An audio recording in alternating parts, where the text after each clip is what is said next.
Hello everyone, and peace of Christ all of you. Please invite your friends. And today we are going to answer some Abdul.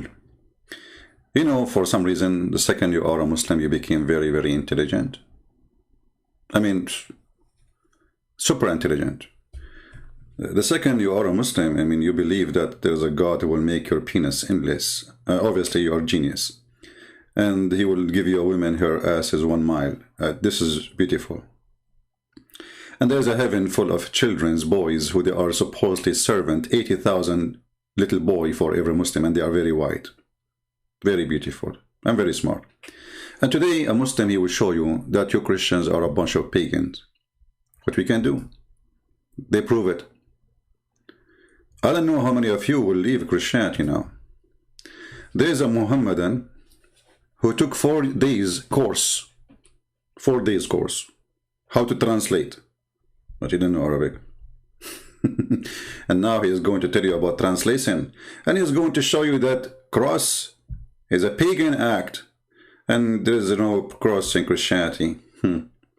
So let us see what those Abdul has for us. And let us die laughing. And let me show you why I say Muslims are my best helpers to expose the garbage of Islam.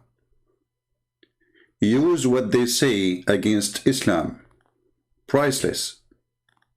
Listen carefully and die laughing. Those guys, they work in the videos and supposedly they are excited. And brother, Jesus versus pagan, which you do follow, brother? Tell us more. And the topic is about the cross. I never got a tattoo, but I used to think if I was ever going to get a tattoo, I would get a cross. Why? Because in Christianity, that is the main event. That is what it's all about. It's believing Jesus was crucified and died. So in Christianity, maybe you do not know that in Christianity you should not have a tattoo, but you are an ignorant. Continue. For your sins. Let me give you an example. This is the King James Version of the Bible. And I have with me also the New World Translation. Stop. This is another Abdul. This is the genius. That is the fool. So that the fool, he is taking the genius. This is the guy, he is the expert, supposedly, because you have too many books behind him. Listen carefully. So now he's going to show you what the Bible says about the cross of Jesus. Tell us, Abdul. Translation of the Bible. We're going to look at a couple of verses here that talk about crucifixion.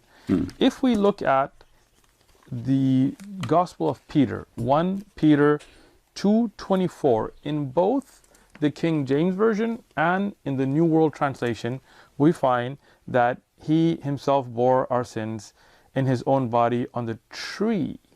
We don't find a cross, we find a tree.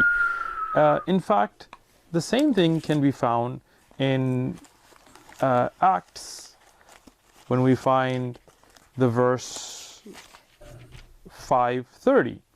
In both translations, we find the God of our fathers raised Jesus, from whom you murdered, hanging on a tree. You will find this in the King James Version, and you will also find this in the New World Translation, that is the preferred translation of Jehovah's Witnesses. Both of these are Christian Bibles. It's not a Catholic Bible, it's not a Book of Mormon, it's not a Muslim translation. Both of them have them. What is the Greek word though? Because we have to go back to Koine Greek. The original writings in Aramaic of the followers of Jesus, peace be upon him, are lost. So the earliest New Testament... Guys, the original handwriting of Jesus Christ is lost, you idiot. Who said that Jesus, he wrote anything in his hand? Stupid idiot. Secondly, who said it's lost? Where you get this from? We have the Bible in Aramaic, not translation. We have the Bible in Greek, not translation. And we have the Bible in Hebrew, not translation. You Muslims do not have a single page. You see, not long time ago, a few years ago, they found a piece of leather. A piece of leather dated to the time of Muhammad. The leather is dated, not the writing. And the Muslims, they were so excited and so happy. And even that piece of leather does not, the writing is not the same as what the Quran today is. You don't have a single document about your Quran. But you know, I don't care really what about this now. Tell us more about the cross. The cross is not in the Bible, brother. It's lost in the translation. Tell us more what you want to say. Because soon we will see how those two idiots, they destroy Islam. And if you are a truly Muslim, if you have a dignity, and you listen to this video, listen carefully for what they will say. And if you have any dignity, you will leave Islam immediately. Because those people will prove to you that for the sake of lying, Islam exists, not for the sake of sharing the truth. Because now they will debunk Allah, they will screw Allah, they will hang Allah on a tree. Listen carefully. Manuscripts that we have are in Koine Greek. In Koine Greek, both in Acts 5:30 and Peter 2:24, the word Zelon is used, which is a tree or a stake, but never for two pieces of wood that could be put together as a cross. Never. That's it. Never. It's a stake, but it's never. Just to show you how stupid you are. You know, I'm not going to go with this stupidity. But we have many verses in the Bible says that this was a cross. So when they say a tree, my friend, because in the Old Testament it says, cursed is the one who hang on a tree. Why? Because the Roman is the one who brought the crucifixion. So after that, people are still using the same term. However, we can see in the Bible very easy that the Bible is speaking about crucifixion. But I mean, I'm talking to who? I'm talking to a Muslim, right? So always when I want to show something, I will show from the Quran, Islamic books. But before we go there, to get you busted and make everybody laugh at you. If we go to John chapter 20, verse number 24.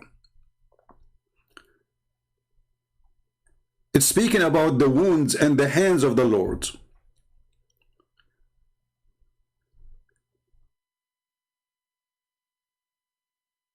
Where they put the nails. Let us go to John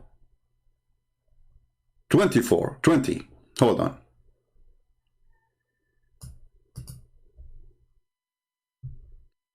Just to show you the stupidity. What translation? What is? They're talking about describing how they put the nails in his hands.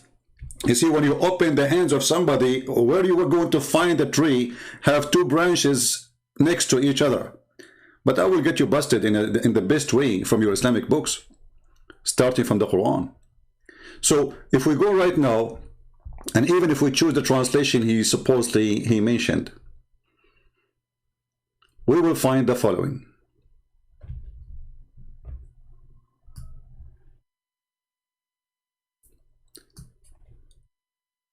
And when he had said, he showed into them his hands and his side. Then were disciples were glad. So he showed them what? He showed them what happened to his hands. What happened to his hands? They put nails on them. So you idiot, you can say even the word it says hang. Hang mean hanging. That's mean he was hanged maybe, right? But you are stupid. You need to read the rest of the details. So they hanged him on a tree. This is what the Jewish they use as a term for the crucifixion. However, the whole chapter is speaking about how they put him in the cross, how they made him carry the cross, you donkey. He was carrying a tree. So Jesus, when he was carrying the cross, he was carrying a tree. And then they took the tree, they put it in the top of the hill, and they wait for the tree to grow roots, because the tree will not stand by itself. And then they put him in the tree. I mean, look at this. Don't get married. If you get married, your wife, she will leave you right away. So when Jesus, he carried the cross, and he was walking with the cross, obviously, according to this Abdul, he was carrying a tree. Genius.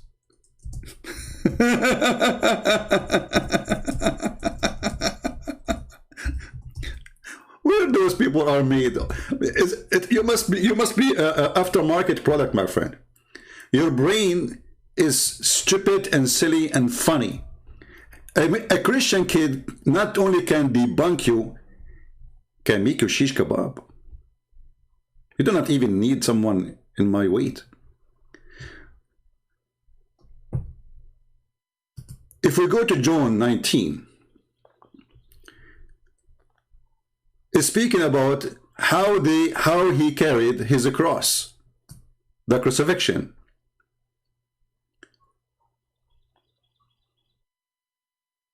Carrying his cross. Obviously, Jesus was not really hanged on a cross, brother. He was carrying a tree. When they opened his two hands and they put nails, brother, that was a tree. Very silly, very stupid, and I don't know what kind of intelligence you are suffering from. You are suffering, my friend. You don't have any intelligence.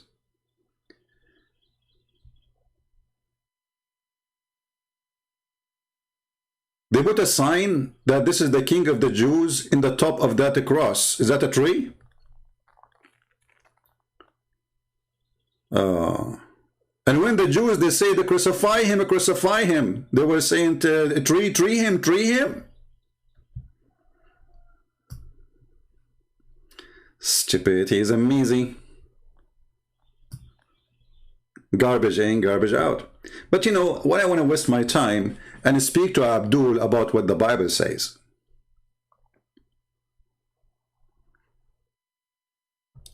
Shall we get him busted so all the Muslims will die laughing at them from their Quran?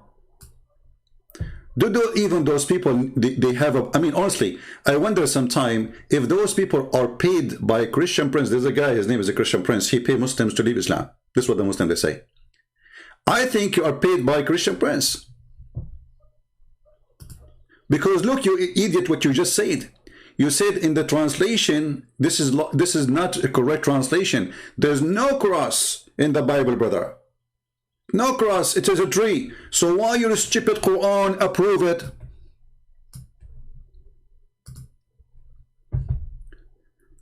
Chapter 5, verse number 157.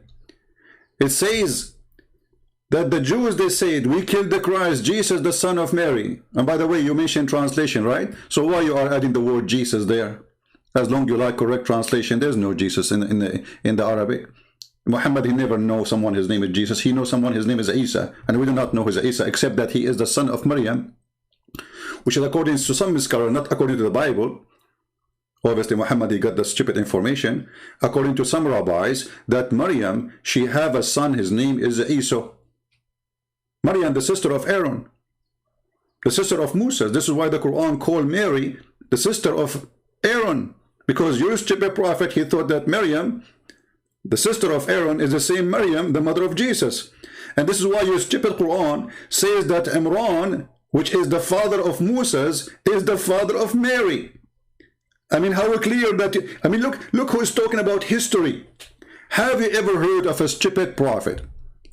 He makes such a mistake. Think that Imran, the father of Moses, is the same father of Mary? And even you Muslims, you name a chapter about her. About her father, Imran, Ali Imran. Okay, who is Imran? This is the father of Moses. And even your prophet, he quote his name wrongly, even in Arabic. And then we will find that he is speaking about this father of Mary, who Allah told him that you are going to have a daughter. You are going to have a child. Huh?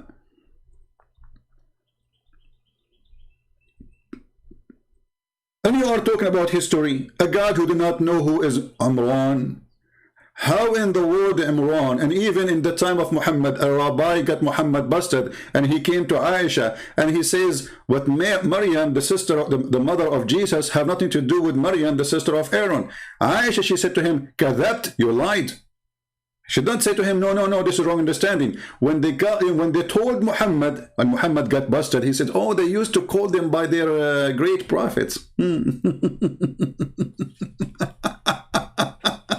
وَإِذَا قَالَتْ إِمْرَأَةُ إِمْرَانَ. Oh my Lord.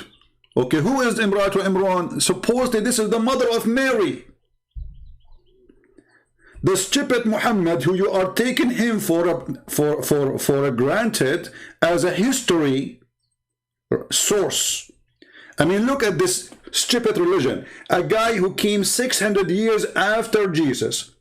The Abdul talking about wrong translation. This guy don't speak Hebrew, don't speak Aramaic, don't speak any language. He never met Jesus. He never been with any of the disciples of Jesus 600 years after, and they accept what he say. Even he cannot even read his own language. That's it. Jesus, he told them Jesus was crucified. That's it. And they are talking about history. But let us go back to the stupid Quran, where it says clearly that the Quran approved that there was a crucifixion, but they crucified the wrong person. So all your video, you idiot, both of you, saying that there is no crucifixion, when the Bible says in tons of verses, no, there was a crucifixion. And if you are stupid, that's not my problem. If you cannot read, if you're an idiot.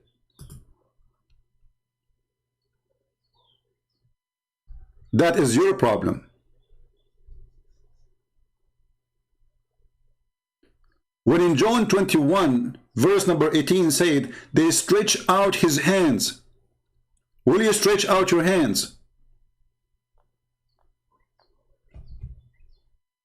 Is that a cross?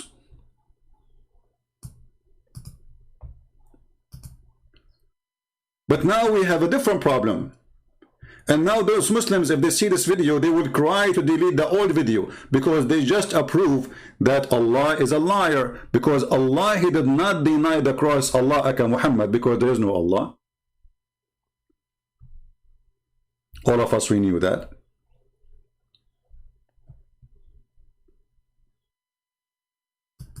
He did not say there is no crucifixion. He said they crucified him, not. But it was made to appear to them. Appear to them to be what? To be in the cross. Now you might say, oh, this is a Christian prince giving you interpretation.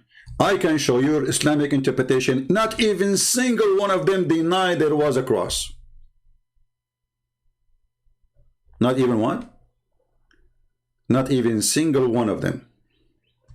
Isn't it amazing? Remember, at the end, he will say to you that this is paganism.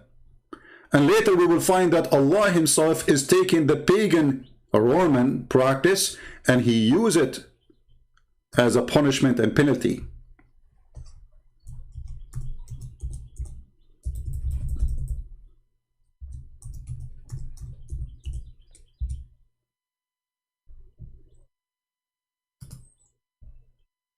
Do you see it?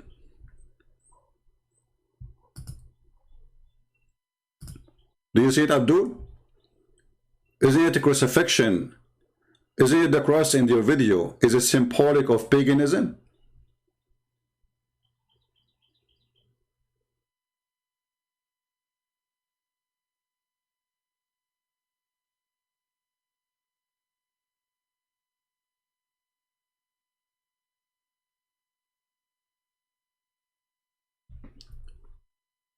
Let us see what the Islamic scholars they say about those two idiots. Or maybe I should play more of the video. Hold on, let me move this idiot so we can laugh more. Because the more they talk, the more they do poo-poo.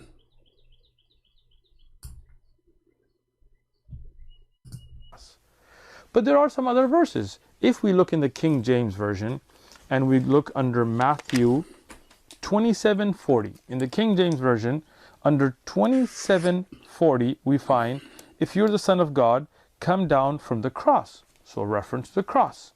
And you will find this also in John.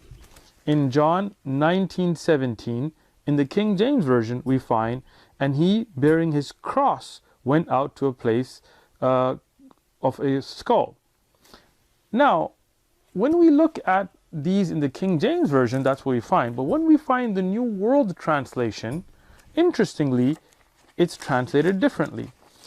Same verse, Matthew 27:40, and you can see both of them on your screen. Same verse, but different. If you are the Son of God, come down off the torture stake.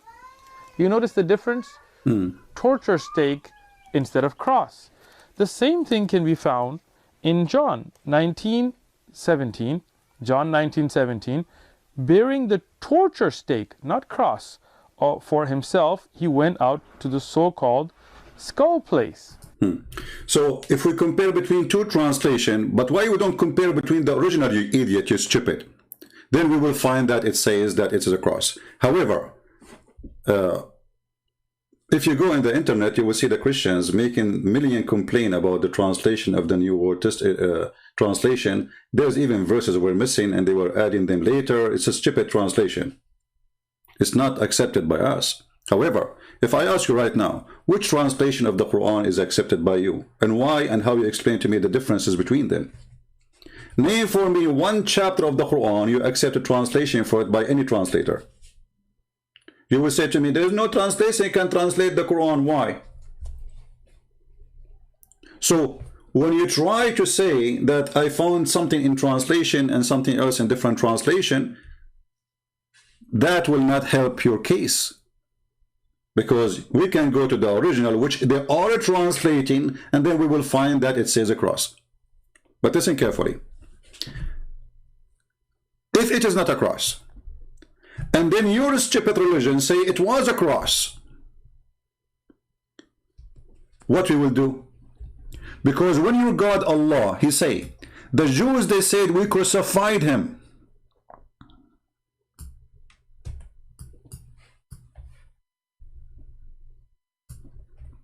And Allah, he says, they crucified him not, but it was made to appear to them. That's mean that they saw someone in the cross. So how your stupid Allah did not join YouTube to learn from you that the translation is wrong? And how the stupid scholars of Islam, all of them with no exception, they make the same mistake. If we go and search for the interpretation of this verse, those are all your scholars. This is your Muslim website. I challenge you to show me one, just one, translation doesn't say cross, or sorry, interpretation. Just one. Actually, let us do this in the front of everybody in the screen. I will use private Google translation. All right.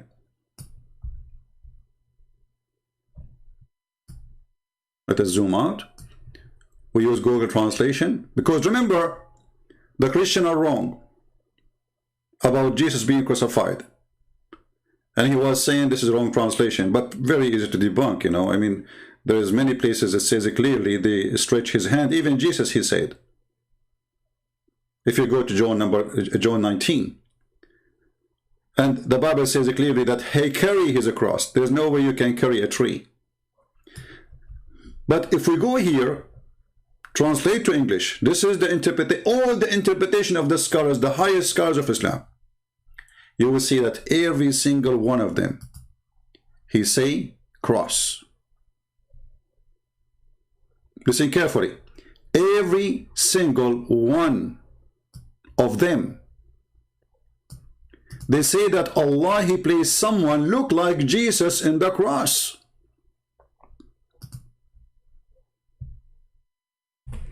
And now what does Abdul will say after he watched this video? He will say, those are donkeys.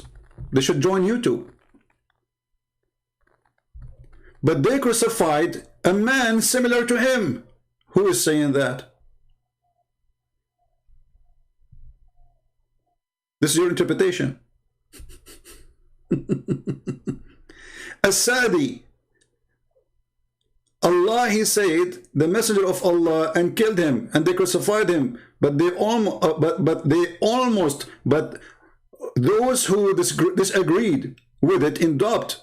Okay, so what happened? They crucified someone else. Isn't it amazing how stupid to be? Let us show you more. Hold on. Read carefully. And from their saying, they killed Jesus and they crucified him. They did not kill him, and they did not crucify him, but like someone looked like Jesus to other, appeared for them in the cross. Do you see it? This is your Muslims. This is what they teach you in school, in Islamic school in the city of Medina.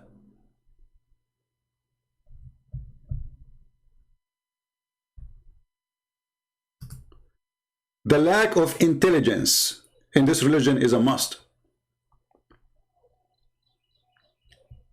You see, all of this is not my translation, is not my, I'm not the one who explained to you. This is Ibn Kathir, this is Al-Mawdudi, this is all the garbage you have. All of them, they say they crucify someone instead of him. How come not even single one of them, he says they hang him in a tree? Read carefully. It was then that Jesus raised up to heaven. The person the Jews they crucified was someone else,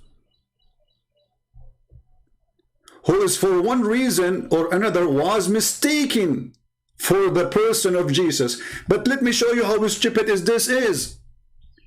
How he can be mistaken. So now we refuted you about the crucifixion. Look how many times. This is all in your interpretation. Name them one after one, all your Islamic scholars.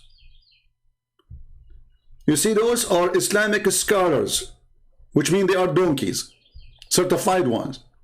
All of them, they saying crucifixion, crucifixion, crucifixion, crucifixion, crucifixion, non-stop, one after one, one after one. I mean, the Islamic interpretation for the verses, not a single one of them says anything except they crucify someone instead of Jesus. In the top of that, when the verse in the Quran says that they crucified him, but they crucified someone like him, and as you see, it says clearly that according to Islam, you believe that they crucify someone else. So now you are saying that the story of the Quran is a lie, because there's no crucifixion. And when the Quran says that Allah, He made someone appear for them in the cross, the Quran is historically mistaken. And maybe the Quran is copying the wrong translation. Maybe he copied the King James Version of translation. And then when the verse says that they killed him not, and though you Muslim, you say, like you see a Muslim saying, making a video, says, oh, there was someone else in the cross. His name is Jesus. You idiot, you stupid. Even the Quran says, we killed Jesus, the son of Mary. Jesus the Christ, the son of Mary. That guy, his name is Jesus. He's son of Mary, and he's the Christ too. You see, they are not saying we just killed Jesus. They are saying we killed Jesus, the son of Mary, the messenger of Allah. And his name is the Christ. And yet you will find that Abdul saying to you, oh, it was someone else, brother.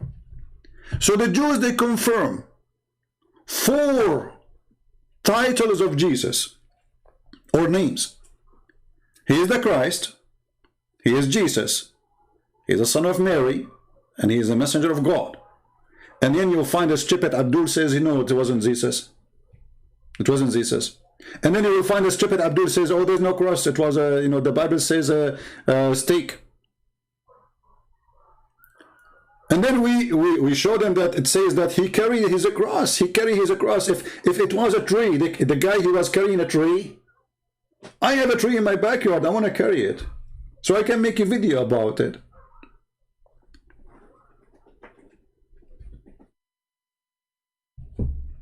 Do you see how stupid those people when they make those videos? And then the guy, he said, crucifixion is a sign of pagans. This is a pagan. Well, first of all, we don't worship a cross, you idiot.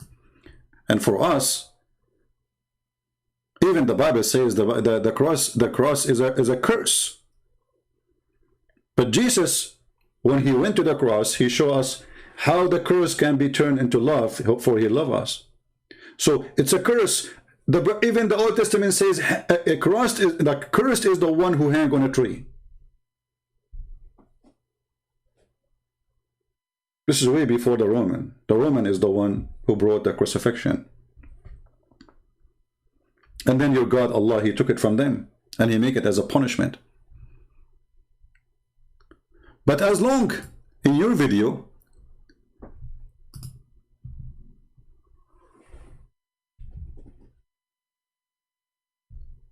you said that those are symbolic of paganism. I like that.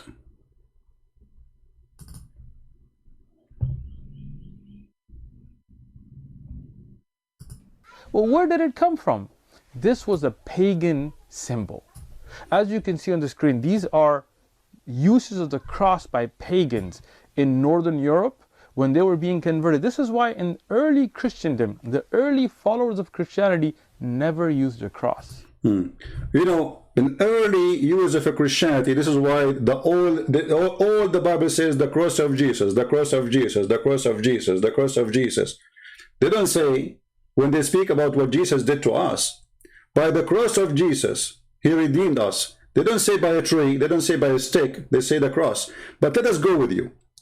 If a cross was a symbolic of paganism, that means nobody used a cross before, but we know that cross is extremely important for any structure as a human being you want to do. You have a cross in your house, you idiot. Everything around you is a cross. The electric column in the front of your house is a cross. Your street have a lot of cross. Your car, you yourself, you are in the shape of a cross. You idiot. You yourself, you are in the shape of a cross. This is your shape. But as long those things are symbolic of paganism, and then we find Allah using the pagan practice of a crucifixion of the Roman, and he make it his own practice. Couldn't Allah find a better practice?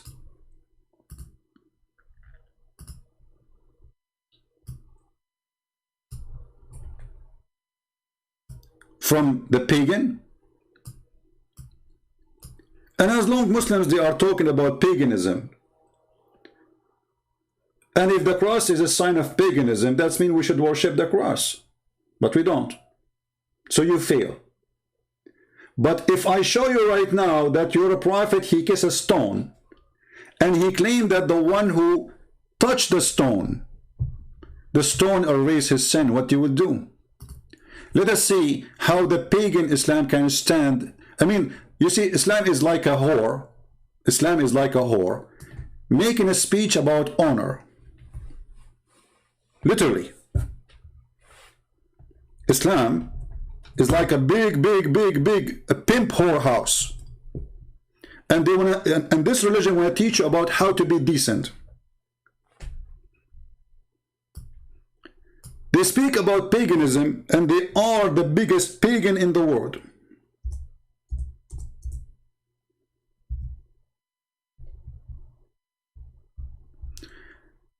Let us go and see what your prophet he said about touching black stones and the Yemeni corner.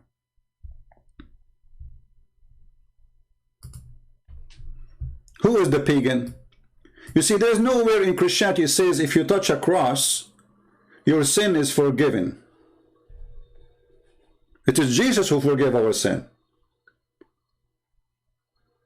There's nowhere in Christianity it says if you kiss a stone, your sin is forgiven. That is your prophet. Oh, Abu Abdul Rahman. Too bad Abu Abdul Rahman at that time he have no YouTube. Otherwise he will make a video about what he heard from the prophet and recording of the prophet. Why do I only see you touching these two corners? He said, I heard the messenger of Allah saying, touching them erases sin.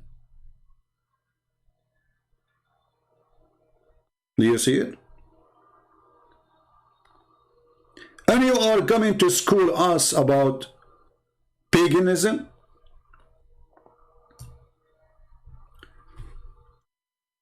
If I say to you that the Buddha people, they believe that praying in front of Buddha will forgive their sin, you will say this is paganism. They are praying in front of Buddha. They are not really touching Buddha. You know, they are praying. Oh, this is paganism. Okay. If a Christian, they have a cross in front of them and they are praying in front of the cross because it's symbolic for what Jesus did, not because we worship a cross. Otherwise, we have to worship anything in the shape of cross. I will be kissing my electric column in front of my house every 2 seconds. You will say this is paganism. But if I show you your prophet saying touching a black stone which is in the shape of a vagina, and I can show you that even the vagina, black stone, was a vagina, and your Islamic interpretation saying that the Arab they used to go naked around the Kaaba, and women who cannot have babies when they have their period, they come and they place their hand in their vagina and then they place it inside the Kaaba, inside the black stone. And I will show you the reference, so you don't say I'm making things up.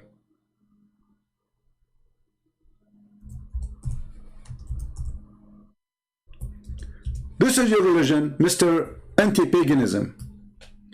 I challenge you to tell me what was the practice of the religion around the Kaaba in the time of Muhammad. This is in the time of Muhammad. Muhammad actually, he saw a woman, she was walking naked, and you can see the reference of in my book 6 on Allah. He saw a woman walking naked, singing to Allah, totally naked. Muhammad, he wanted to have this woman, he got jealous, he don't want anyone to have her or to see her naked after that. Then he told one of his gang to tell them, from now on, nobody allowed to go naked around the Kaaba. But this is when? This is many years after he controlled, long after he controlled the Kaaba. The Kaaba now in the control of Muhammad is still people going naked around the Kaaba. Why? What was the practice? Why people, they used to go naked around that house? What was the religion? Required nakedness.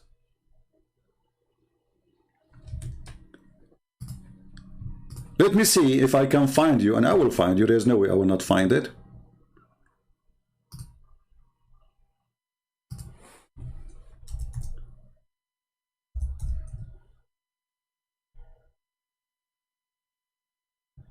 Give me a second.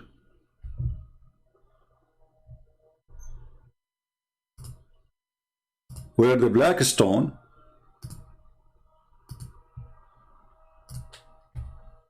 used to be the refuge of women who have no babies, and it get black because of the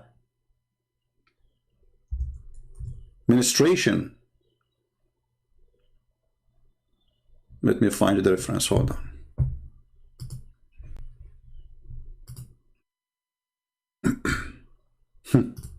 Look who is talking about paganism. Muhammadan talking about me. It's unbelievable, honestly. It's hard to believe that a pagan person who follow the pagan Muhammad, who is the black stone kisser, who go, all their religion is based on a stone. They pray in the direction of a stone. They bow down in front of a stone. They touch a stone to erase their sin, and now they will say to you, a Muslim who make video says, oh, it's not the stone who erased our sin. Okay, hold on. It says whoever touched them, his sin is erased. Why? What is the connection?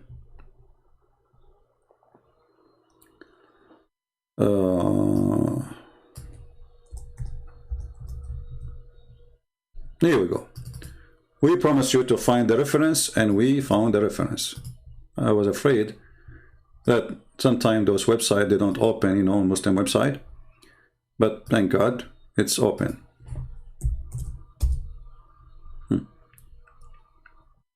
Let us put it for you on the screen.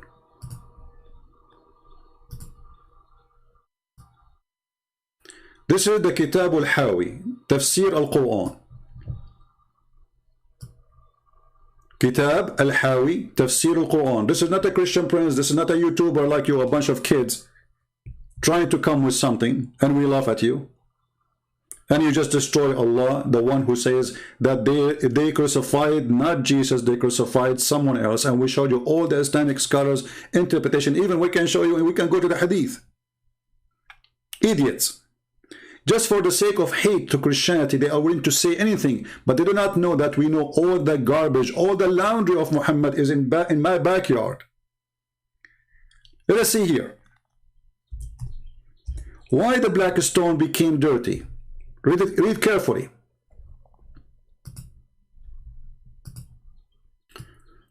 وجاء جبريل بالحجر الأسود, and Gabriel, he came with the black stone from the sky, and it's been said that it came from the Abu Qubais. Abu Qubais is a little tiny mountain next to the Kaaba.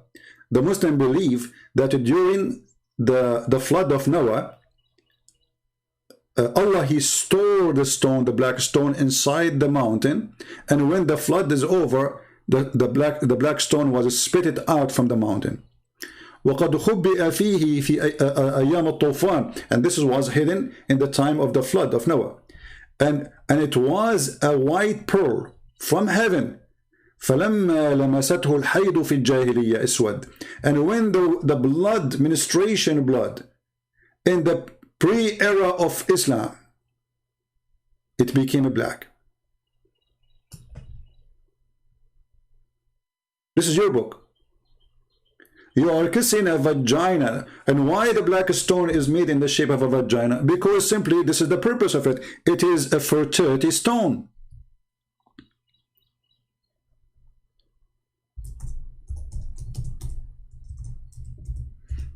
And by the way, I'm going to use Google Translation, so everybody will see that I am not making my own translation like you Muslims do.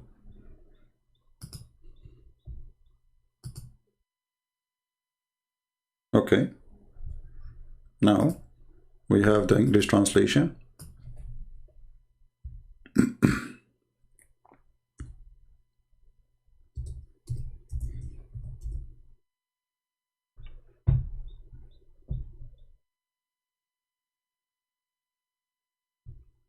Read carefully, guys.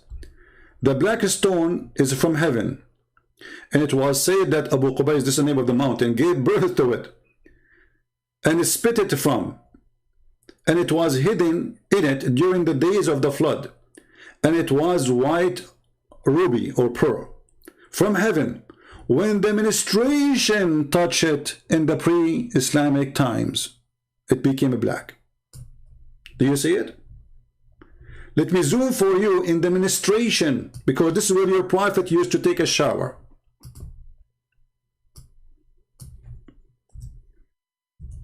The Muslims, they have videos about how the prophet teaches good manner, how to be clean, how to fight corona.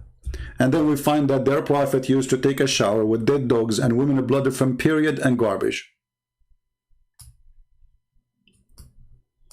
So who is the pagan? Muslims, who is the pagan? So look what you did. You proved that the Quran is a false book because the Quran confirmed that there was a cross, but the one wasn't the cross was not Jesus. So now you said that this is a fabrication. There was no cross. So all the story in the Quran and all the stories in the Hadith and all the stories in Ibn Kathir and Al-Qurtubi, Al-Tabari, Al-Jalalain, all of them, they lie. There is no cross, brother. Who discovered that? To Abdul in YouTube. I wonder how many Muslims will be laughing at you now. Look at him, he's a genius.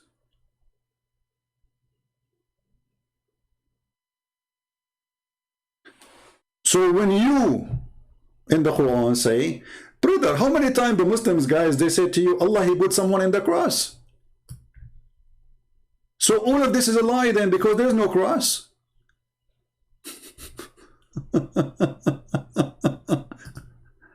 Brother, there is no cross. When a pagan man speaks about paganism, even your prophet, he says the black stone is going to have eyes, tongue.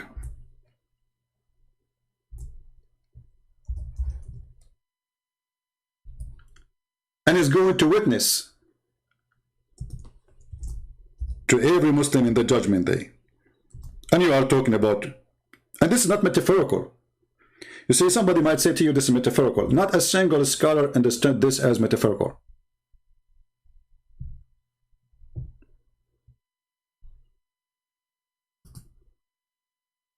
Those kids in YouTube, they can say whatever they want. This is why nobody can, because they are kids, nobody can count. Nobody will count what they say. I mean, they are kids.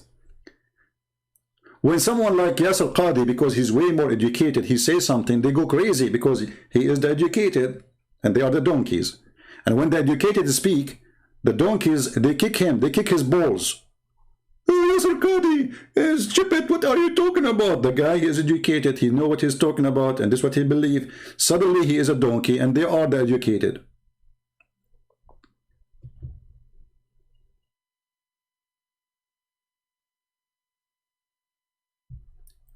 When you're a prophet,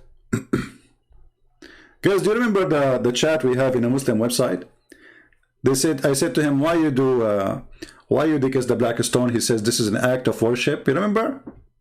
It's an act of worship. Okay, why you kiss it? What does that mean? Hey, pagan.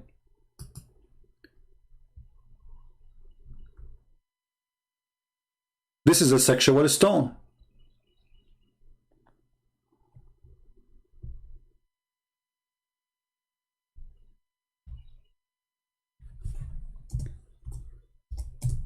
Let us show you the hadith where it says, Muhammad, he said, is going to have a tongue.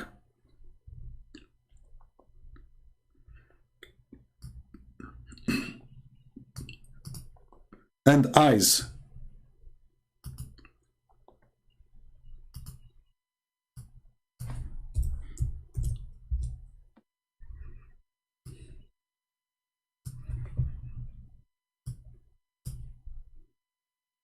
And we will show you what is sahih, brother. So you don't say this is weak, and you know the garbage, you know. This is Sahih Muslim. This is here Ibn Majah. This is Hassan, which means good. I heard Ibn Abbas, the Messenger of Allah, SAW, said, the stone will be brought on the day of resurrection, and it will be given 2 eyes which will see, and a tongue which to speak, and it will bear witness for those who touch in sincerity. So the black stone is a living stone, and sin and the ministration made it, because why it says the ministration of people of Jahiliyyah make it black. Remember, we showed you the reference, right? Right? Here we go. For those who have weak memory.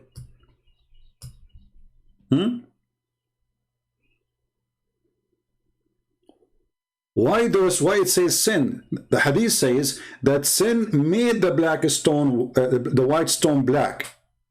So Muslim, when somebody says to you, we kiss a black stone, so how we are racist against the black? My friend, they don't kiss a black stone. They are kissing a white stone, which is sin made it black. So sin make you black according to Islam.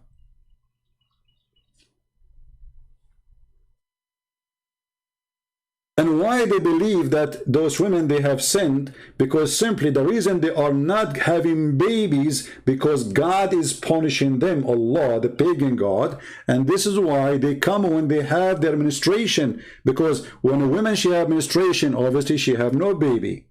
So she come when she have her menstruation, she put her hand over her vagina, she touch it with the blood, and she placed her hand inside the black stone, and that made the black stone black, as you see.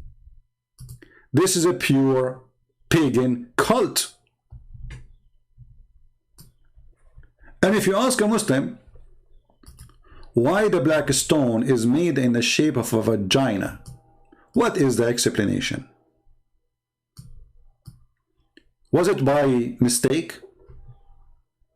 Was it an incident? A wrong design? And why your book says that women, they used to put their hands inside the black stone, and the blood of menstruation made the stone black? What a coincidence. And why they used to go naked around the Kaaba? What a coincidence. And by the way, as long as you Muslim, you say that this is a stone sent by Allah. Where is the stone? Do you know that there is nothing left of the stone?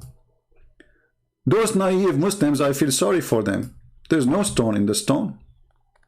There's little tiny pieces of a stone inside the stone. See, the Muslims even they made for you. Here we go. Let me show you this. But here they are making them big. Actually, they are really tiny. Let me show you. All of this black around or brown, this is wax. There's no stones left. Do you see it? There's 7 or 8 little tiny pieces of rock. So if Allah, He sent the black stone from heaven, how come Allah could not preserve the black stone? Where is your stone? Those little tiny dots you see in the screen is the holy stone of Allah, which every Muslim, he go and kiss it and lick it. And when you touch it, it erases your sin. But yet there is no stone. If you go to YouTube right now, you can see, just search for maintenance for the black stone. Black stone maintenance. I mean, have you ever heard of a religion that there is a God, He sent the black stone, and this black stone is going to witness for you in the judgment day, which means this stone should be exist until the judgment day, and not, we need to do maintenance for it? Why Allah don't do maintenance for it? Pagan.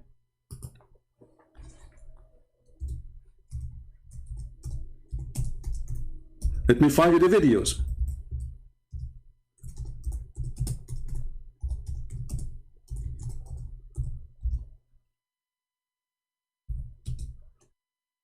Here we go.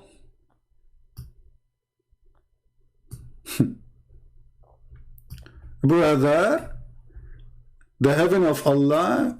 This is from the heaven of Allah, brother. We do maintenance for it, brother.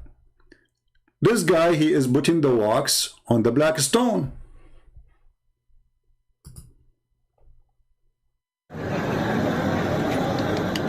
Yeah, brother, hit it. Fix it. Clean it. Yeah, take the wax off. There's no black stone. The leftover. Scratch it, yeah, around the rocks, brother. What is this?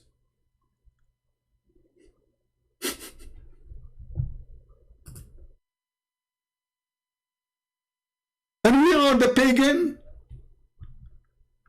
Hey, black stone kissers, who is the pagan? And not only that, hold on. Brother, Allah, He chose the Kaaba in the middle of the world, brother. Where? In the middle of the world, brother. Golden ratio, brother. Perfect location, brother.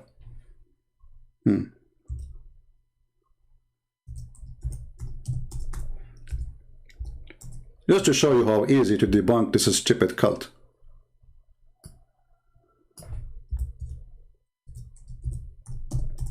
And they have a video that birds don't piss on the, don't do poo-poo on the Kaaba and all the garbage. You know, I mean, unbelievable.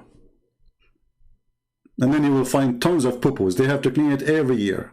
Here we go. Listen to this. Allah, brother, He chose the location of the Kaaba, brother. And this is the house of Allah, but is located in the lowest part of Mecca, where all the flood and the sewage come and cover it, brother. Brother, don't Allah, He knew that here the sewage will come and will flood the Kaaba, brother? Yes, brother, but Allah, He knew that one day American engineers, they will find a solution for it, and they will direct the sewage to not to come to Mecca, brother. Well, brother, still it's flooding. I mean, it's the city of Mecca. They just direct the flood from the house because of the money of the oil. This is where Allah, He chose the location of the Kaaba. Imagine you hire somebody to choose for you the best place for your house. And this is the house of God. God Himself, He chose it. It's not like an engineer, stupid engineer. This is God. And look where God, He chose the Kaaba. And why, by the way, why the Kaaba is like, look like, what the name of the tower in Italy? Pizza Tower, no, I'm just joking. Pizza Tower. So what the Kaaba? The Kaaba is a flipping, brother. Look at this, and this is why they used to rebuild the Kaaba every few years, because the flood come. The Kaaba is not built with concrete like now. Now you see a lot of marble, a lot, you know, if you go and see the Kaaba, the old pictures of the Kaaba, you will die laughing.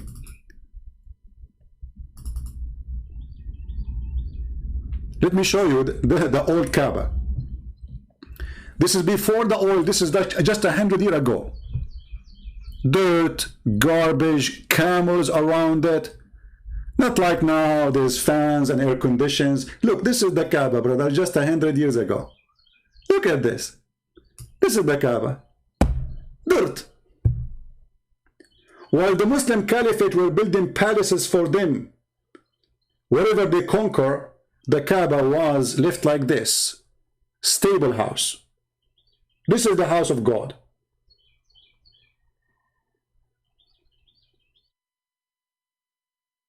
A house of a donkey in Europe is way better than the Kaaba until 100 years ago. Then the oil came. And then Islam gets stronger with the money of the oil. So we start building mosques everywhere, making brochures, lying to the Western, fooling them, propaganda machine, buying the prince and princess. This is why you see the oil leaders, they say Islam is good. You know, George Bush, his partners are the Saudi. Everybody knows. You know, everybody knows. It's not secret. The royal family of England, their favorite place to visit is Arabia because they receive incredible amount of jewelries and as gifts, supposedly, not a bribe. If you ask the Queen of England, where you like to go? To Hawaii in America or to visit the Sultan of Oman? The Sultan, you know, he will shower her with gold and silver and jewelries.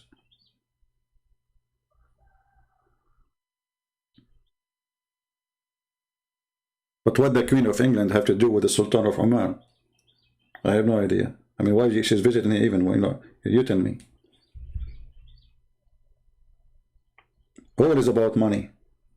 All those rich people in Europe, they are too rich, but still they want more. And Islam will feed them with the more of the devil. So when you Muslim, you speak about paganism, who is a Muslim here is willing to refute me and tell me about the black stone issue? The black stone erase your sin. Why if we go around the stone or touch the stone, Allah forgive our sin? Is it Allah who forgive the stone, forgive us, or the stone forgive us? And what is the relationship between forgiveness and touching stones? Any Muslim?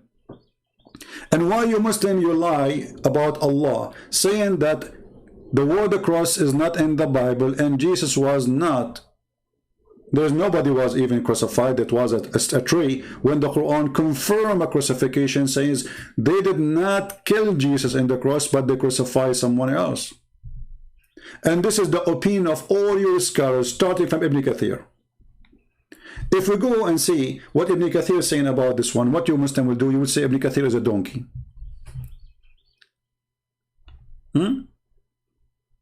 He's a donkey. And by the way, I agree. I mean, he's a donkey. I mean, why he will not? Someone believe that if you go to heaven, there's a God who will make his penis English. He must be really lost his mind.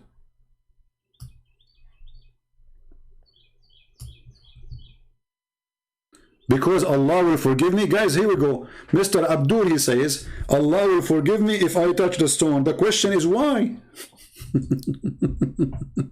I mean, look at this genius. My friend, you are a genius. All of you are genius. I am the only one here who is not, you know, qualified. Okay, the question, Abdul, you are not getting the question, aren't you? The question is, why Allah will forgive you if you kiss the stone? Why? What you did exactly? Why do you keep repeating the same thing but nobody is answering? Why I shall kiss the stone, and why you're a prophet kiss the stone? You see, if the Muslim later they made their own tradition, I would say, okay, this is not part of Islam. This is as the Muslim they call it bid'ah, you know. But Islam, all of it is a bid'ah. Here we go. The prophet, he kissed the black stone. You remember once in the chat I asked the Muslims why I have a question. Why the prophet kissed the black stone? The guy in the chat, he said because it's holy. And I said, why it's holy? He waited for 5 minutes to answer me. He said, because the Prophet kissed it.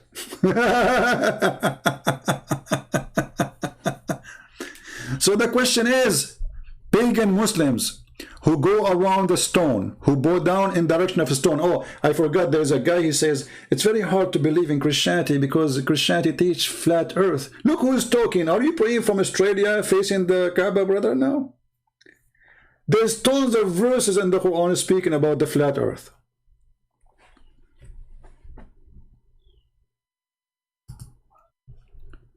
You are looking for reference about the endless penis? No problem, I can find it for you.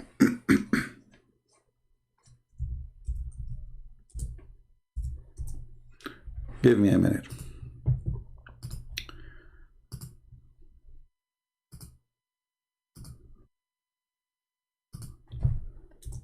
Any Abdul?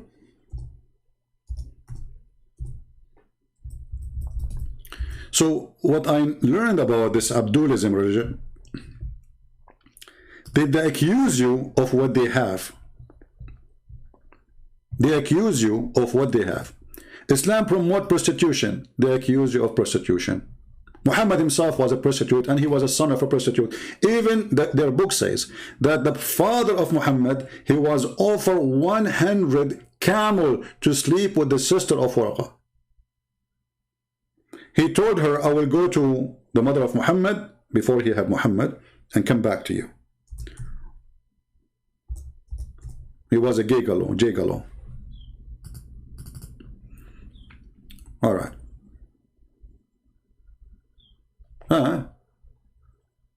Hey, hold on.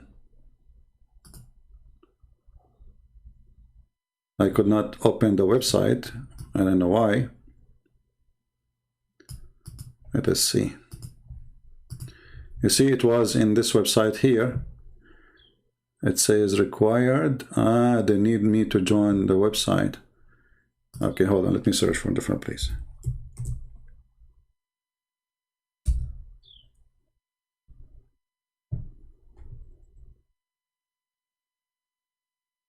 Okay, here we go. We found a different place. Let us put it for you on the screen, and I will share the link with you.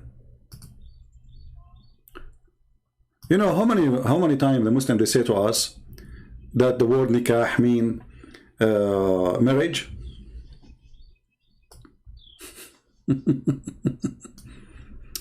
All right. Let us see here what it says. This is Hashiyatul Bujayrami, Kitabun Nikah, the book of effing. The book of what? Effing. Okay. يعطى أحدكم في الجنة ذكرا مثل النخل السحوق وفرجا يسع ذلك.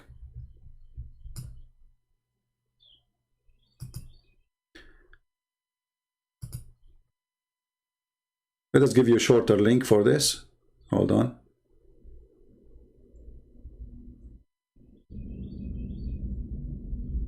Here actually there's images of the page, I think. Yeah, hold on. Let me. We can use Google Translation in that one, but you know, I prefer to get you an official Islamic website so the Muslim will not say, what is the original book?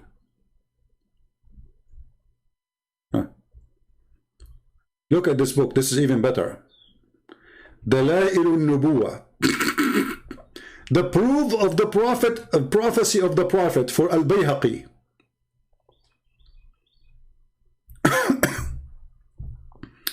Oh, this is a PDF file. How we are going to find the page? Hold on. The funny, I find more reference in the CIA website. You believe it? They have all Islamic books, all ISIS books, all Al-Qaeda books is there. See, Dalailun Nubuwa lil-Bayhaqi.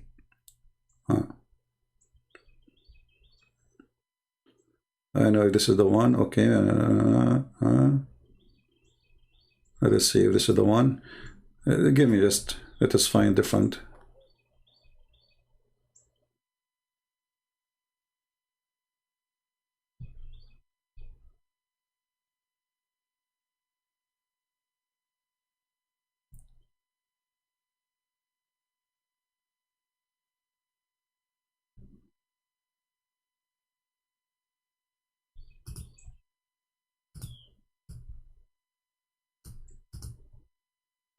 Let me give you this link first. This is a Muslim website anyway. Is it trustworthy, which means untrustworthy. Here we go. And you can just go to Google and do the search yourself. And we can use Google Translation here in case you wanna.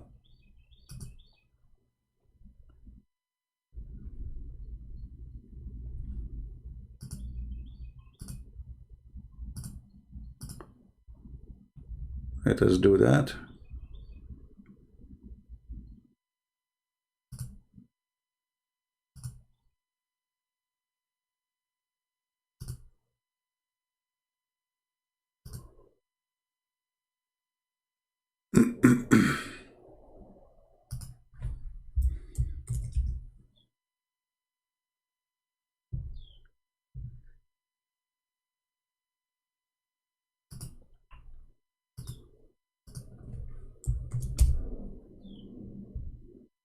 All right.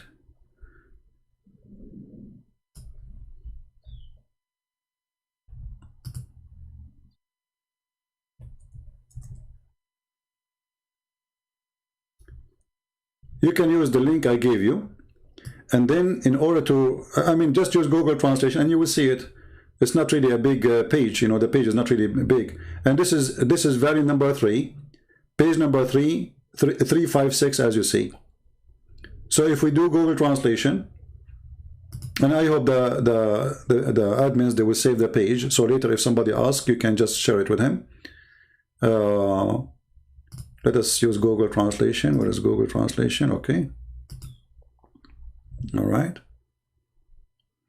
Look at this book. Look, intercourse in the anus, from intercourse, blah blah blah blah blah blah blah blah. This is religion. Okay.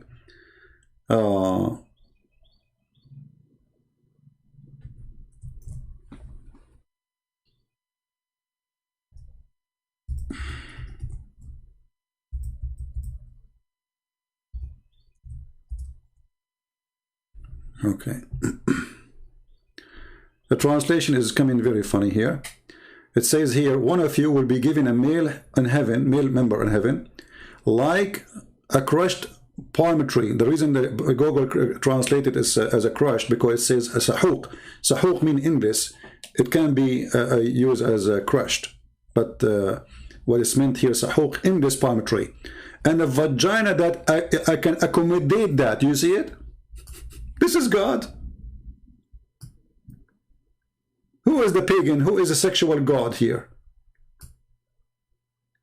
Each one of you will be given a male member in heaven, a penis, like an endless palm tree, and a vagina will accommodate that. Okay, hold on. In order for the vagina to accommodate such a penis, excuse my language, how endless the vagina is. I mean, the tunnel between France and England, how long it is. This is longer. Okay, how wide the woman is. That means the women, she have, at least in that part, in this width. So we have a man.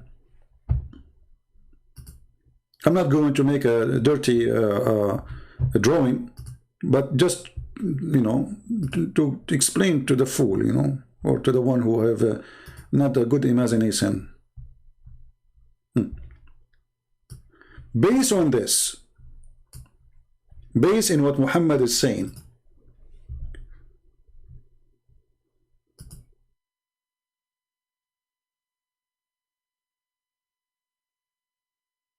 and now the Muslim will say to you, this is weak, and the garbage, so it wasn't weak when they wrote it, it's not weak when they transmit it, it's not weak when they reserve it for 1,000 years something, and now it's weak, brother.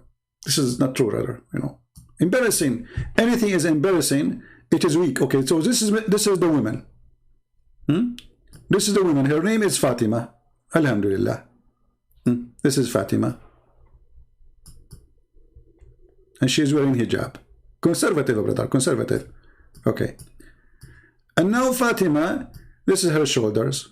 I'm very good in art, you know me. I've been recommended for all academy around the world to teach art and drawing.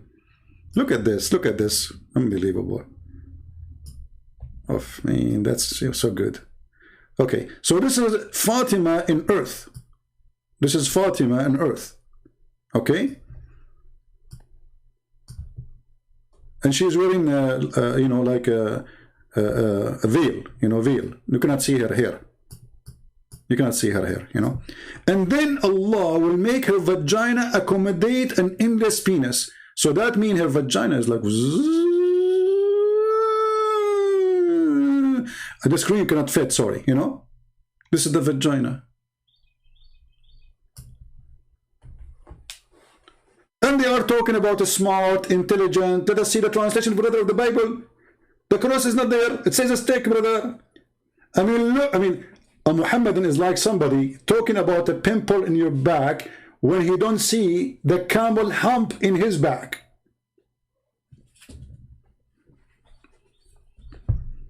This is God. And by the way, how you can walk with this penis? I mean, forget about the women. At least she can drag it behind her. But the man, the penis is in front of him. How he have endless penis and he can walk with it?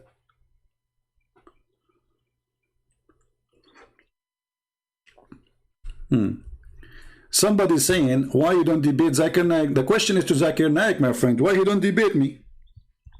Why you don't call right now, and I challenge you, and send an email to Zakura, Zuzu.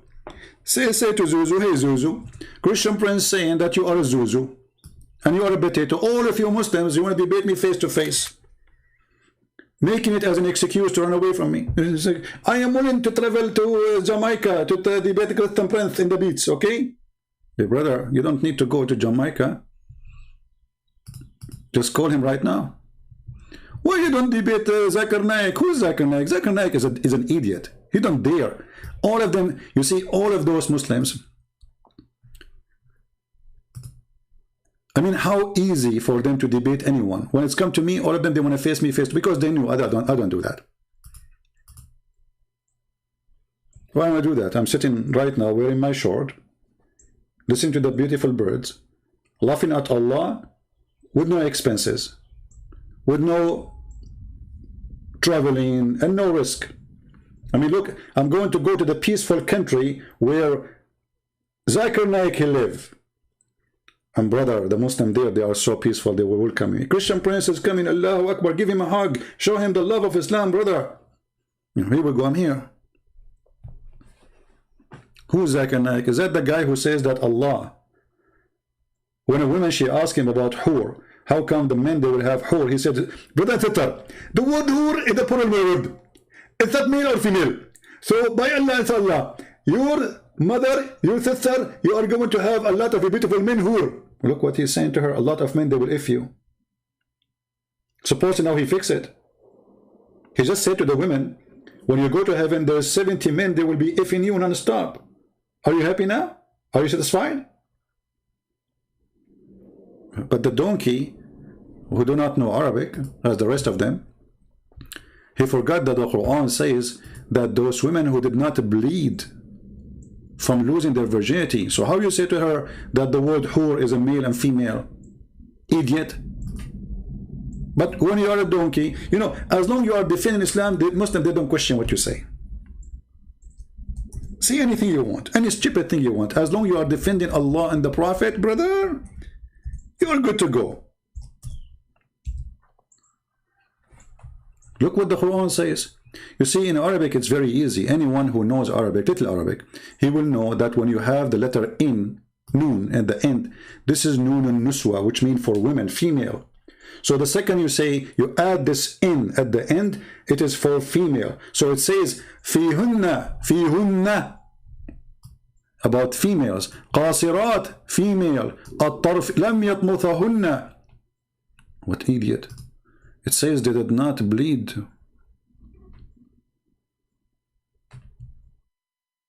You see here, the translation is false, by the way. If you change it, and this Abdul in the video, he was saying, how come translation it says different? Look at your translation. Is it a chastity or their bleed? Does it say chastity Or it says they did not bleed. They will not lose their skin, actually, the skin of the vagina. Yatmuthahunna is losing the skin of the vagina. So we change the translator right away, we'll find different Quran. There's a huge difference between a chaste woman, and a woman, she did not lose the skin inside her vagina. And why does God want to describe what is inside the vagina for me about women in heaven? Why you debate with the maybe? I called him. He hung up on me. You don't really forgot? You idiot. I called them. I am the one who called them 7, 8 times. They hang up on me. Did you say that? Did you say this? Go see. He promised the Muslim he would debate me. The coward, when I call him, he hang up on me, and we did not have a debate. He played a record for me saying, "Did you say suckle me?" I said, "Yes, I did. I was quoting your filthy prophet," and then he hung up on me right away. "Did you say suckle me?" "Yeah, brother, I did." "Yes." "And you did too." This is the coward, your Mimi, who ran away from debating me. I am the one who called him. And the video is there. He have 7 or 8 people there. He put my speaker far away from the mic so nobody can hear me, supposedly. He do not know that we are broadcasting in different channel anyway, so the voice will still preserved. And this is him. He asked me, "Why you say that?" Supposedly he trying to put me down. Look what kind of a Christian you are. Did you say that the Muslim woman suckle me? I said, "You filthy coward, I'm quoting your filthy prophet." And now he is debating with a Muslim sheikh. So look what he said to him. "Okay, can I suck your wife tit?" This is a Muslim talking to a Muslim. Christian Prince was talking to a filthy woman. She called me and she claimed that Jesus did that to his mother sexually. She said that, and the video is there. The coward, they cut the video, did not play that part. And I can play it right now. And then he said exactly what I said, but in a very disgusting way. I said that to her, "In fact, it's your prophet who said that a woman, she can suckle an adult man. Suckle me." He cut that part. Suckle me. I'm saying suckle me. See it? All the Abdul who is saying debate this and debate that, you are a bunch of potatoes. Because if you are a person really who want to see a debate, let them call me. Here we go. I'm going to open my pal talk. Who is the Muslim Abdul wanna call me? Is that fair, guys? Instead of saying to me, "Why you don't debate?" Everybody is welcome. Here we go. I encourage you to call the Abdul. You mention his name right now. If you have the guts, any one of them, to call me right now. Who dare? You don't. And look at you. All of you are a bunch of cowards. Why you are asking me to debate that guy and that guy? What about you? Oh, you are half a human being. You don't dare to debate me. Debate that guy. Is that he's your stepfather? And he is good in bed?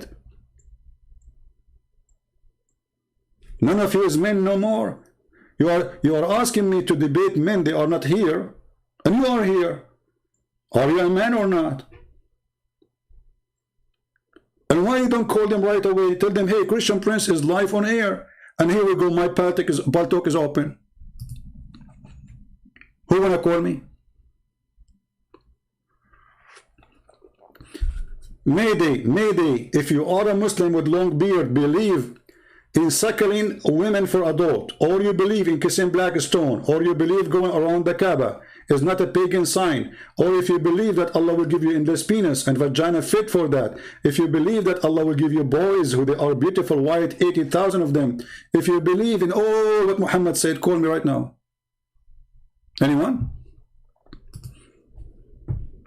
Just text me and I will call you immediately.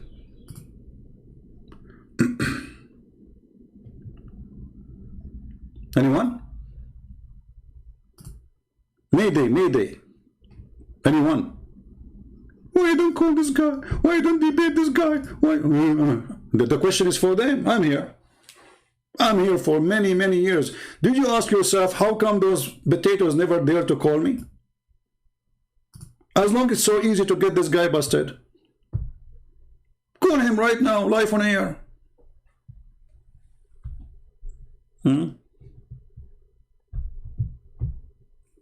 Yeah. Any Abdul? I love the mute button. That's not true. You see, just to show you the hypocrisy of the Muslims. When I called Mimi Hijab, he hung up on me, not muted me, more than 7 times. I did not even speak for the total as 4 minutes. If I ever mute a Muslim, is somebody who want to answer the question, so there's no point of talking, just go, bye-bye. Like as an example, there's a guy, he called himself the ultimate fart. We say to him, what the verse here saying? He gave me a meaning for the verse, nobody in Islam accept. I said, how you come with this? Do you know Arabic? He said, we do not know the Arabic. I said, okay, do you accept the translation? He said, we don't accept the translation. I said, okay, do you accept Ibn Kathir? I said, I don't accept Ibn Kathir.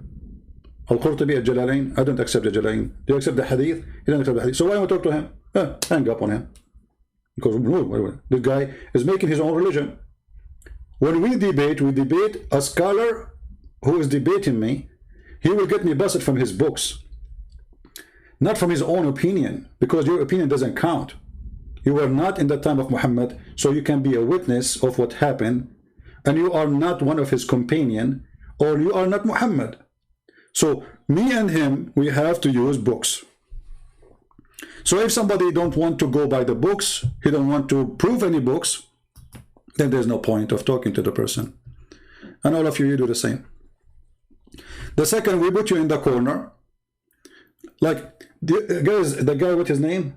Nunu Ahmad, he's so small. He kept going around, Christian Prince ran away from me.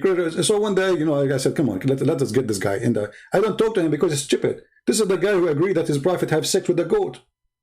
He said, so what? So what? So he go around and says, Christian Prince afraid of me. You see, because you are so kid, so small, I keep pushing you away. You hold me from my pant and say, go. Nader Ahmad, go. 2 weeks ago, I said to myself, let us have this guy. I mean, just for the sake of fun. I was bored. And he called me, and all of you, you know what happened. Anyone? I lied, defend myself. Call me and prove me liar. Go. Why you don't do it? Coward. You lied, defend yourself. Oh, let me defend myself. I swear by Allah. My friend, as long you know that as you claim, I lied, why you don't call me right now and get me busted? Obviously, you know that you are a potato. And you cannot do that. I will do the opposite. I will prove you to be stupid. This is why you're afraid to call me, otherwise you will be all over me. Christian Prince, you lied. Where? How? Call me. No, not tomorrow. Any Muslim dare to call me? I'm waiting. Hello? Any Muslim?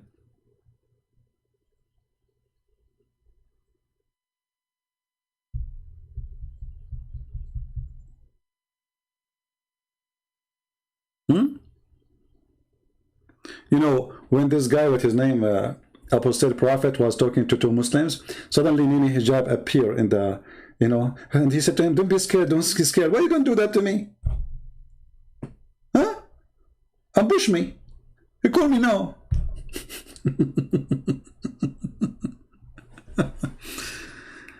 Can I ask you a question? I am a Christian. No, my friend, you cannot ask me a question, because as you see, my time now for Muslims, but our topic is about Islam. Any Muslim? Any brave Muslim? Forget about the coward one. You mention names for me, a bunch of cowards, because they never dared to call me. I called them.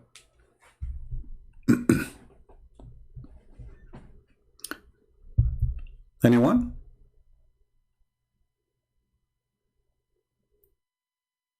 Mayday. My pal talk is open. Anyone? Why you ask Muslims to call, and when they call you, don't speak to them? Don't let them speak? That's not true. Nobody let them speak as I do. But you Muslims, when you call, you don't speak. I can play for you now all my calls with Muslims. You will see a Muslim, you have to force him to speak. And the proof is here. Let us make a challenge. People, can we make a challenge to our friend Ahlus Sunnah? Call me right now and record it. This is recorded. Let us see if I will let you speak and if you will say anything. You will not. Let us see who is the fraud. Me or the one who promised you endless penis. But you don't dare to call me. In front of everybody. I challenge you to call me. And you choose a topic and you don't change the topic. And I challenge you. When I respond to you, you respond to me. And not only that, I promise I will never hang up on you as long you are in the topic. If you don't start like saying, calling me names and etc. Do you dare? Right now. Let us see who's the fraud.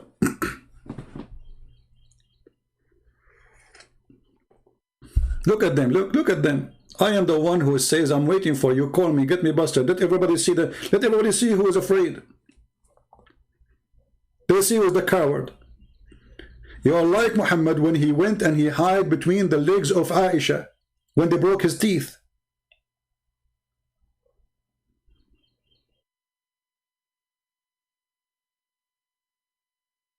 Do you let me speak as I let you speak? Where? I mean, look who's talking about democracy and talking about the freedom of speech.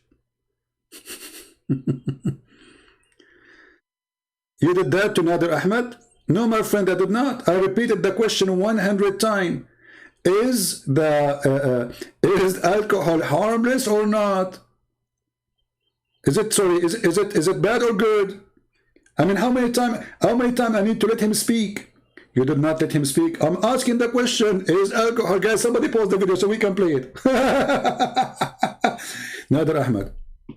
I mean, look how simple the question. They are afraid even to answer a simple question. Okay, you are the one who mentioned alcohol is bad. Okay. And women, she gave birth defect, a child with birth defect. Wonderful. I ask him, is alcohol bad or good? The guy, he keeps repeating himself. He don't want to answer. My friend, is it bad or good? Christian Prince, why you are disturbing me? Why you are not letting me talk? Christian Prince, my friend, I'm just asking you, is it bad or good? You don't want to answer. Christian Prince, you are running away from me. You don't want to answer me. Look, what's wrong with you? Is it bad or good? I had to repeat the question like 100 times. And then when we got him busted, finally, I have to force him to say the answer.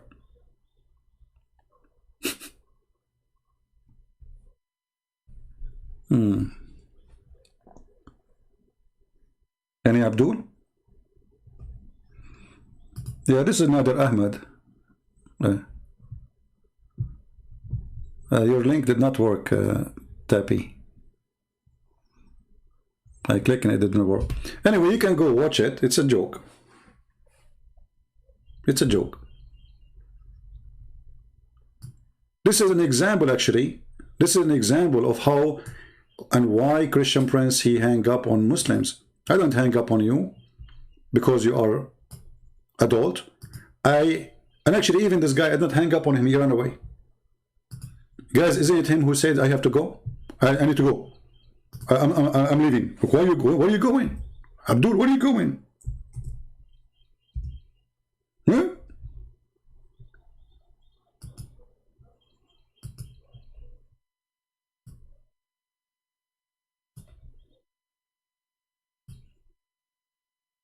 Where are you going? So this verse, it is about Muhammad. Let us see, where he called me? I don't know where he called me. It says debate, but I don't see the debate. Hold on. Oh, remember. We are talking about chapter. Well, I'm sorry. Chapter what? What'd you say? What chapter? Chapter 5, verse 9. What chapter? Yes. So we're going to do one scientific miracle that proves that the Quran is the truth, and you are actually following a demon called Christ. So both the Bible and the Quran actually answers a question on the issue of alcohol. Now, what's very interesting here, there was a study done. I don't have my desktop, which is shared. I'll show you that study. But in this study, it showed that the Quran actually, because of the teachings of the Quran, the Muslim women... See, I'm listening. I listened to him to the end, the claim. I did not interrupt him. I'm listening. The Muslim, they say I don't let him talk. See the liars? It's there. I'm listening. There is a, he called me. He chose a topic. He is the who is the one who chose it. I did not even ask him a question. I said to him, okay, Nader Ahmad, what do you want to say to us? What do you like to say? That hurt my feeling. Do you accept? Okay, hold on. Then you're going to agree. Let us see from the beginning. I can give you from the beginning. You are playing. Knows that the Quran is priceless. You are the best. Forget about the rest. Now he will call me. Let's see. He's here. Hold on. Yeah, let us call him.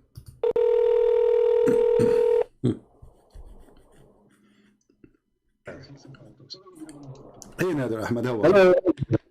Well, hello, CP. How have you been doing? After all these years, we finally meet. This is very good. I get a chance to meet you. How have you been doing? Thank you. I'm very fine. So what do you want to say to us? Go ahead.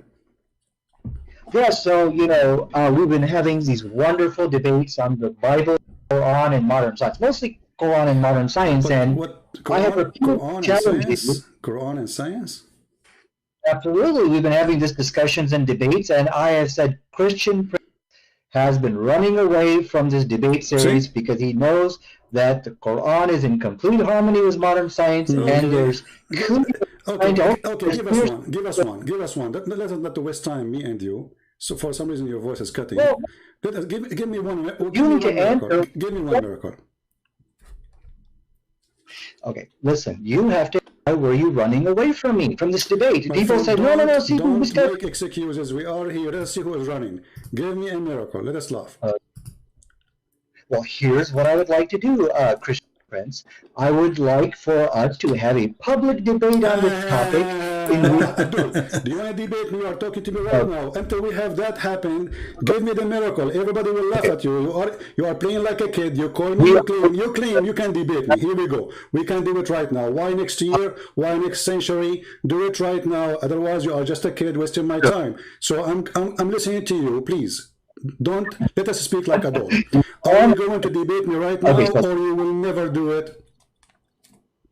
Well, first of all, I will give you. Want me to give you a scientific miracle right now? I can do that, but I think you should first answer why you are running away from me. Answer that to the people, because the one is running. I'm saying to you, let's do it right now. You said no. It's you who's running.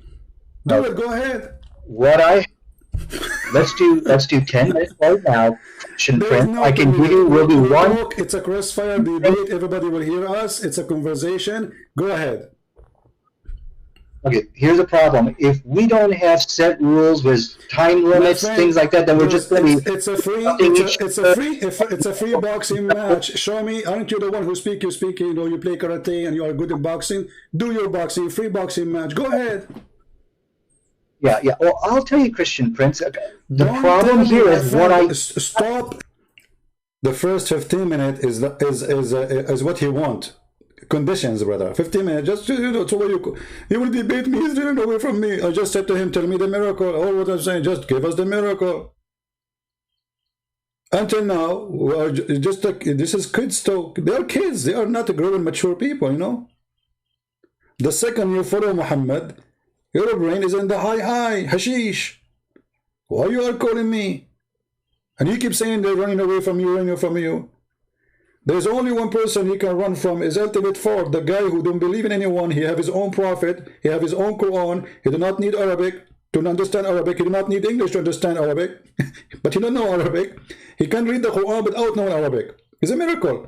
He do not need any interpretation, any explanation, any hadith. He don't accept any. He's a prophet. He's God by himself. That is a kid. We don't talk to him. So now you're adult.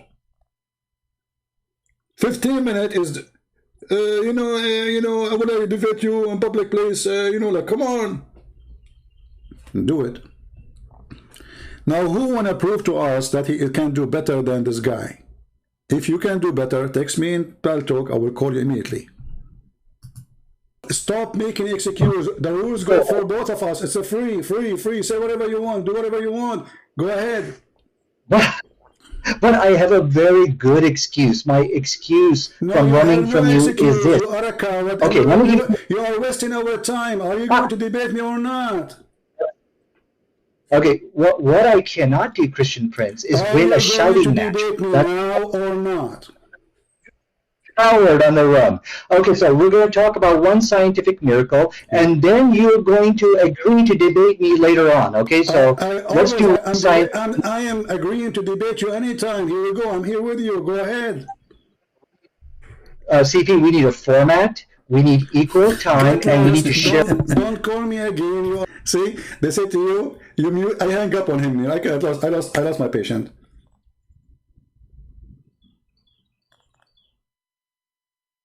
Do you see? What is the guy who's so excited to go to do boxing? He go in the stage. No, we need to put conditions, okay? We need to agree and come on, it's a free boxing match. Just use your hands, no problem. No, Christian Prince, you're running away from me. First, you have to agree to debate me. I agree, that's it, let's do it. What is this? They are too much intimidated. You are just a kid, you don't dare even to talk to me. We need a format. What format? Be a man. And look how good my heart is. I feel sorry for him, so I decided to call him back.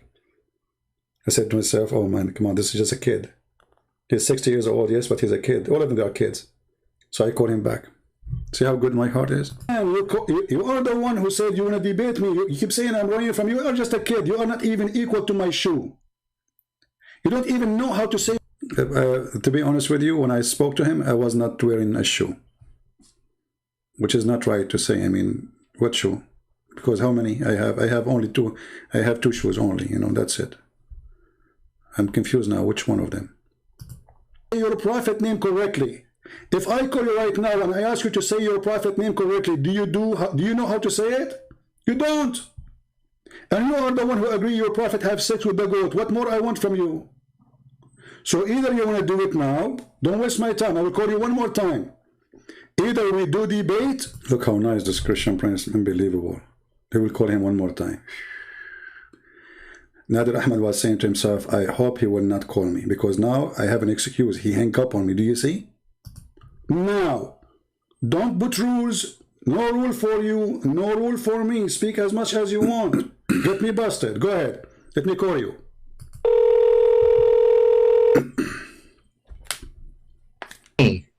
So, that hurt my feeling. Do you accept or not? Yes, let's do a debate, because I know you'll run away like a coward. So let's just do what you want. Go ahead. Nadir. Be a man once in your life and talk. Go ahead. Speak as an adult. Go ahead. What do you want to say to us? Go ahead. Yes, so we're going to do one scientific miracle that proves that the Quran is the truth and you are actually following a demon called Christ. So both the Bible and the Quran actually answers a question on the issue of alcohol. Now, what's very interesting here, there was a study done. I don't have my desktop, which is shared. I'll show you that study. But in this study, it showed that the Quran actually, because of the teachings of the Quran, the Muslim women are 50 times less likely to give to give birth to who has fetal alcohol syndrome. The study said you got to go to the Christians because of the influence of the Bible. So the question tonight, which Christian Prince needs to answer here, is, okay, so the book of Quran and the Bible, they gave an answer to this question of alcohol. And when we look at the Quranic answer, it is a far superior answer. What is the Quran answer? Until now, you did not give me the verse from the Quran, remember. We are talking about chapter, well, I'm sorry, chapter what? What did you say? What chapter? Chapter 5, verse 90. What chapter? Chapter 5, verse 90. Chapter 5, verse 90. Chapter 5, verse 90. Okay, tell me about it. Go ahead. Now we know what you're talking about. Go ahead. Okay, and then I'll tell you about it, but I'm following the rules because I know you will not run away from me and we'll debate on this topic. So that's the agreement here. Okay, so let me go ahead and get the verse in chapter 5, verse 90. Okay. It says, forbidden is alcohol, any kind of intoxicant, gambling. Okay. So from the study here, they pointed out that Muslim women are 50 times less likely to give birth to a fetal alcohol because of the teachings of the Quran. Now, the question is here, which you need to answer, is how is it that the Quran gave a better response? Where is speaking about the alcohol is bad? Where it says that? No, it says for you forbidden is any kind of intoxicants where it says and it's because bad of that, where it says it's bad for your health in the verse you quote for me. That is bad for your health. No, it is completely forbidden for Muslims. This is clear. Okay, and from the study again, I'm asking you a very simple question. You say that this is about health. I'm asking you, why in the verse never say anything about health? It says this is from shaitan, that's all. Because it's from shaitan, don't do it, correct? Yes, this is from shaitan. And so because as the study concluded, it is the teachings of the Quran which caused Muslim women to abstain from alcohol. And so the question from again is that how could Allah of the Quran provide a better response than Jesus of the Bible on the question of alcohol? That's a question you need to answer now. And so this clearly let's make it clear. I'm just trying to get a full sentence from you. So are you saying the Quran confirmed that alcohol is bad, no matter what? Now, notice with me, how many times I have to repeat, what is that? How many times I have to repeat the same question? I just ask him a question. Are you saying that alcohol is bad? That's all. Look how long it's going to take me to make him say if it is bad or not. The Quranic position is that it is forbidden. Yes, it's forbidden. I know it's forbidden. This is not a question. Are you saying that alcohol is bad no matter what? It's bad. It's ugly. Yes or no? No, no. But I think these are irrelevant questions you're asking. You're running away from the study. This is the topic. I want to know if alcohol is bad or it is not bad. Is it bad or not? I mean, what's wrong with you? So you are saying to me, Quran is forbidden alcohol. Okay, forbidden because of what? Because it's good or because it's bad? Yeah. What? You don't understand the question here, so I need you to take some time. This is my question. This is my question. This is my I am the one who doesn't understand the question. I am the one who's asking the question. Look at this. He's scared to say, because they knew if they say anything to me, it's going to be a problem. What the Muslim they do when they try to debate you, especially if they knew who you are, they try to make it a lousy answer. So he will not be cornered, Don't give him an answer because this is a Christian prince. They made an article about how to debate me. If you say to Christian prince yes, never say yes, never say no. Never say yes or no, because whatever you say, will get you busted. So Nader Ahmad is afraid to say yes or no, because the second he say yes or he say no, he get busted. He's following the article advice. This is my question, not yours. The Quran forbid alcohol. Is it because it is bad or because it's good? You're saying, okay, so you're saying alcohol is forbidden. Is it because it's bad or good? Why you are in trouble? Very simple question. How many times I need to repeat? Listen carefully. The Quran forbid alcohol. That's wonderful. Does the Quran forbid the alcohol because it is bad or because it's good?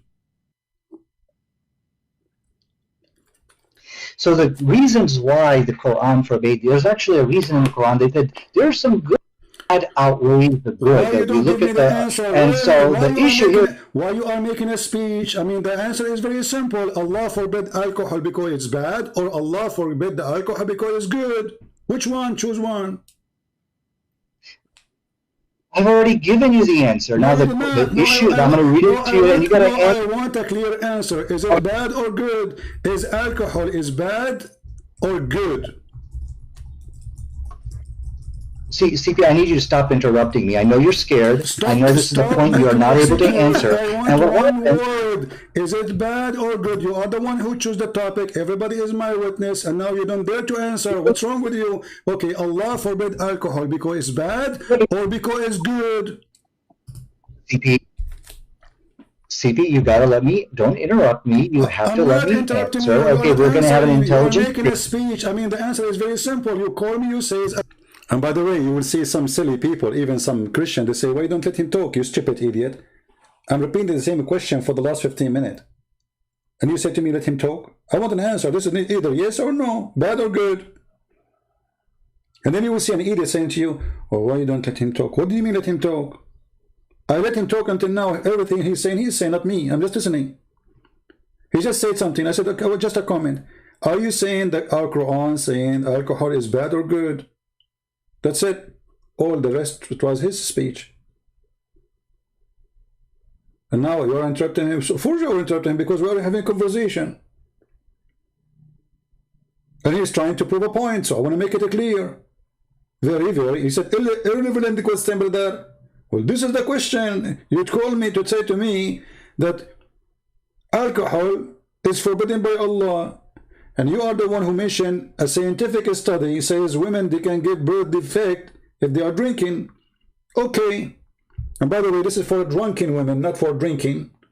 Not because she drank little wine or little beer.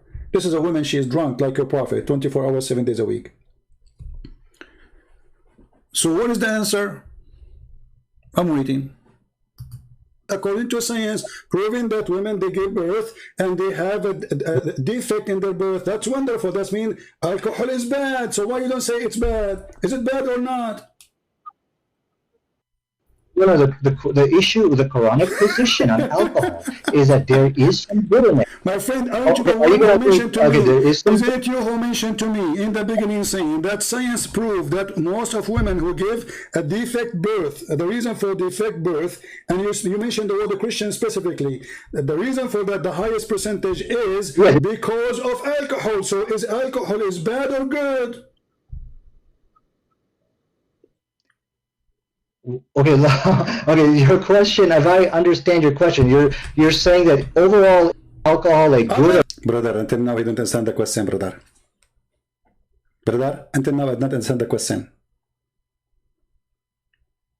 The problem that he didn't understand my question. I mean, he's a genius, you know. All Muslims they can answer you right away in a second, brother. But the problem that Christian Prince is English is funny, and we cannot understand the question. What is the question again? Is alcohol bad or good? Brother, I cannot understand the question. I think your question is not done right. And so what's the question again? Is alcohol bad or good? So what is the question? Is alcohol bad or good? So is the question is or bad? I don't get it. Can you explain it more, please? Like, because simply you know, your English is funny and I can't understand your question. You know what the question? Actually, there's no question in the question. Are you saying, Christian Brent, are you saying, Abdul, I'm not saying, you are saying, I want you to confirm, is alcohol bad or good? So you are saying that the Quran stands from the birth, you know, so what the question was? Like, what the heck? And then they say to me, you don't let them talk. I don't what? I don't let them talk.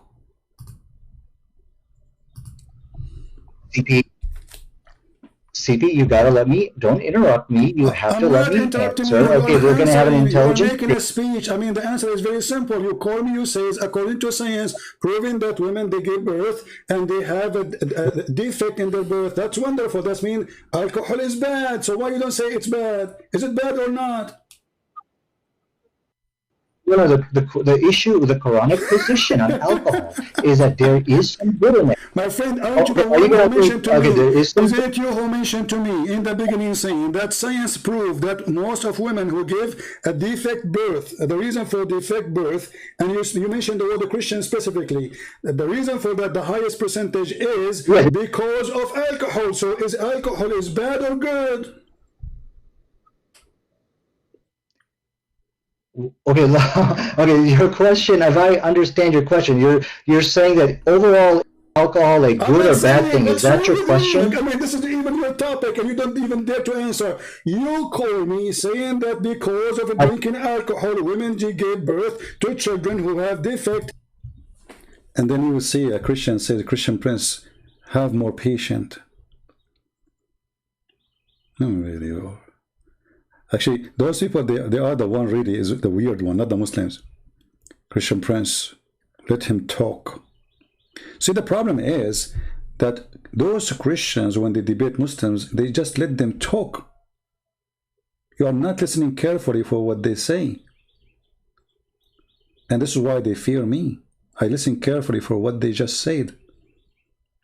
He knew, you see, in his mind, did you ask yourself why he's refusing to answer a simple question like this?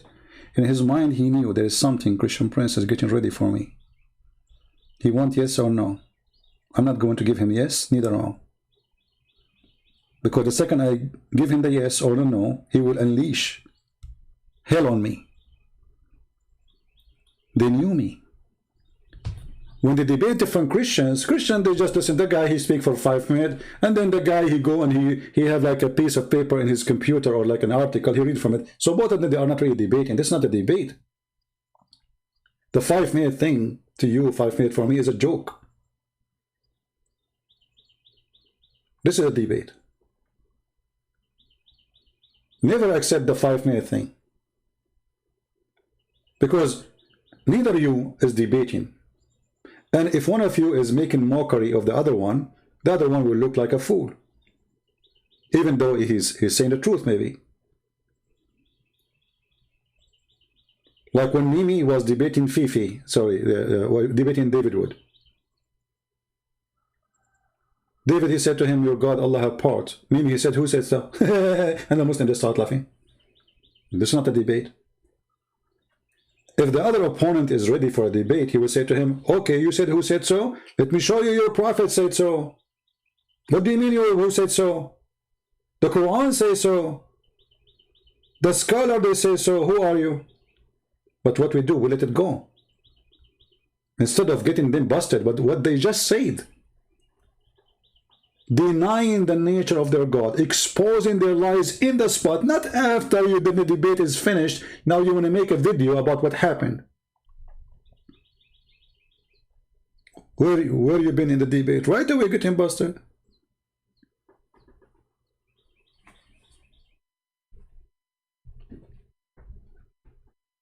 And this is here the kid.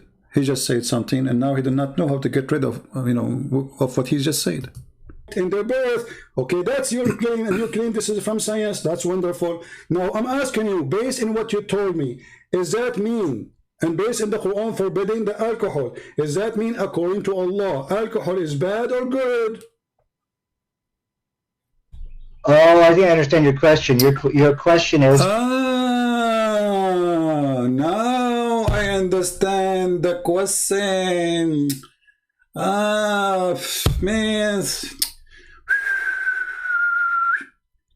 Man, the network is so slow, brother. I mean, the camel urine is not doing good job, brother.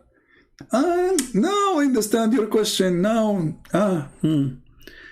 how many times I repeated the question? I have, you see, this is why you have to force the conversation if you want to get a benefit of it. Otherwise, it's a waste of time. Okay, did Allah forbid alcohol for specific reason of preventing fetal alcohol babies? Is that supposing now supposing now he understood it?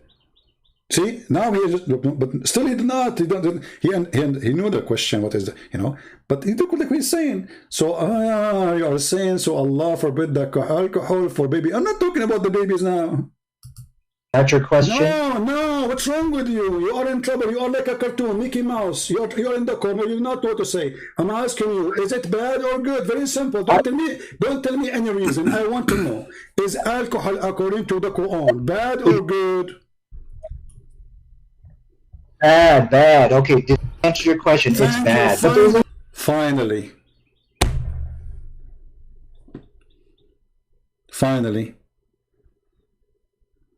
He slipped. Finally, we got the answer. It's bad. Okay, finally you said it is bad. So how come the Quran says it is good? Here we go. This is the chapter 16, verse number 67. You made me lose my voice, repeating the same question. The Quran says that the alcohol is amazing drink, is the best. It's a miracle of Allah. Read for me the verses.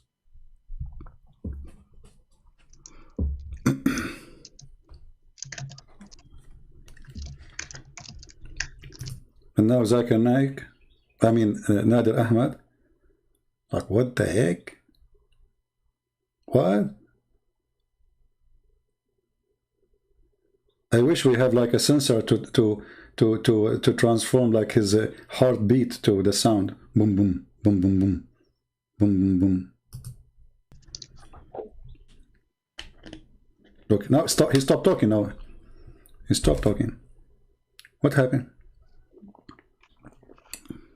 Nader, are you there? Are you finding the verse? I'm sorry, I'm not even looking at your screen. Well, did you want me to respond? Oh, no, I don't want you to respond. Do you want me to respond to it? Like, look at the genius, man. Like, do you want, you're asking me to respond to this one? Okay. You can call a friend. I mean, what's wrong with you? The Quran says, you said to me it's bad a second ago. You said to me a second ago, the Quran says that the alcohol is bad. Now the Quran saying that alcohol is a great drink. It's even a miracle from Allah. It is a benefit for mankind. And you can change any translation you want. What translation you want me to put for you on the screen? Okay. Oh, okay. I'm sorry. I'm not even looking at your screen. So let me answer that if I may. Okay, and one thing I will require of you, Christian, do not interrupt me in my rebuttal. Because if we're going to have an intelligent debate, we should not be interrupting. Even a rebuttal, because simply you just say that the alcohol is bad. The Quran is very saying the alcohol is amazing. I mean, can you even make a rebuttal? Yeah. Okay, so let me now respond to you without interruption. Because if you interrupt me, this is an act of cowardice, and this is exactly what I'm saying. He can't handle me in this debate, so he's got to interrupt me. So let me now go ahead and... We cannot handle you, for sure. For sure, you are like a little cat. Answer how the Quran, the same book, saying alcohol is a sign from Allah. It's a great benefit for mankind, and this is amazing product to use. It's a benefit. You make good deeds from it. You make good money from it. You make good health from it. It is in the top of that. It's a sign from Allah. Okay, so now you're going to let me speak, or are you going to run away? I'm waiting for your interruption. I'm waiting for your majesty. Stop complaining about interruption. You can interrupt me too. We said it's a free form, and your duty. Remember, your duty here. Supposedly, you are going to show me your knowledge, and your knowledge is a joke. You are just a kid. You choose a topic. You mentioned the topic, and now you do not know what to say because your God said alcohol is amazing. How you answer that? Okay, I want everybody to understand, when you interrupt somebody, this is an act of cowardice. He's running away because I'm about to put the slam dunk onto him. So let me go ahead and answer the question. The issue with the Quran actually made it clear, in alcohol there is some good, however, the bad is the good. So this is what the Quran said. And the Quran, that just get lost. Get lost. I lose my patience sometimes. I mean, after all this. So the Quran says alcohol is good, but the bad is that good is bad. Supposedly now we get the answer like, yeah, alcohol. Yeah, the Quran says alcohol have some good, but the good is bad. You know. And then I call him again. Stupid idiot. It's a waste of time to talk to you. It says in front of you, it's a good. You made good from it. You made good nourishment of it. Indeed, you made good nourishment of it. Anyway, guys, you can watch the whole thing. You know, I mean, at the end, he said to me, I have to go. When we get him, like, you know, more in the corner, he have to go. Potato. Do you know now why I use the word potato? Do you understand my language now? I have my own dictionary. Potato, tomato, idiot. You know, some Christians, they say to me, why you use those words? You know, find me better. This is the only thing can describe what I'm facing. And if you want to talk about health and birth defect, I never saw birth defect as much in Islamic countries because you marry from your cousin. And the proof of birth defect is you. Look at you. I mean, if you are not the... I mean, this guy, look at this guy, Christian Prince, how rude he is. He just said to the guy, the proof of birth defect is you. That's not nice. The guy is perfect. Genius. I mean, look who's talking about birth defect.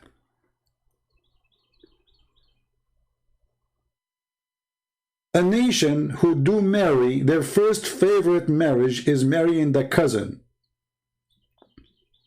And this is number one reason in the world for birth defect. not alcohol, because not every woman should drink and can get drunk.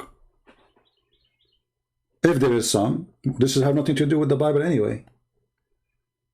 Actually, the verse where Muhammad is speaking about Allah, he said to him that gambling and drinking is haram. This is from Paul. It's Paul who said that. Muhammad is copying Paul.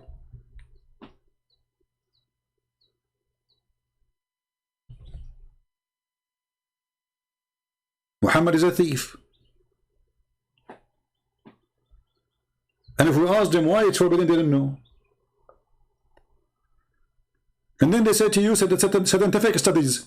What? Scientific studies. Like who's talking about? A Muslim talking about scientific studies. You know.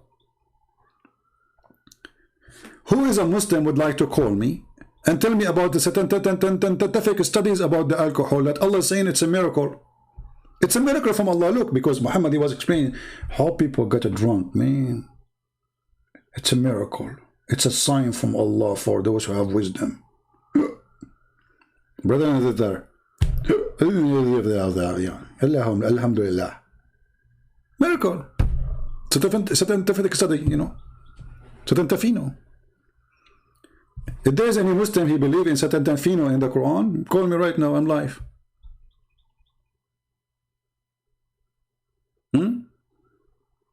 Anyone who want to take the opportunity? He can do better than you see. And they say to you, and then and the drama continue. You are interrupting me.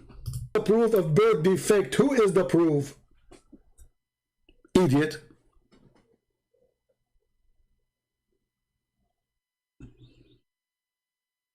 And the funny, the Quran says that alcohol is the made of shaitan. And then we find that Allah will import alcohol to heaven. In the heaven they have river of it. So it's made by shaitan, bought by Allah. What a business. As long as alcohol is made by shaitan, why Allah buying the alcohol of shaitan, importing it to heaven? So you as a Muslim, when you go to heaven, you open like a Budweiser, it says made by Satan, imported by Allah, halal. So it's made by shaitan, bought by Allah, and have the sign halal.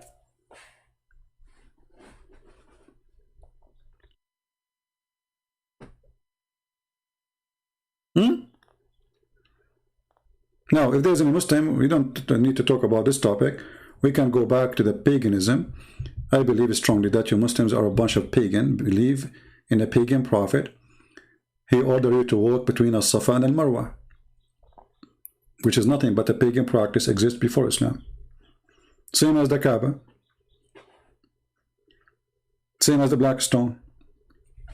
And by the way, do you know that you can even rob Allah? Do you know that you can rob Allah? I don't know if you know what I'm talking about.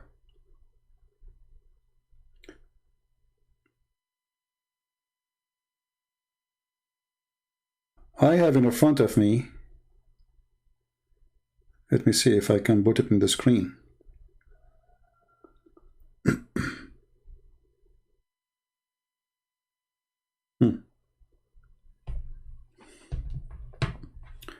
A Saudi prince from the royal family of Al Saud, which is no royal at all, announcing this. Let me look for the news. Hold on.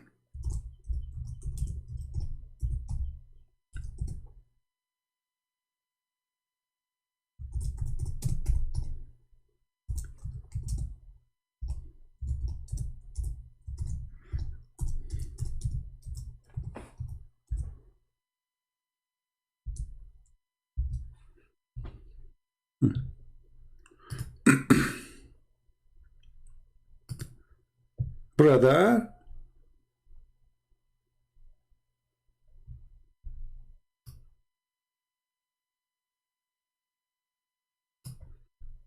the Turkish, they stole little rocks from the black stone rocks, which means it's a small rocks anyway. So you send the Turkish, sent by Erdogan. Erdogan, he sent a bunch of Turkish people to do Hajj. And what they do? They stole little rocks. From the little rocks exist in the black in the wax we showed you. If we translate here, this is all over the news. This is today. This is today. This is not, you know, this is just an hour ago. Aren't these actions considered a theft? A Saudi prince responded to report about the presence of pieces of a black stone in Istanbul mosque. Okay, question, who put it there?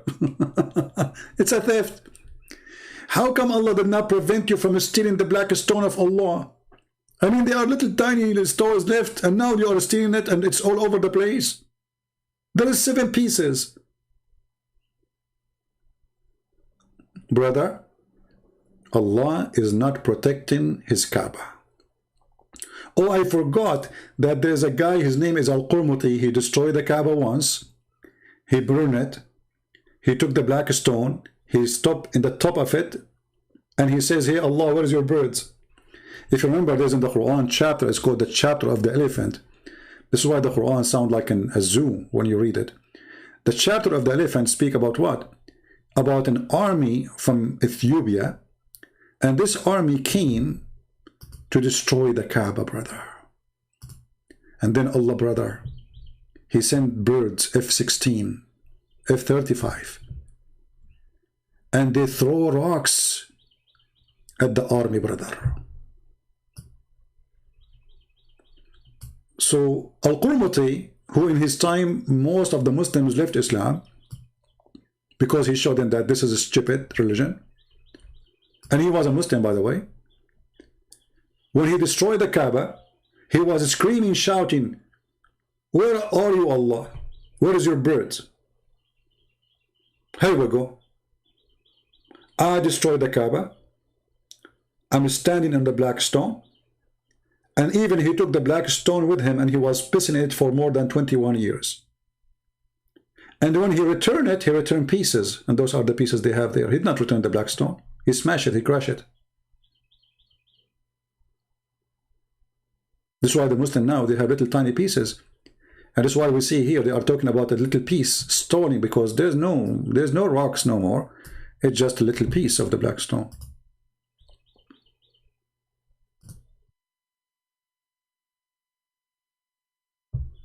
Allah is not functioning. I'm thinking actually to go to the Kaaba and get some. There's only 7 left. I mean 6 left, I think. Get 1 or 2. I put them in eBay. Or I can get one of those rocks and put it here, and every day I will do sin, and every day will touch it. Like I do sin at night, in the morning I touch the stone, it erases my sin, brother. Amazing, brother. We have a magical stone. You touch it. We are not pagan, brother. We are Muslims. We are not pagan. But we believe if we touch a stone, it erases your sin, brother. I'm very convinced. Brother, we put our head inside it and kiss it. You're kissing the wax. There's no stone even there, you idiot. You're kissing what?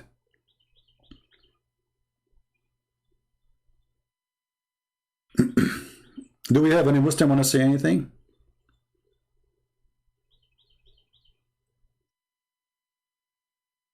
Don't forget to subscribe if you did not do yet. And don't forget to unsubscribe if you do yet. Because this is the wisdom of Allah. By subscribing to me, you are committing sin. However, now you need to go to Hajj and touch the black stone so Allah forgive your sin. And that will increase the business.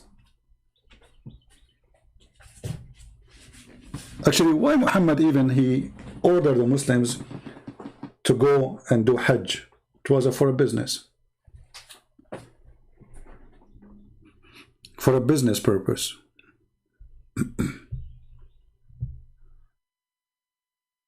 Anyone? Who is a Muslim would like to call me? And you know what? I'm willing to change the topic totally. You can choose a topic to prove to me anything you want about your religion, if we can call it religion. You can tell me, I want to talk about this to prove to you Islam is true. Forget about everything we said. Anyone?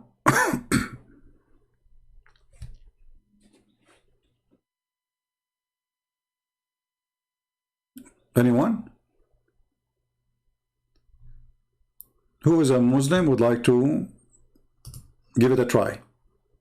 Look, my pal talk is open for almost, I don't know now how long, 2 hours.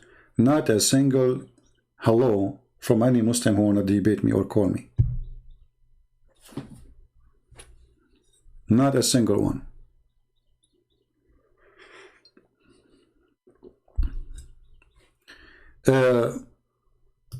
Bob Boss. I don't think even you are a Muslim. I think you are a troll. I think you're just a kid, you know, looking for some excitement, seeking attention, aren't you? You like me to mention your name, don't you? Oh, how cute you are. I think you are the most smart kid between your family. Bobs. Okay, Bob, if you are really a Muslim, give me a call. Otherwise, I will hide your text because you're an idiot, keep repeating the same thing, and you sound like a troll for me.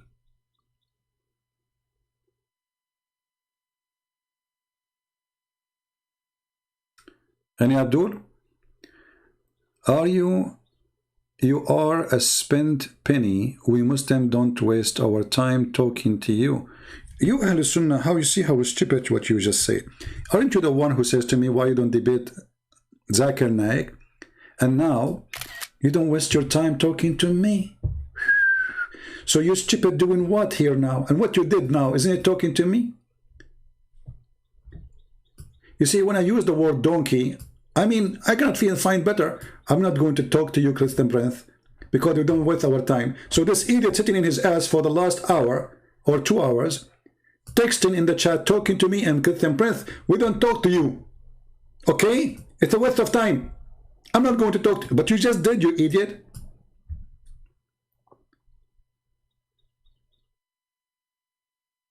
I'm not going to talk to you, okay? You are a spent penny. We Muslims don't waste our time talking to you. We'll deal with your sheep directly. Sheep. Let us talk about sheep. Brother, is it halal to have sex with sheep? Do you want to show you the fatwa that if you have sex with animal or a donkey in the Hajj, that will not destroy your Hajj practice, brother? How holy religion it is. Don't talk about sheep. Don't go there.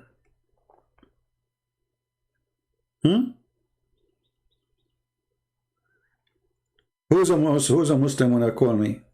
We don't talk to you. You know what? Why you don't debate Zakir Naik? Huh? Why you don't look? Why you ask Muslims to call, and when they call you, don't let them speak? Prove it.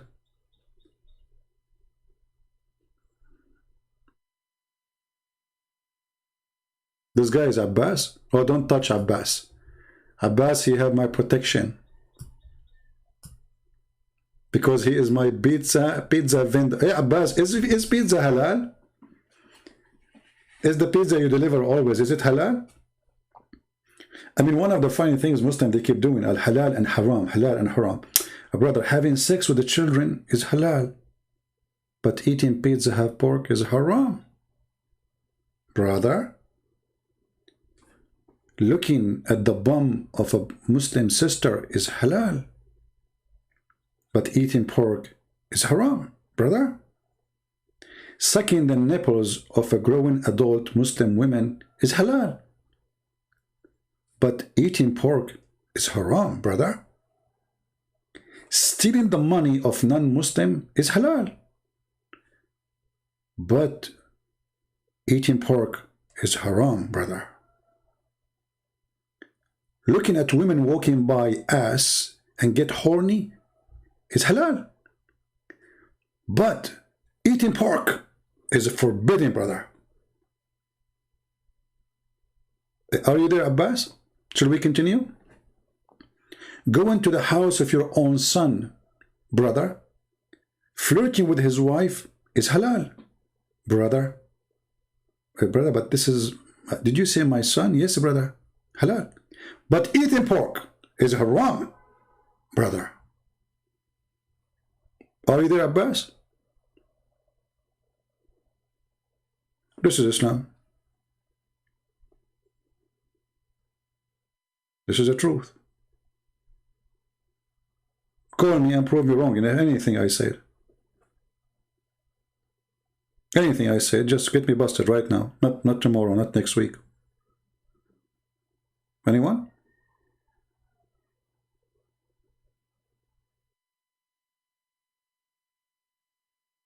Hello?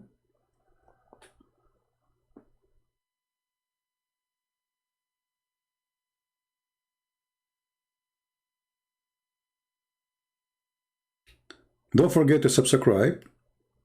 Clown? Oh, let us. Amin is getting upset. Amin is a good Muslim. He get upset, and that's a good sign, by the way. If you don't make them upset, that's mean you are not doing a good job. Let us be honest here.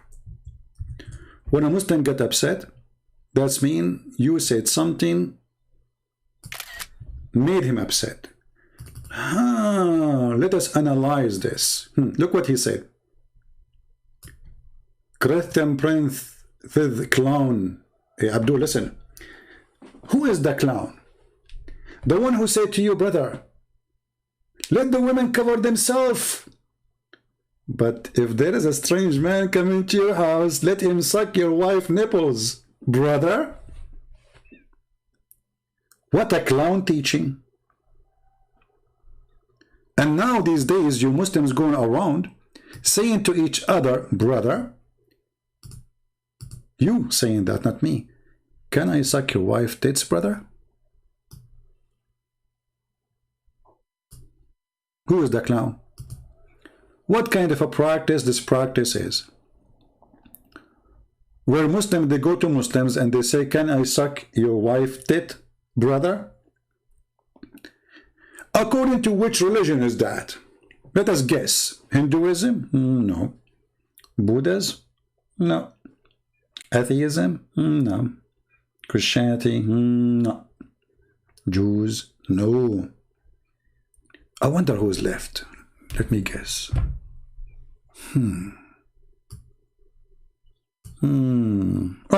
Abdulism.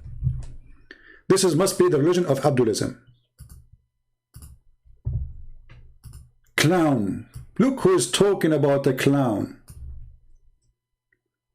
By the way, your prophet, he used to wear his wife's clothing, and he said, I never receive Quran unless I am in her dress. Clown.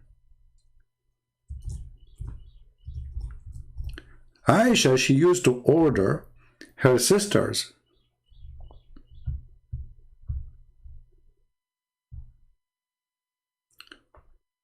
to do breastfeeding for anyone.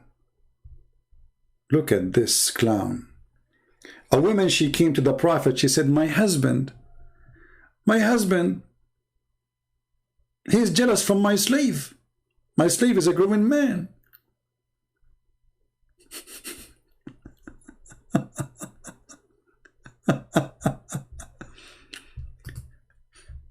O Messenger of Allah, I have a problem and you are the only one can solve it. Prophet Muhammad is like, now he's scratching his Zakir Naik beard. She said to her, okay, talk. I said, I see in the faith of Abu Hudhaifa, which means the husband, like he is not happy with who? With Salim. Who is Salim? Is a slave who live in the house. Whereupon Allah Apostle said, suckle him. I'm turning my car on. Don't think I'm laughing. Are you there, Mr. Clown? I want to give you an opportunity to be an admin in my chat if you can give me the name of the clown who said to her, suckle him. I'm waiting for you. Give me the name of the clown. A woman, growing woman, she have a growing man slave. And she said to him, but how I'm going to suckle him and his growing man? Like, what? Like, what? Is what? What? Who is a Muslim would like to invite his Muslim brother to his house and he would like voluntarily to practice the teaching of the clown prophet? By the way, I don't mind to visit you all, but one condition. I mean, your wife, she have to have, I mean, to be beautiful. I'm not going to suckle everybody. I mean, don't bring me a woman, she is 99 years old, and say, this is my wife, suckle her. Like, come on. And then the Muslim, to solve the problem, they start saying, brother, this is not suckling, brother. She give him milk. It says suckle, arda'i, in Arabic, arda'i, rada'a. So he suck something with, you know, give him milk. Why your wife, she's a goat? Why you would think women always, they have like, anytime you suckle them, they have a milk? She's a girl, she's an old woman, actually. You know, what suckling? You will suckle what exactly? But you know, we have to be honest here. This is very hippie, beautiful religion. Like the hippie, the many people, they have wrong understanding. They think hippie started in California. The fact did not start in California, start in Mecca. They used to go around the Kaaba naked, and we show you the reference. Wearing nothing, and we show you the reference. Touching their vagina, and we show you the reference. And now the Prophet is making it even more beautiful. So the husband is jealous. He see a man, a growing man in the house. He go to work. What this guy is doing in my house now? God knows what he's doing with my wife. The Prophet, he found the solution. Suckle him. Hey, people, if there is a neighbor and he is looking at your wife, and you want to stop him from doing that, bring him to your house and let him suckle your wife, and he have to suckle her 10 different days in 10 different time until he is satisfied. I mean, we have to be honest here. I like the satisfied part, because you might never get satisfied, so you have to do it again and again. And by the way, this was in the Quran. This was in the Quran. And the Muslim, by the way, they say to us, the Quran is preserved. And then we find that the one who ate it is a goat. Look, look, look. Aisha, may Allah peace upon her. May Allah pray on her. May Allah preserve her nipples. The verse of stoning. The verse of what? Of stoning. My friend Kareem is a kid. This guy, he's a, you know, we talk to him. That's it. He's just a kid. Why you want this, Kareem? We have him recorded many times, and we took his call many times, and he's just a kid. He's stupid. Okay. The verse of a stoning of a breastfeeding an adult 10 times was revealed. Okay, it was what? Allah revealed the verse to do suckling to adult 10 times? I wish I have a video camera at that time. I go to the office of Allah. And then Allah now, he put his head in the disk. He says, I need to send them something to stop them from looking at each other women. What I should do, what I should do. Allah don't really know what to do. I mean, those men are very aggressive. You know, Arab, we are Arab. You know, me as an Arab, I can tell you about myself. You know? I can't tell you everything because you get scared then. But I can tell you, brother, some stuff, brother.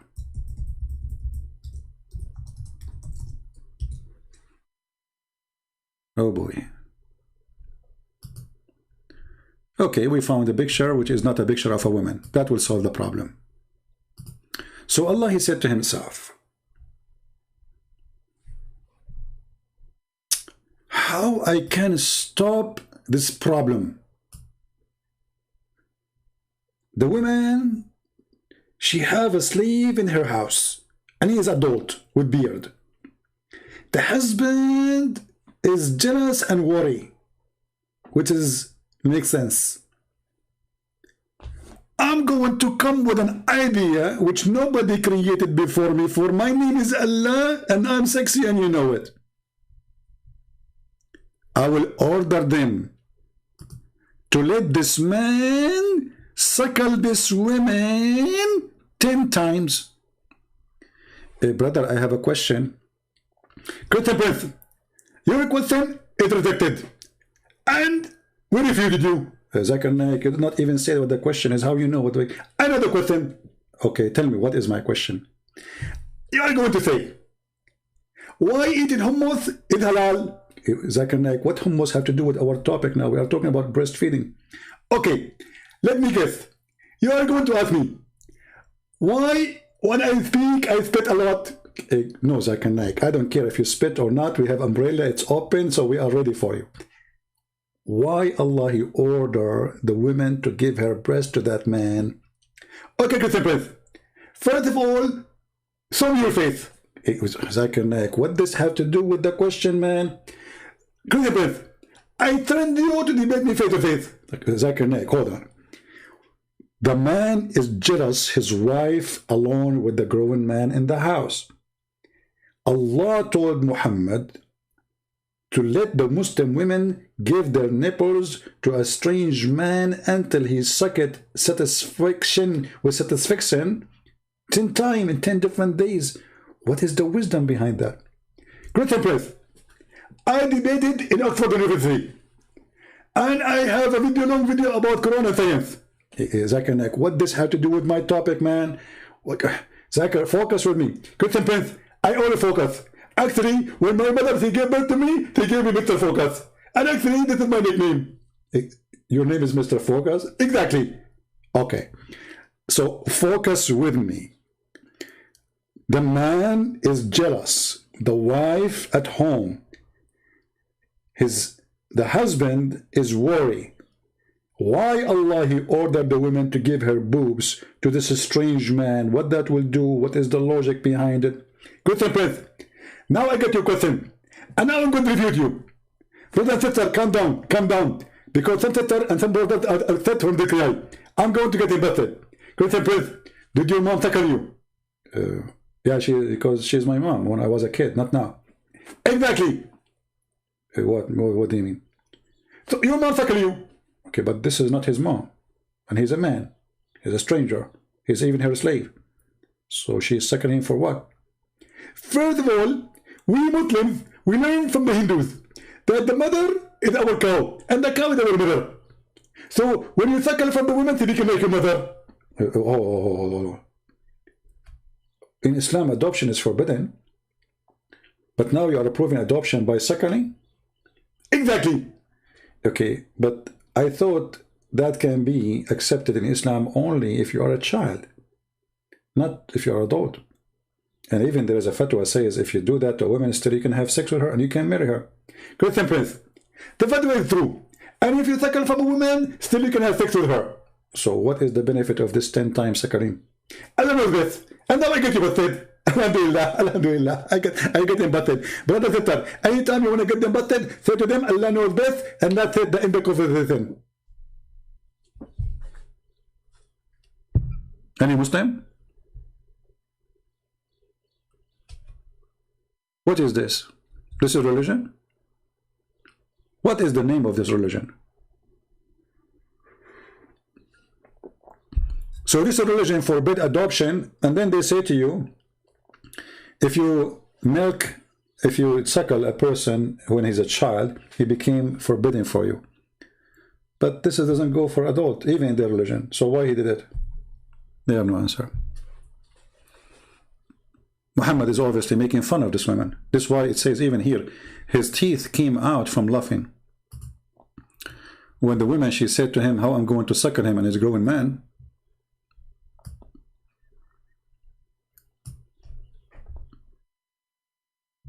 It says in the hadith that he laughed until his teeth came out.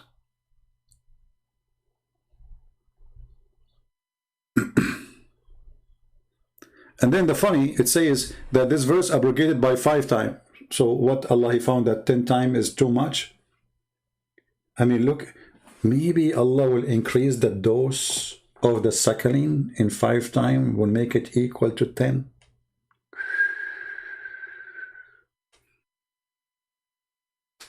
And where we can find those verses, you see, they say to you that the goat ate it, right? Okay, the goat ate the verse, did not eat your memory, Muslims. Where is the verse? Don't the Muslims, they say we memorize the Quran? Who is a Muslim can memorize for me the verse of 10 times breastfeeding for adult? Anyone? Remember, the goat, she ate the verse in the paper, not in your memory. I think that the goat ate your memory too. And I think it's not the goat who ate the Quran. I think you're Muslim, you deleted it on purpose. You're ashamed of it. Because it doesn't make sense. The goat ate the Quran, we got it. What about the rest of the Muslims? Nobody remember it?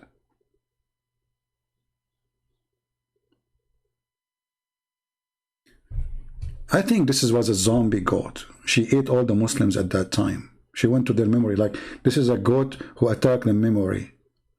When you are asleep, she come to you and she look your ears. And she put her tongue inside your ear like a straw. And she suck only the memory about that verse. Good Prince, you are genius. And I think this is what happened. Zakanak, you think this is what happened? I said the science. And it says in science that some memory is stored in certain cells in the brain. Ah, so the goat, she did that.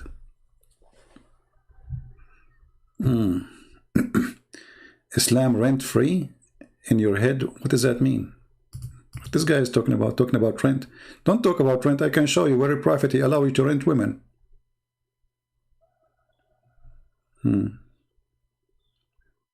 What are you talking, saying? I mean, mimicking Zakanak. He's mimicking me.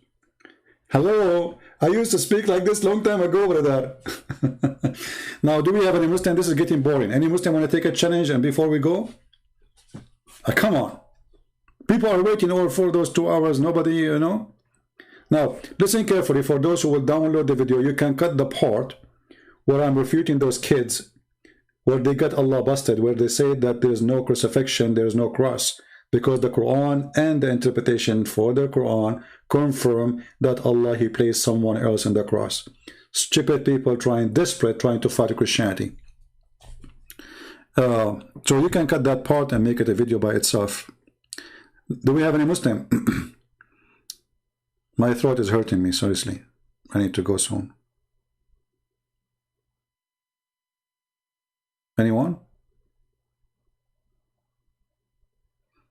Mayday, if there's any Muslim? Who's a Muslim here? How many of you gave our video a like? Only 1,151?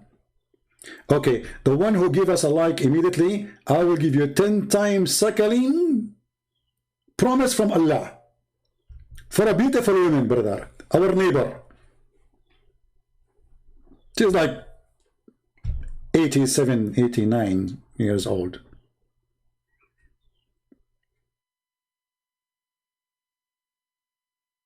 Suckling cult. So this is what Islam is about. They say we are against adultery, but Islam is religion of adultery. Muhammad, the biggest adulteress ever.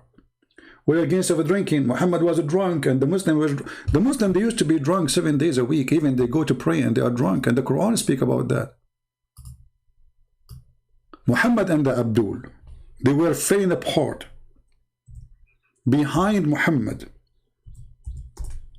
And when the Arab, they start making fun of such a religion, suddenly Muhammad says, Allah says, don't get close to the prayer when you are drunk. He don't say to them, don't drink. Look at this. Muhammad, he come with no drinking thing. When he got sick, he cannot drink no more. When he was dying from poison. Oh, you believe, approach not prayer when your mind is drunk. You see it?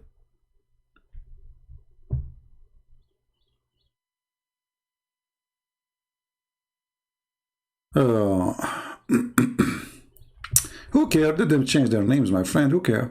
We are laughing. Their name is Abbas, their name is Farnas, their name is Potato Tomato. Who cares? The same. Still nobody dare to call us and refute us. A drunken religion. The Prophet and his followers, they used to fall apart and they are drunk in the mosque. A Muslim, he says to you, Christians are dirty, they don't clean themselves. We Muslim, we clean ourselves 5 times. And then we find how Muhammad, he cleaned himself 5 times. How, brother, how? The Muslim, they make videos about how if we follow the Prophet, we can fight Corona, brother. Really? How? Brother, the Prophet taught us to clean ourselves, brother. How? Take a shower. Okay, let us see how the prophet he take a shower. Dead dogs. The prophet showering, the prophet jumping in a jacuzzi full of dead dogs. What is making me upset, honestly, there's no dead cats. I mean, this is discrimination here. Why you are putting dead dogs only there? Something fishy here.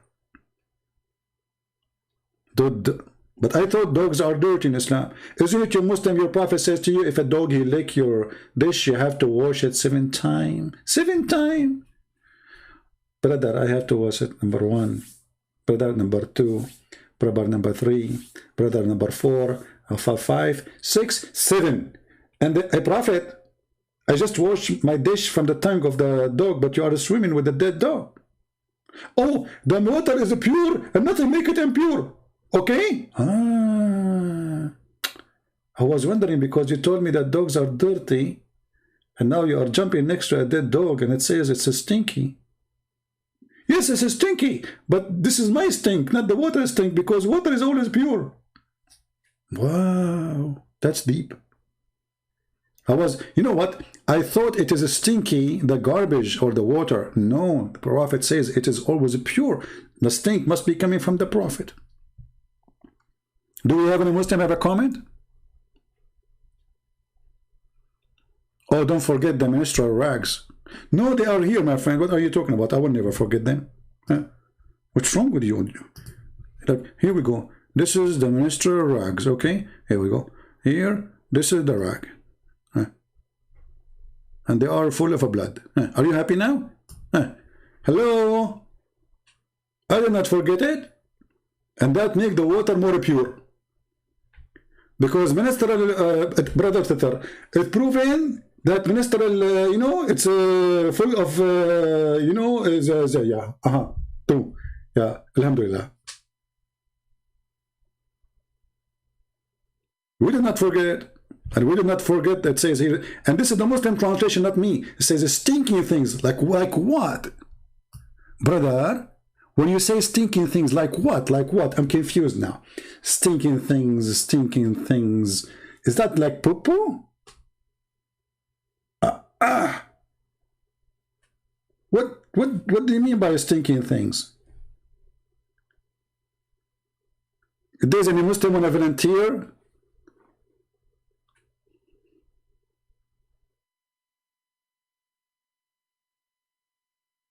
Brother, we Muslim, we clean ourselves 5 times, not like those kuffar, brother. They use toilet paper, brother.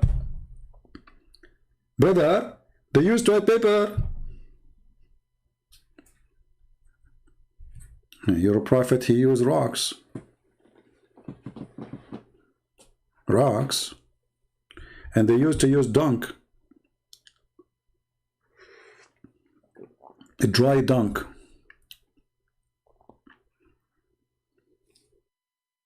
Yeah, but you know, what we have to be honest here.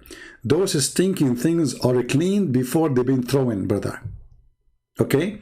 So literally, this doesn't count. I'm going to erase it, brother, because those stinking things, the second they touch the prophet, they are not stinking no more.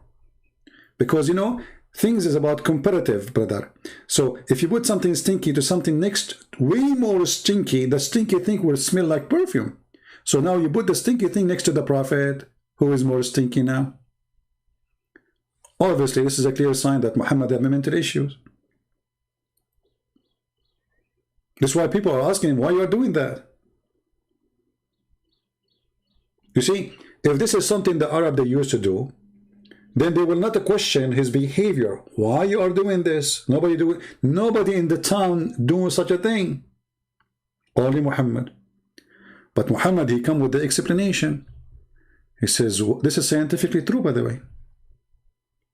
You know, there is a, okay, let me prove it to you. There's a very well-known famous scientist, his name is Scooby-Doo. He made a book, it's called Water is Pure. Read through the book by Scooby-Doo.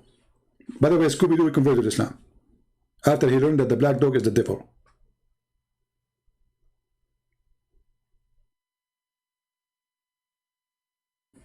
Any Muhammadan? Water is always pure? I remember once a Muslim, he wanted to refute me. He says there is a fatwa that if the body of the water is in the size of a swimming pool, oh, Egypt, what swimming pool? This is a small thing. This is garbage. And this is not a spring of water. This is leftover water from washing things in the houses of the village. It goes to the lower point. This is not like a spring of water.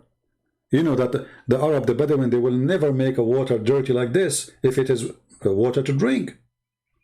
This is dirt. So why Muhammad, he did not go to Zamzam? I thought Zamzam is where the water, yeah, this is the only water for them there, Zamzam. This is supposedly clean water, you can drink from it. Even though the BBC, they found it have full of arsenic, poison. And then the Muslim gets so upset from the report about the arsenic in Zamzam water. Okay, we are going to change topic now. Guys, should we go or we continue with something more? You want something? In the Middle East, right away, Middle Eastern, when they say, you know, we say something, not something. Actually, those Egyptians say something. Is it true that when Muhammad received his verse, would begin to sweat and his eyes would roll in the back? Yeah, well, there's many stories reporting that Muhammad, he struggled and he have a muscles shrink. Obviously, Muhammad is suffering from kind of brain illness, you know. I'm not a doctor, but those who they are doctors, they can tell you the name perfectly for that. Even Muhammad says clearly in the Muslim stories that he tried to commit suicide many times. He go to the top of the mountain and he tried to throw himself many times. And here you see in the hadith here says, when the angel come to him, he went to his wife. This is after he saw the prophet, the angel supposedly. When he come to his wife, you will see that he is shaking, he is terrified.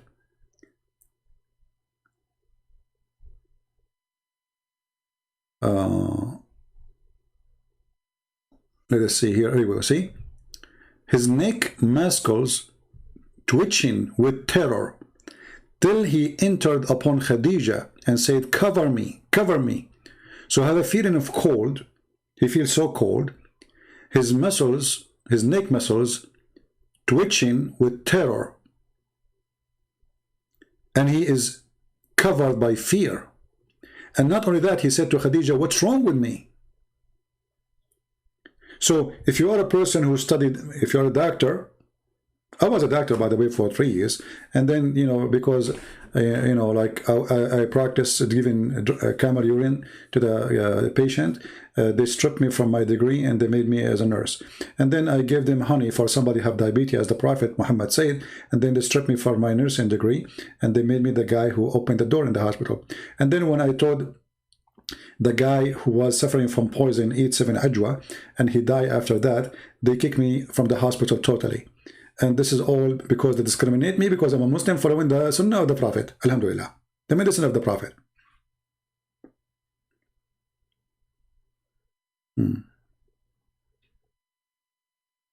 They call it epilepsy, right? I don't know about the epilepsy. I think epilepsy, I think the name is so, the word is so nice for Muhammad. I don't know. Epilepsy, Muhammad? Come on. Make him epilepsy. Make him, I don't know. I mean, the epilepsy doesn't fit with Muhammad. Even the Muslim will be upset. It had to be something strong, brother. Schizophrenia? Can you make the name easier for me to read? I mean, you know my English. Schizophrenia. Like what? It's like a train, you know. Forget about Nina now. What's schizophrenia? It's called schizophrenia. Okay. What are you talking about? The Prophet was very healthy. And you know, it's very normal at that time that people commit suicide, brother. And look what here, the story here saying, that the inspiration, this stop. Why? Because Ibn Waraqa, the real father of Muhammad, he died.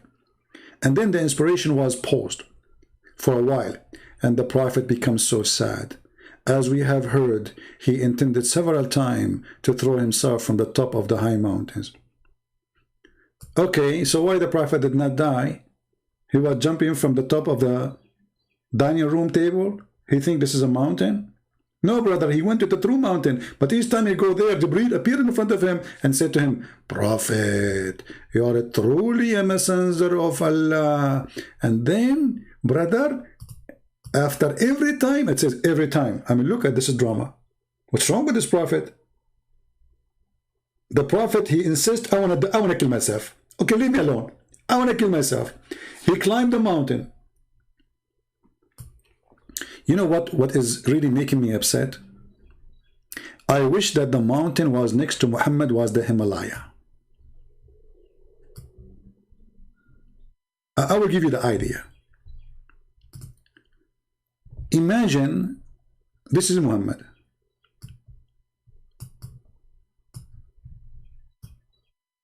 Okay, brother? And now he is going to climb the Himalaya. Himalaya. Yeah, there used to be two mountains, by the way, and they put them together. A mountain is called Hama, and Laya, they get married. And then we have Himalaya. So this is the Himalaya. Very high, Himalaya, very high, very high. Okay, Muhammad, he spent like 10 years climbing the Himalaya. And then when he arrived there, now Muhammad is there. Let us put him there. Finally, the Prophet is there. Takbir! The Prophet is there. He's going to kill himself. He will jump from the top of the Himalaya. And now, only now, the angel appear for him and tell him, Prophet, don't do it, Prophet. Truly, truly, you are a messenger of Allah. Like in the movie, you know the movie? Like the guy who wanna jump, they give you like somebody supposed to, is like a specialist. He says to him, come on, don't jump, man. So what if your wife, she left you for a boyfriend? Huh? So what if your first son and second son and third son, they are not your kids? They are the kids of different Abdul. Huh? So what? So what if he is going to inherit you and get your money because of the Islamic Sharia Allah? So what? Huh? So come on, don't commit suicide. So the angel, he wait until Muhammad in the top of the mountain, the poor Muhammad. I mean, why the angel don't appear for him before he leave his house? I mean, you wait until the guy, he climbed the Himalaya. I want to kill myself. I'm Muhammad. Hey, video YouTube. Live streaming, please. Live streaming. Yes. Don't use this camera. This is don't use Huawei. It's forbidden by Trump. They will ban our video. Okay, use GoPro. Okay, I'm Prophet Muhammad. I'm going to kill myself now. I'm going to jump, and then suddenly the angel appear as usual. Each time, I mean, how many times he climbed the Himalaya? And each time he said to him, don't do it. You know what I wish? I wish that the angel was like 1 second late. Man, unbelievable. You know, there's a guy, he's a Middle Eastern like me, you know, but he's very cheap. I'm not cheap really. I spend a lot of pennies every day. So he was fixing the antenna. He was watching TV. This is Muhammad, by the way. So the antenna reception, you know, because the hadith says that the reception, the inspiration stopped, paused. So Muhammad was watching TV. And then the TV, the picture started flipping. He told his wife to cook 2 eggs for the dinner. One for you, one for me. Do you understand? The wife, she said, yes. My cousin, because they married their cousins, as you know.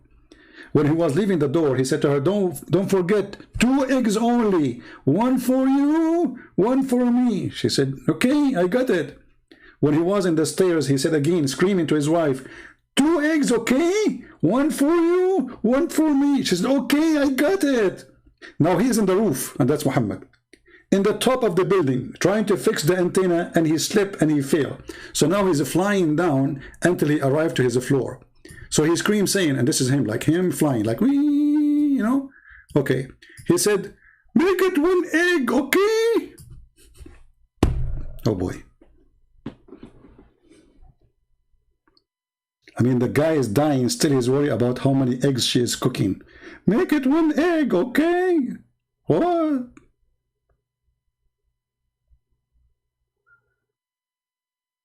So the angel, he wait for Muhammad until he go to the top of the mountain. And then he appear in front of him and tell him, don't do it. And then when he's coming down, he said to him, make it one egg, okay? Because I'm dead, don't worry about me. Deep thinking. I love it. All right, I think this is enough for you today, guys. This is what? You love my Pisco drawing? Okay, now you expect me to understand what Pisco mean. I need to open dictionary now. Okay, I was going to close my broadcast and go, but now this guy, he says, I love Christian Prince Pisco drawing. Pisco sound dirty for me, man. Pis and co. I'm really upset from you. I'm going to call Zach and I'm going to sue you. You love my Pisco, huh? Unbelievable. Yeah, the English is very funny.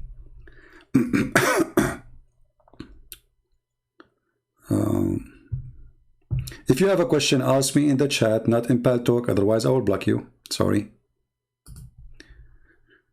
This is what he said to me, Pisco. I take a friendly screenshot for it. I'm not lying. He said Pisco. Pisco. Like what? What kind of language this language is? And now what you will say, you say to me, Allah knows best what he meant by Pisco. Okay, I got you. Read the interpretation, interpretation of Sahih.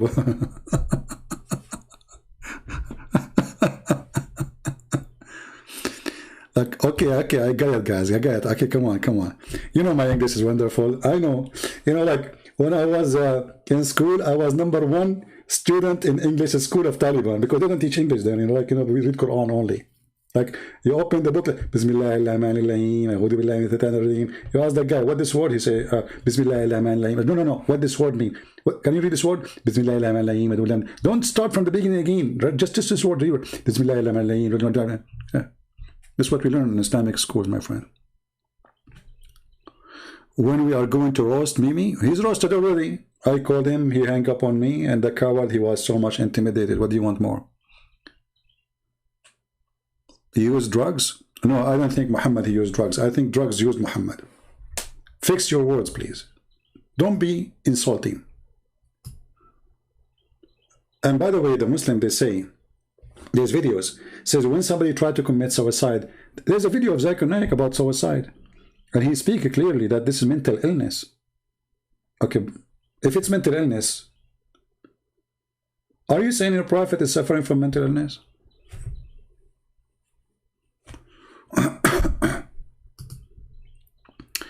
Can you answer why John 5:7 been removed from new translation?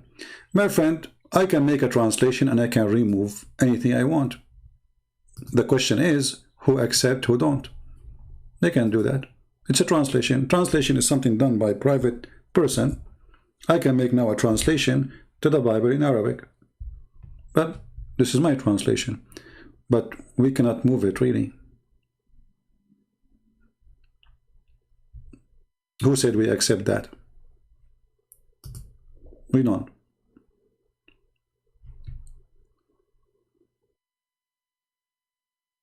Do we have any Muslim?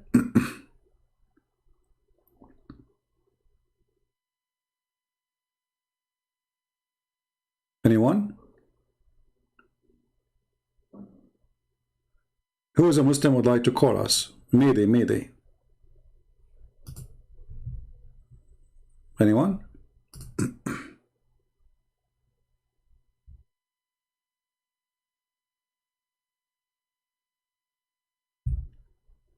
Anybody? You know, there is no book documented as much as the Bible. So let's say, for the sake of argument, they remove all 1 John. All of it is gone. Still nothing changed. But sometimes people who they want to be silly, they can come silly with silly stuff. You know what I mean? Let us say all 1 John, all the book is not there. not a verse. All of it. All this part. Nothing will change. Still the Father and the Holy Spirit and the Son is there. All over the Bible. From the first book of John, it says, in the beginning it was the Word, and the Word was with God, and the Word was God. And then in verse number 14, and the Word became a flesh. So here we go. This is John.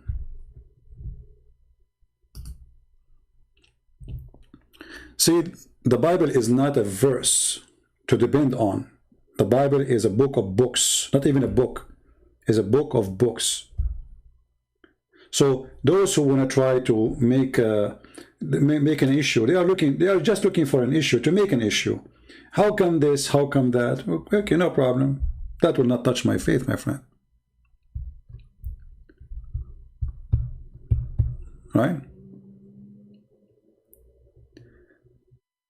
Always use your intellect and intelligence. God, He gave you a brain. Use it.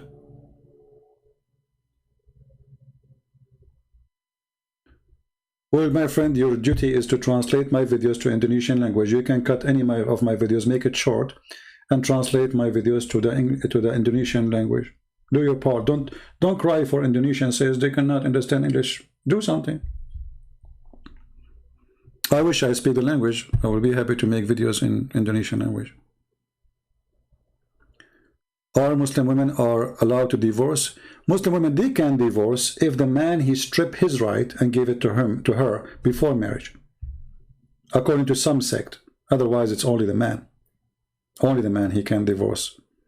And now, because simply, you know, the Muslims are affected too much by the European system and European law, so they have courts like, you know, I mean, most of Islamic countries, they don't practice anything about Islam, really.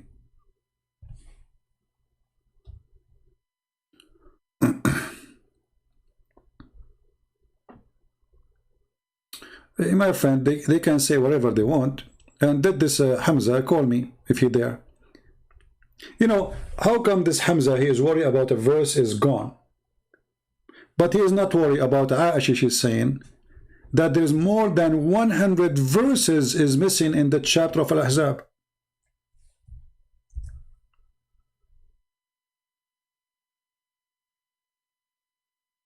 Do you see the stupidity?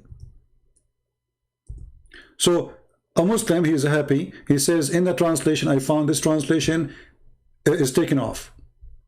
Oh, well, it's a translation. But how you can explain to me the wife of the Prophet saying that the chapter of Al-Ahzab used to be equal to the chapter of the cow?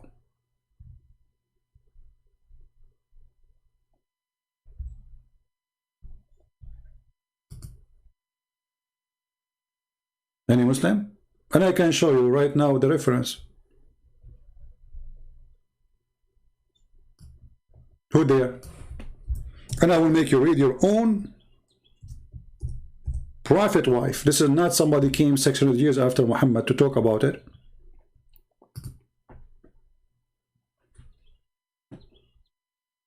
And this is written by the highest scholars, not a YouTuber. Here you see the hypocrisy of the Muhammadan. Secondly, if a Muhammadan is speaking about the Bible being corrupt, well, this is the Bible of Allah anyway, according to Islam. So you are saying to me that the Injil, which Allah He sent, Allah could not protect it. So this is against your God, not against me, because at the end of the day, this is not my book, my friend. This is the book of God. My book is what I wrote, what I made. My book is my ideas.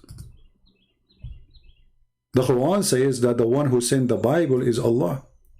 So when a Muslim, he tried to prove a point about corruption of the Bible, he is proving to us that God of Islam cannot be trustworthy, for he could not preserve his books. So imagine this.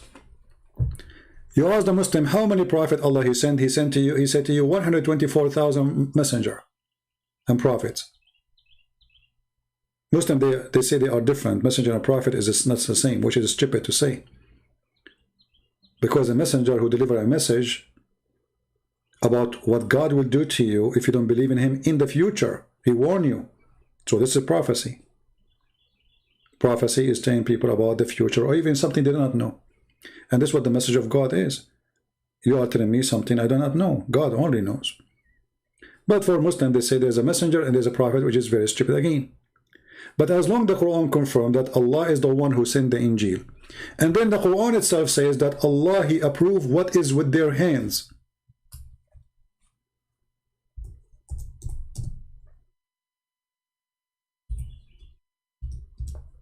The Quran says that Allah believe in what is in the hand of the Christians and the Jews.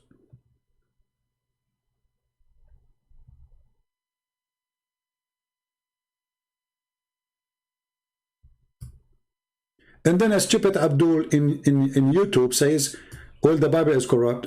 That means the Quran is corrupt. Do you see it, my friend? This is why they will never dare to call me. They will never dare to debate me, even about any topic, no matter. If the Bible is corrupt, so how he says, I confirm what is with you?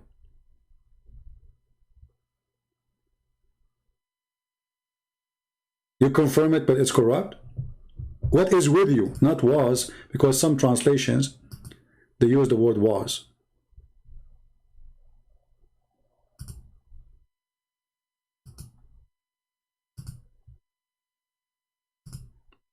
Which means the one who come with such an idea that the Bible is corrupt, he's a stupid, he's a fool, he do not know his own religion.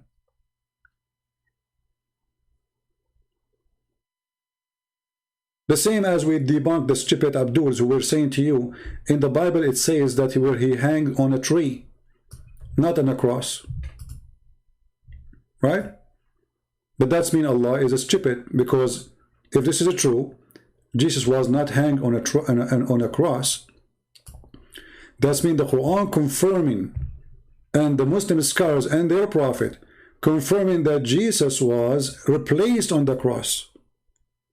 But you're saying to me there's no cross. And the Quran says they crucified him not, but Allah made it to appear to them. Made it what? Made to appear him in the cross.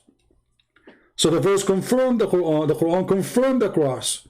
Or what the Quran saying it was someone else. So the stupid Abdul, when they say, oh, there's no cross, this is a pagan story.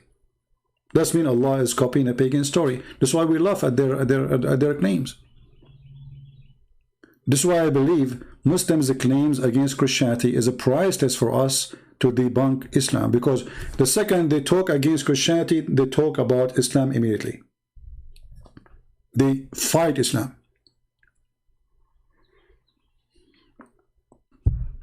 And then they will regret. Like, do this guy dare to call me and say to me what he said, that the cross is not there? If you open every single interpretation for this verse and the hadith, confirm that there is someone replaced on the cross.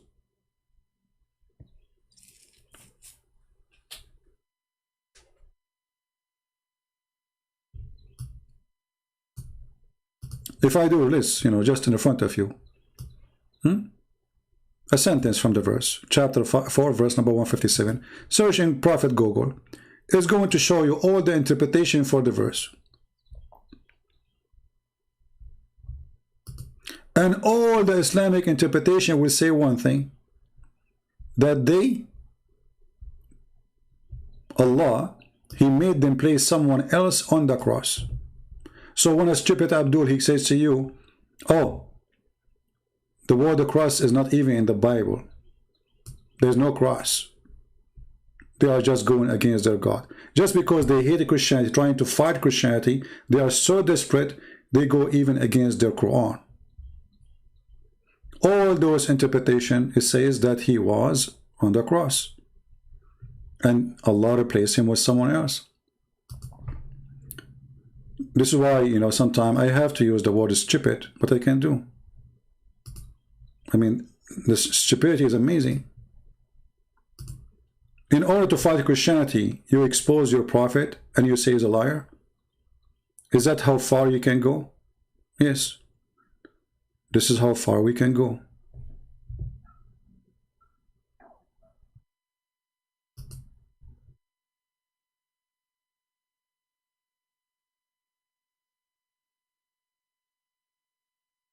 Any Abdul?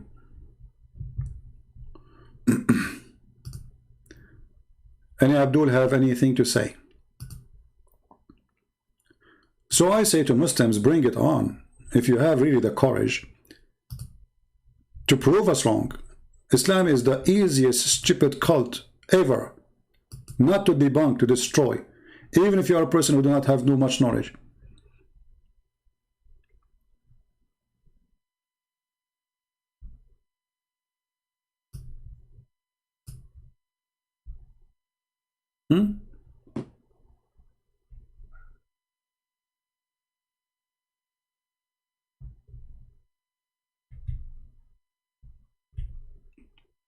So what we will do now to Ibn Kathir, we will laugh at him.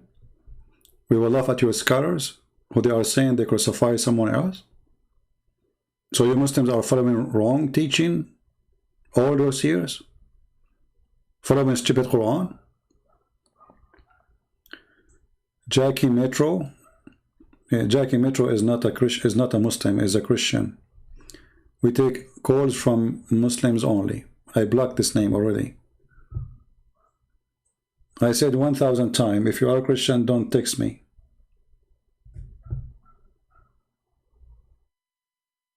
Any Muslim?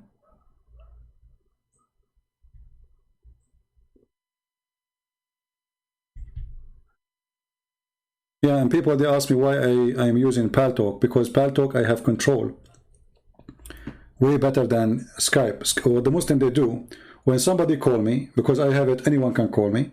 So what they do, they start calling until they stop the guy from talking, so they drop the call. When we are not talking, they will not call. The second I receive from a Muslim a call and they see almost he is leaving Islam, they go crazy and they start calling, and the call will appear on my screen until the call drop. In Paltalk, they cannot do that.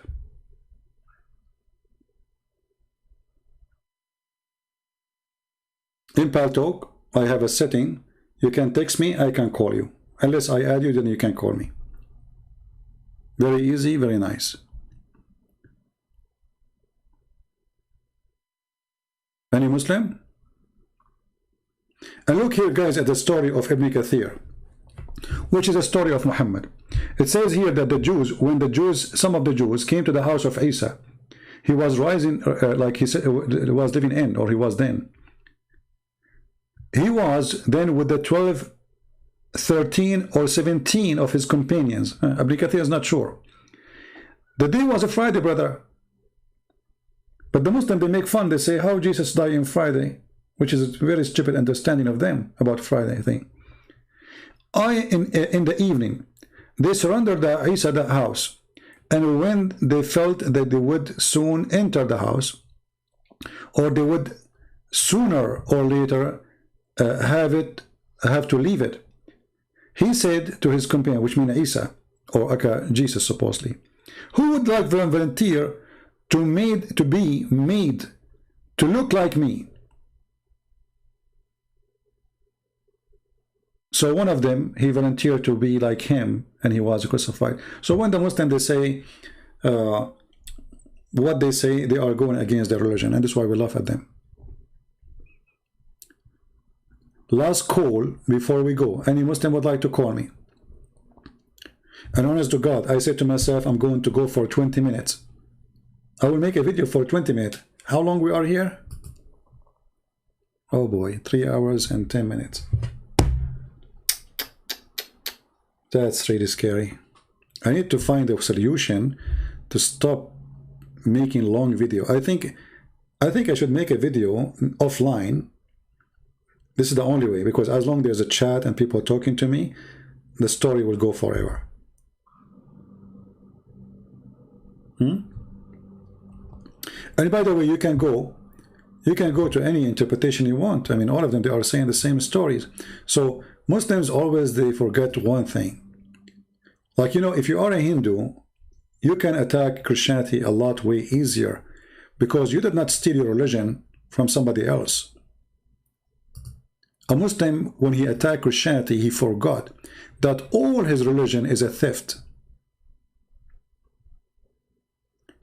And by attacking our belief, immediately they harm the stupid Islam. But this can work only with someone who is ignorant about Islam. Nobody will notice how stupid what they said.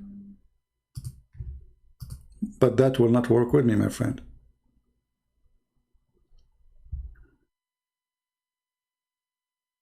He said he's a Muslim.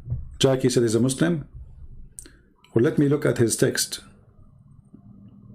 Can I ask why in the Quran Allah, when he spoke ayat, call as we, why not Allah said I am? Well, if he is a Muslim, why a Muslim will not ask us a question? A Muslim will not ask such a question, my friend. So he's not a Muslim. We don't want fake people to call us. Any Muslim? Anyone? And when a proof from Allah came to them, where is the proof? When a proof from Allah came to us. What a joke. The people keep asking them, where is the proof that you're a prophet?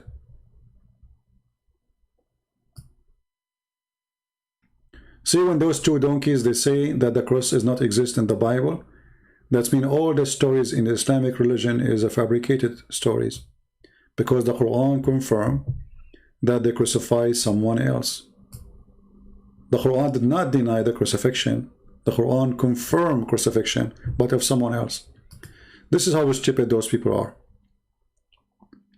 So if you want to download this video, make it short to respond to those two idiots, cut it pieces, so you can have like 20 minutes or 30 maximum, and repost it again. And then you can post the whole videos again for different topic. Do we have any Muslim would like to call us? Anyone?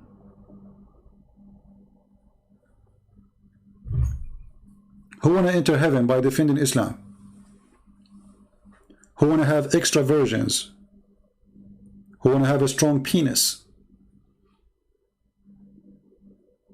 It sounds like none of the Muslims is convinced with the penis story. Otherwise, all of them, they will join jihad. I think they are not accepting the stories of the virgins too.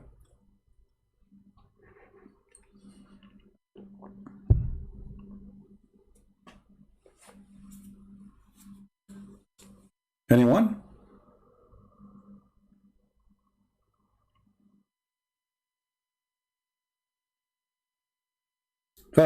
Omat, he sent me a link in Patreon, and he said to me, you might need this. I was laughing. I said, what this guy is talking about? Oh, funny, Omat. Why I need that? I mean, are you teaching me something I do not know? The Quran is full of verses about Allah asking Muslims to give a mortgage. Give Muhammad money. And this is additional sign that Allah is a fraud, aka Muhammad. Why Muhammad is begging the Muslims to give him money when Allah is your supporter? Who want to give Allah a loan? And Allah will give you interest in heaven, brother. I thought Islam is against interest.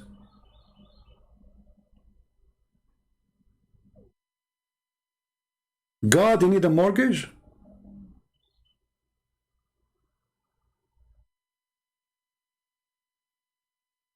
And then a Muslim, he will come and he will say in chat, do you know that the Christian prince is making money? Hey, my friend, I'm giving my books for free. If I am after money, all the books I get for free, I made for free, available for everybody, those are a lot of money. Indonesian books, Polish, Croatian, Yugoslavian, whatever, Bosnian, Russian, I mean, I don't know, like how many languages we have now. For free. If I am after money, I will not even let you get one of them for free. And as you see, we go live, and I don't say to people, hey, go and make a donation. If they like, they can go and do it. We don't beg for it. We beg only the Lord for support. No one else. For the Lord is my provider. And God, He used the good ones to support us.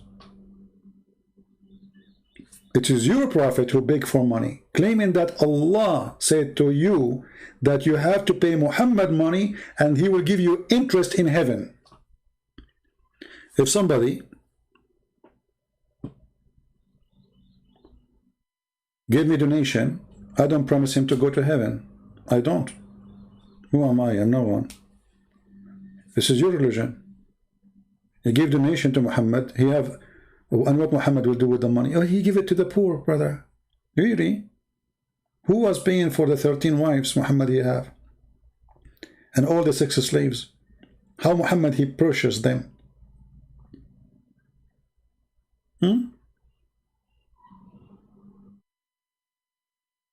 why Allah don't send him he said to him, go in that place and dig in the ground and you'll find an unlimited number of gold. This is God. God begging for money? I'm not a prophet. I am not supported by Allah, obviously. There's a guy, Muhammad, he promised him a corner lot in the heaven.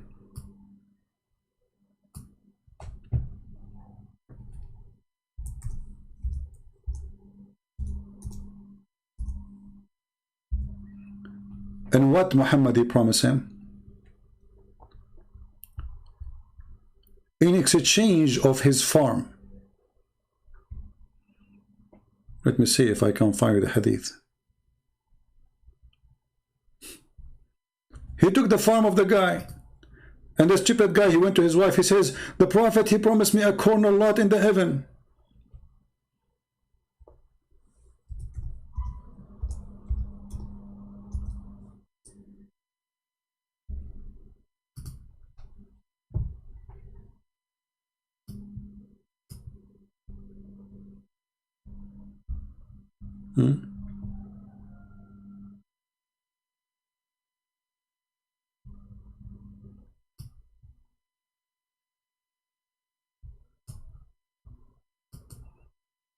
Let me find the story, hold on.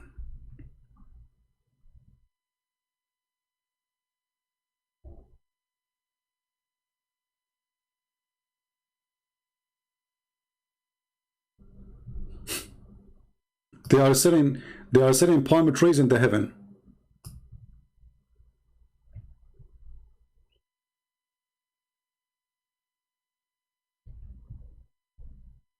And this is where this verse is coming from, actually. And now the story have different report. Every story says different story.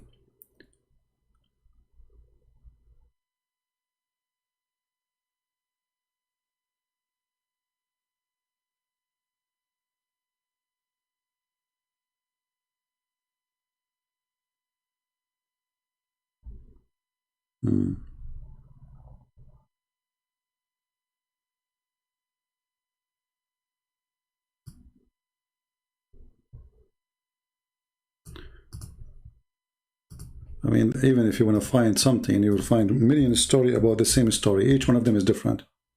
I mean, we cannot find in English.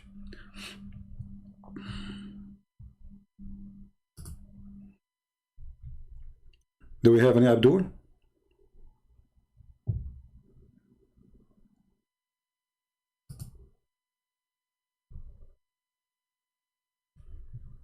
The God who begged for money. When David Wood, he have a debate with Mimi, right away Mimi, after 2 hours, he made a video. He was reciting the Quran, says, reciting this verse. Oh, I want to give, loan to Allah, so Allah can, they are begging for money. They say to themselves, this is opportunity. We made Muslims happy by debating David Wood. They thought they have a victory. Right away, they want to invest in the victory. Brothers and sisters, there's more than 60,000 people left Islam every year. Go watch the video. And we are the one, brother, who defend Islam, brother. And then Mimi Hijab start reciting this verse. And who will give Allah a beautiful loan? You give it to Mimi Hijab, you are giving it to Allah. And they are the one who will stop people from leaving Islam. That's it. True story. I don't go and brag about if you give me a donation, I will do anything. I just do what I need to do. Christians are watching, Hindus are watching, atheists are watching, all for free. And the one who would like to support us is more than welcome.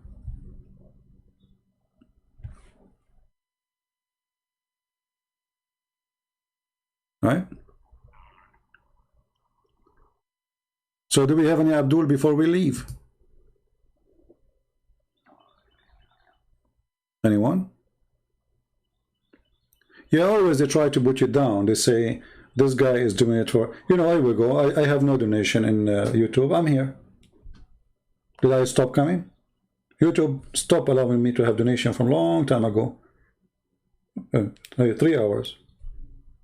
The video is 2 days ago. What, 4 hours? 3 hours? 2? 4 hours, 3 hours is our average. See how short my videos? Because there's no donation. So what if donation is there? Maybe I will make it 20 hours. So they try always to put you down, you know. They try before to try to smear me, Christian Prince, sexual predator. Why? Because I was quoting their prophet saying something. Or he said, Muslim women, they have AIDS. But is it your sister was saying to me, Christian women, they have AIDS, and you wish to have a woman like me? And the fact that AIDS is spread in Islamic countries like crazy because of multiple partners practice. A Muslim man, he go to Thailand, he sleep with God knows how many prostitutes. He come back right away, he sleep with 4 wives. Right away in the same day, or a week maximum.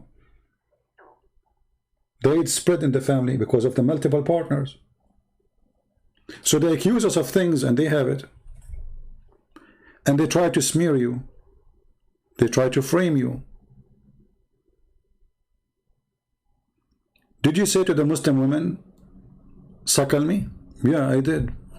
She was saying that Jesus, he did that, something sexual to his mother. So I said, in fact, it was your prophet, and we have the video. It was your prophet who said Muslim women should suckle an adult man, suckle me. And then not long after, the guy who was making a video supposedly trying to smear me, he himself, he starts saying the same, as I said, to Muslim men and women, but he was saying it in a very filthy way. This is him talking to a Muslim guy, sheikh. The sheikh, he was saying, the prophet taught us to order the women to give their boobs to a stranger. Nothing wrong with that. Mimi hijab, he said to him, can I suck your wife's tits? So if I say it, I'm not saying to a person, can I suck your wife's tits? No. This is a Muslim woman, she spoke dirty. And I showed her that what she accuses of is in her book. And I said, okay, the prophet says, suckle me. They cut that part and says, Christian Prince said, suckle me. To frame me, supposedly. And supposedly that will make Christians don't like me. The fact it doesn't work this way, my friend. We have the videos. Christians, they knew what I say. They say Christian Prince, he used the word panties. But all of your Islam is about panties. There's nothing in Islam except panties, penises, asses, and vagina. So what do you want me to use? Chocolate?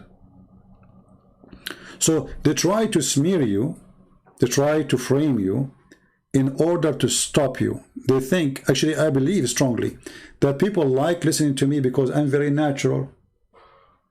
I'm not a priest. I'm not a church minister. I say words as it is. And people, they love that. Because I'm not being fake. I say it as it is. And that's what is hurting their feeling. So they try to smear you, says, look how this is a Christian, this is a Christian, this is how a Christian talk. Look at this hypocrites. They make fun of you 24 hours, 7 days a week for being a Christian, who speak like a Christian. And when you don't, they say, see, is that how a Christian talk? So they make fun of you for speaking as a Christian.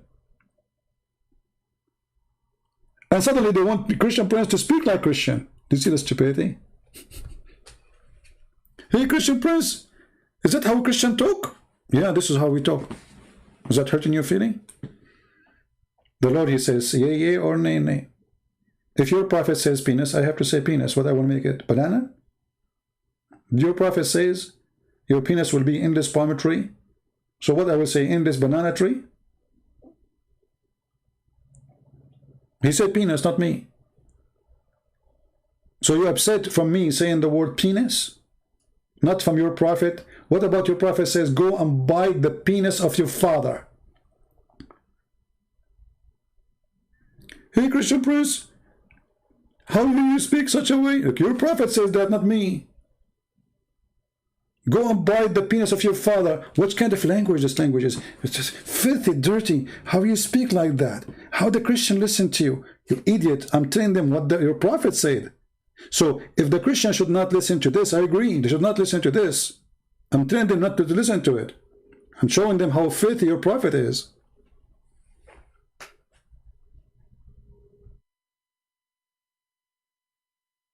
So they try to make the Christians like refuse me or reject me, but it works in the opposite direction. Totally the opposite.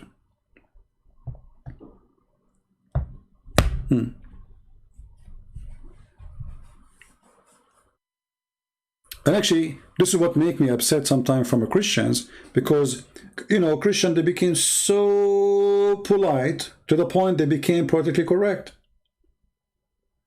That is not Christianity. You know what I mean? If I am reading for you what this religion teach, that does not make me speaking filthy. I'm talking about filth. The filth of this religion. If we are talking about Jesus, then that topic is not there. So I'm not teaching the Bible here. My topic is Islam. Even I forbid the Christians from calling me. All of you, you know that. Right? So they try to frame you because they cannot refute you. They cannot, they don't know what to do with this guy. So let us try to frame him. And any Christian who knows who is a Christian Prince, he will know that this is all because of what I do. And you know, that's for the sake of argument. Even if this guy, Christian Prince, is not a good person. So I'm not a priest or a bishop. I'm not asking people to follow me. I'm here to share my knowledge about the garbage of Muhammad. In my box, I have nothing but garbage of Muhammad. I don't come to Christians and say, hey, I'm a priest. I'm a minister. I'm a guy who walk and I carry my gun with me always. Since I was a kid. Since I was a kid, not even a teenage. Always.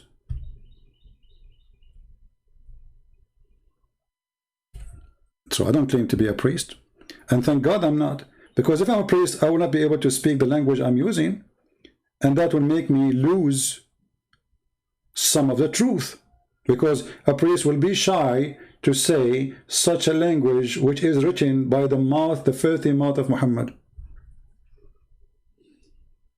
Right? If I'm a bishop in a church, how I'm going to say such a language, you know?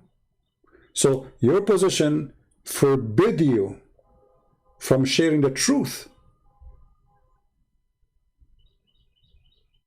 In my stand, I'm not a bishop, and I share it as it is. I'm not going to sugarcoat what Muhammad is about.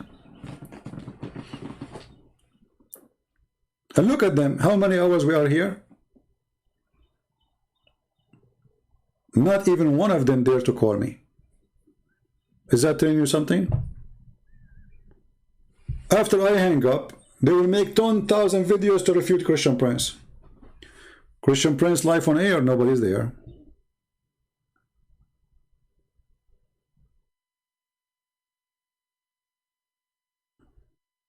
Right?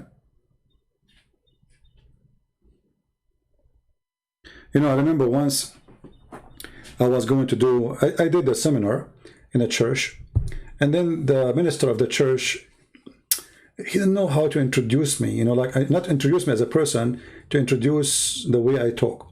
So he went in the stage and he started saying to them, the brother today is going to talk. He's like different kind of a brother. And, you know, he have like his own way of saying things and his own words, which is not usual to hear. And like, man, the guy, like I said, oh boy, the guy is terrified for what I'm going to say in the stage. So the introductions became 15 minutes, 20 minutes, trying just to make them, to prepare them for what is coming. So this brother, he is like kind of like he say things as it is, and they're like, oh no, saying, oh man, come on, bro, give me the microphone and just go, man. They will see what will happen. So he spent 15-20 minutes just to tell them, get ready, get ready. And people, they start getting worried, like what this guy will say. I mean, why they are like, what would happen, you know? You look at the faces of people. I was looking from behind the curtain, you know, like what? And then I went, you know, and I took the microphone from him. I said, okay, I think this is enough. Okay, guys, how are you? How's everybody? Let us start with this video Abdul. And I put a Abdul for them, video Abdul for them. You should see what happened. I mean, people, they were dying laughing, literally. People sweat. The air condition is not functioning anymore. You carry a gun? Why not? I carry big ones too. Who said I cannot? Why I will not? Peter, he carry a sword with him, don't he? Are you better than Peter? But I carry it not because I'm afraid of anyone. As I just said, I carry it since I was really very young. It's my hobby. I like weapon. No. Apostate prophet. Muslim believe that Jesus, called Isa in Arabic, was a prophet of God and was born of a virgin, Mary. They also believe in the return to earth. Okay.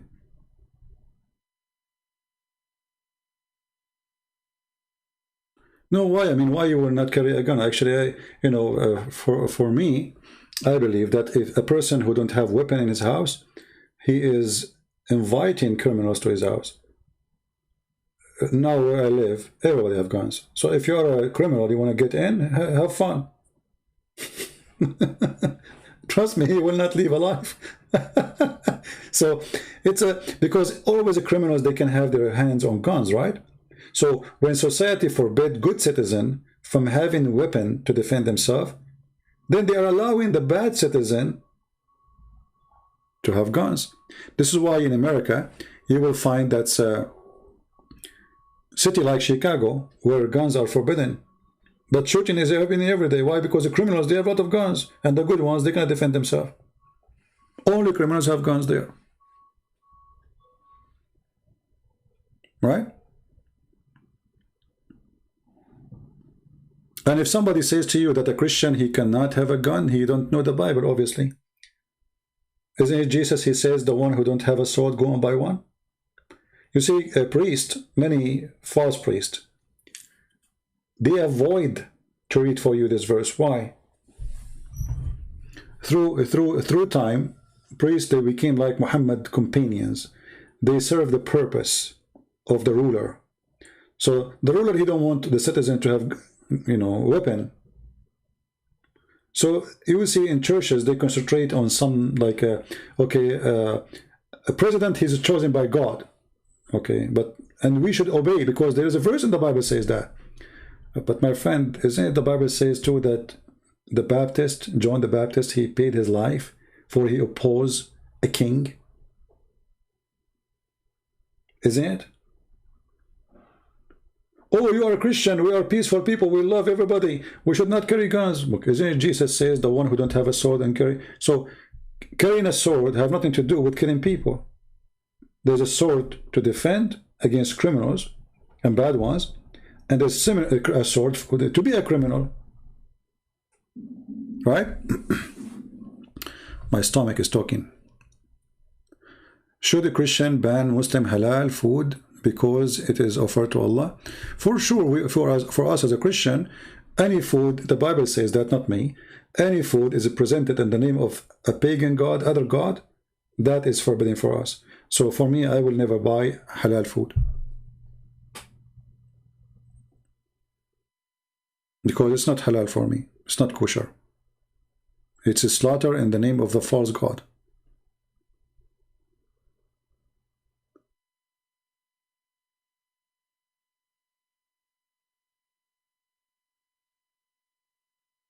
My friend, weapon is not what make you bad or good. It's what you do with it. Because a bad person, he can make anything as a weapon. A car can be a weapon. A kitchen knife can be a weapon. A stone, a rock can be a weapon. So if somebody want to be a criminal, he can be a criminal. It's not a weapon who make you a criminal. It's what you do with things. So you can buy an ox to cut wood to make fire. And you can buy it to attack people too if you are evil. So it's not really a weapon. It is who carry the weapon and what he want to do with it. The same as drugs. You know, drugs. There's drugs to somebody, he's in pain, he's sick, right? So they give him drugs. So drugs here is positive, not negative. And there's drugs to destroy you. You take it as a poison. But it's the same drug. It's a drug. So it can be used for good, the same as alcohol, the same anything. Is what people do with it, not what it is. You know, we made a video just 2 days ago about the Prime Minister of Pakistan saying that a woman, she have to wear a veil so she can avoid being raped. Here you see the mentality of evil, because now they are encouraging people to rape women who they are not wearing a veil. They are telling you that you have excused. You're excused. She's not wearing a veil.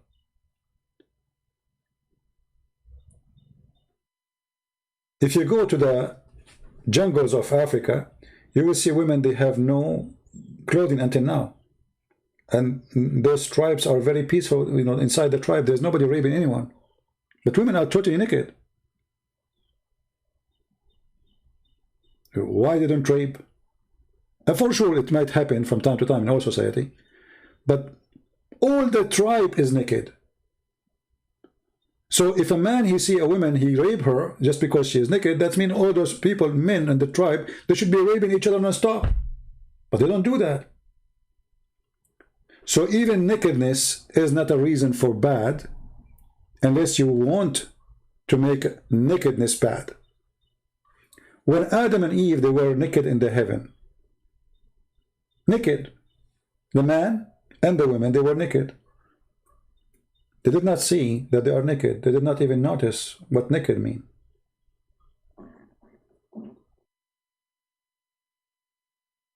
Naked, totally naked. So why there is no clothing? You can always justify the garbage you do. You can rape a woman and you say she is beautiful and she tempt me, but still you are the rapist. For her being beautiful, this is how God created her. Why God did not make women ugly? And that's it. Why don't God create women with veil? You know, they are coming with veil. And if you make a woman wear a veil, is she not sexy no more for the man? You know what I mean? Their logic is stupid, it's false. Because in Saudi Arabia, women are getting raped. In Pakistan, actually the speech of the Prime Minister of Pakistan, because of rape cases in Pakistan increasing. But those women in Pakistan, they wear long pants, they wear hijab, they wear burqa, still they are getting raped. So the Islamic clothing is not preventing rape. Actually, it's increasing it. Because when you have a taboo in religion, that taboo will cause the opposite. You see, if you forbid smoking, people, they will go and smuggle cigarettes. Simple. Because you forbid it, now it's became more attractive.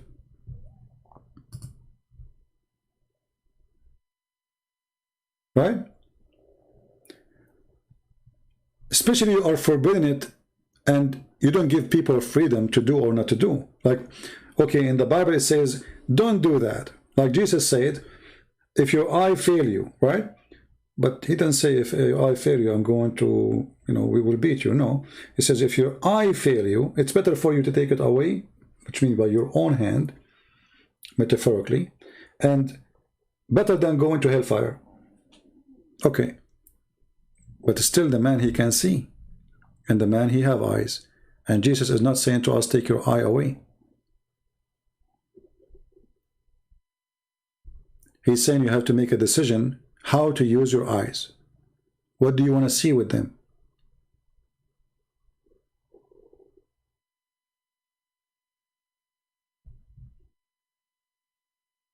What do you want to see?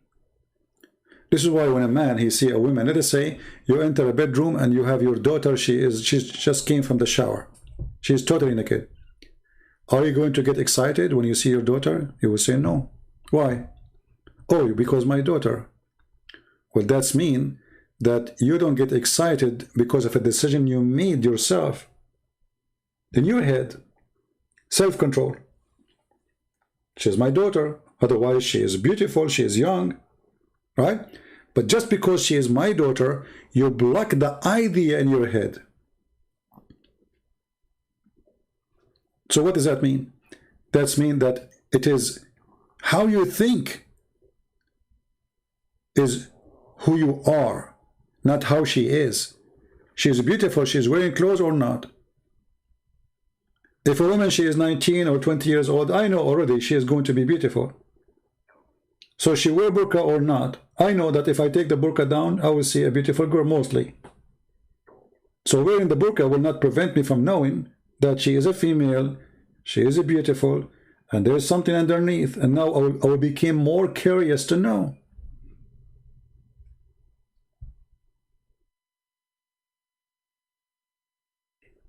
Right?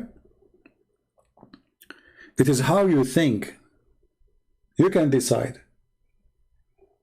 You know, when a woman, she walked in front of Muhammad, and he said, he got horny.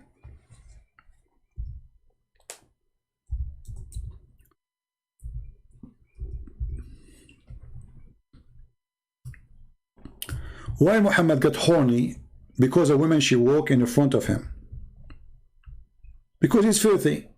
The woman, she did not do anything. She's not wearing bikini. She isn't in the beach.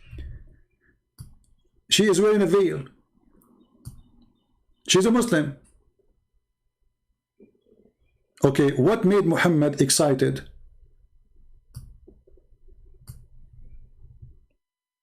What is the reason for Muhammad to get excited?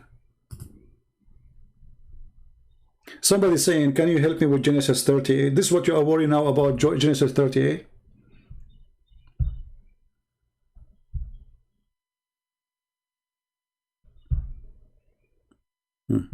Can you help me with Genesis 38?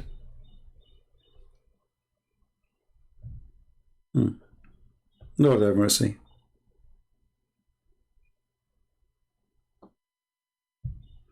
This is how they try to avoid the topic we are talking about.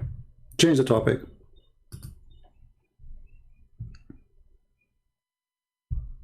Do we have any Muslim want to say something?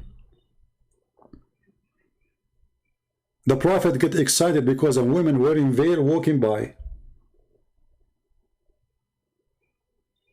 So the veil did not prevent, and not only that, he claimed that the woman is the devil, not him.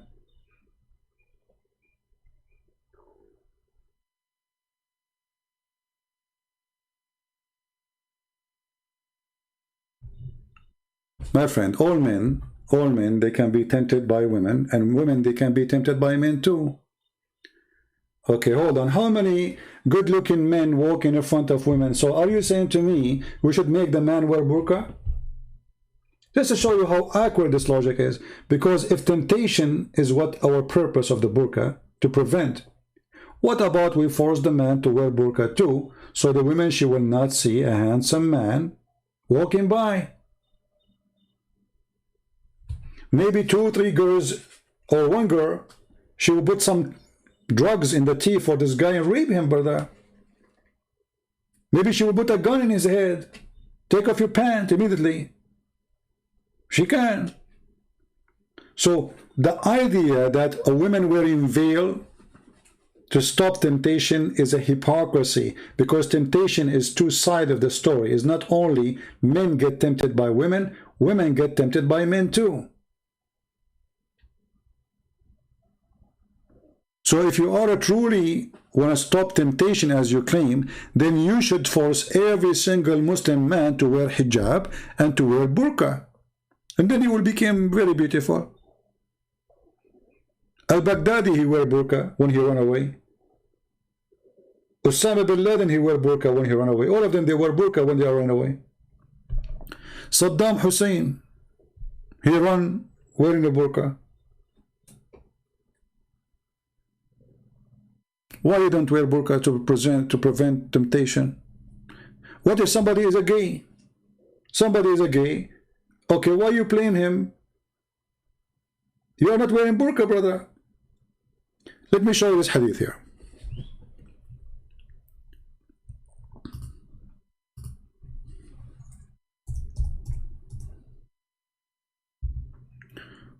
When a bunch of Muslims,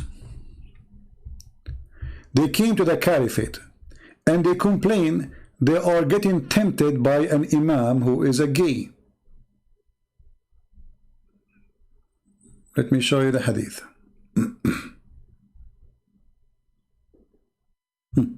Read with me and laugh. This is Sahih Bukhari, so don't tell me this is weak and the garbage. Okay, I went to Uthman. Uthman is the caliphate. While he was besieged, he is the ruler now, and I said to him, you are the chief of all Muslims in general, and you see what has fallen to you. Okay, what has fallen to you?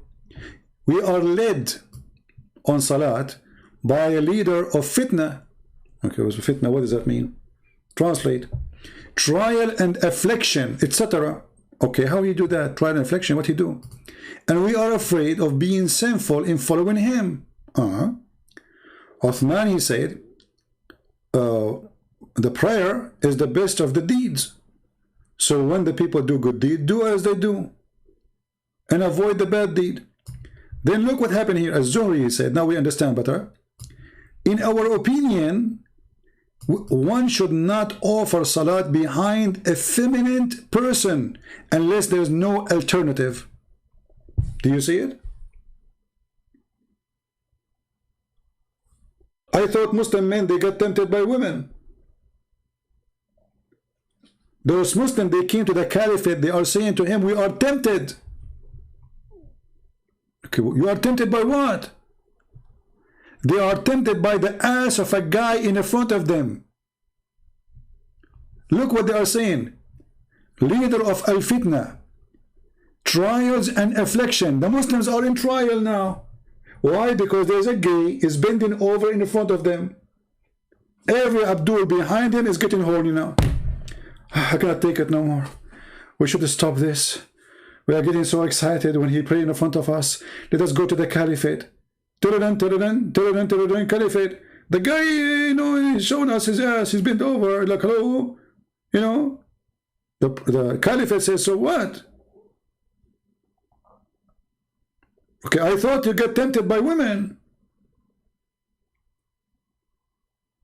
Why Muslims are getting tempted during the prayer, not during conversation? The guy is even leading the prayer. He is not doing belly dancing.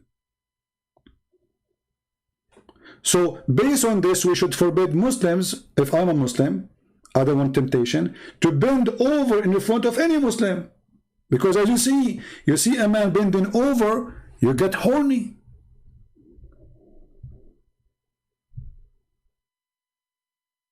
Prove it wrong.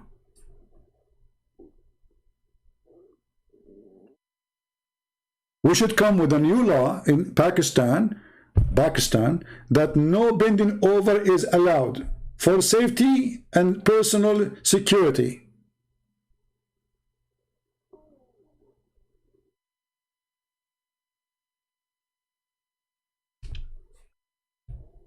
Any Muslim? And now if you are going to download this video, you can cut that last part and make it a video by itself. I'm just giving you ideas about how to make those videos short, because we spoke about many things. And here, by the way, I mean, look at this religion. If you have my book, Sex and Allah, you will find that all the family of Muhammad, they were homosexual. Allah himself is a homosexual. Muhammad himself is a homosexual. Isn't it Muhammad who used to put eyeliner 3 times a day? Isn't it Muhammad, he says, I did not receive Quran except in the clothing of Aisha? the Muslim, they try to defend, they says, oh, thawb mean house. I never heard of a thawb being house, but let us go for the sake of argument. So if Muhammad never received Quran in the house except in the house of Aisha, that means he never received Quran in the house of Khadija.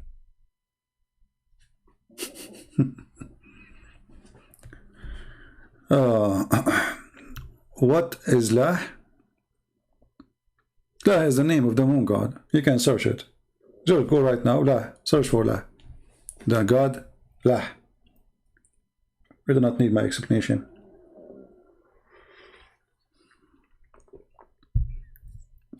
Do we have any Muslim want to say anything?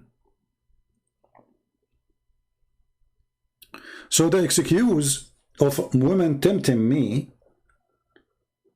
it can be the opposite. It can be I am tempting women too. So now let us go, all of us wear burqa, and look, there's men, they have sex with donkeys. So we should address donkeys with burqa.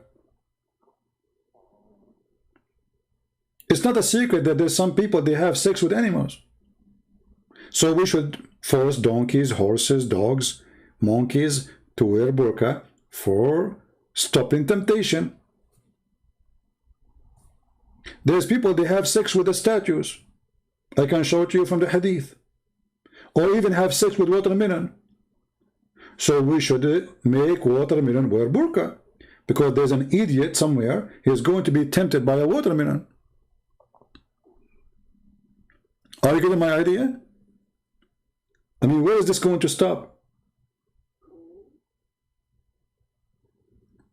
When the Muslim, they have a fatwa says that if a man have sex with watermelon, okay, hold on, why you are having sex with watermelon anyway? Is she sexy and you know it? How this man get tempted by a watermelon? You tell me. Or making a hole in the dough. So now we have to make bread wearing burqa. Oh, what about a woman, she is using some fruits for sexual purpose? Should we make a cucumber wear burqa? And this is stupid garbage cult. When they speak about logic, their logic is the most awkward, stupid logic ever. There's a hadith, I don't know if the admin here, they can post it for you.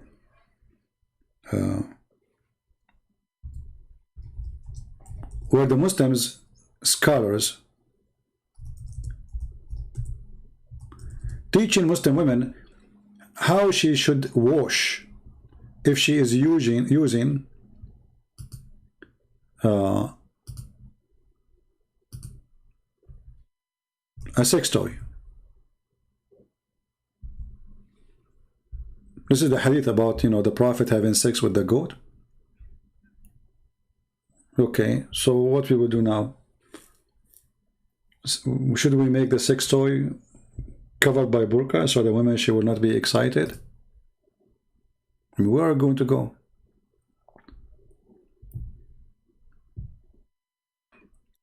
There's a Muslim website made by the Shia, and the Shia, they ask the Muslim questions.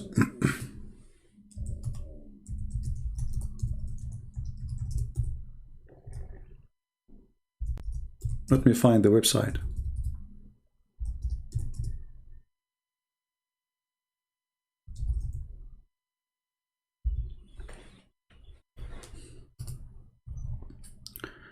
Let me give you the link so you can open it and read it on your own.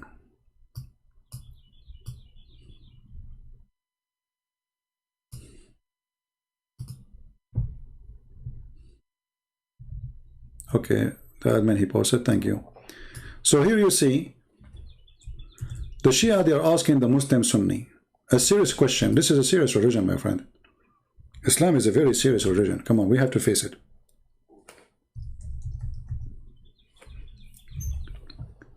Third example of Sunni morality. Of Sunni what? Morality. Sunni morality. Those are Muslim Shia making fun of Muslim Sunni. Sunni ulama, which means scholars, have ruled on the principality of having sex with watermelons. What? if you are in Walmart, please shout and tell them, please cover the watermelon with burqa. It's tempting me. She's round. Remind me of something. Especially if she's red. And here, this is the quotation from the Muslim Sunni books. If a man makes a hole in a watermelon or a piece of dough or leather skin or statues, you cannot take a Muslim to the museum. Can you?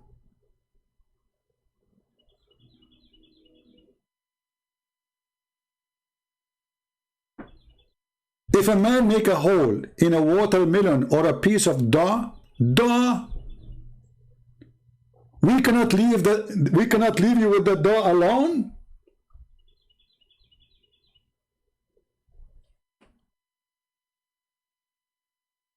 And had sex with it. You explain to me, what do you mean he had sex with it?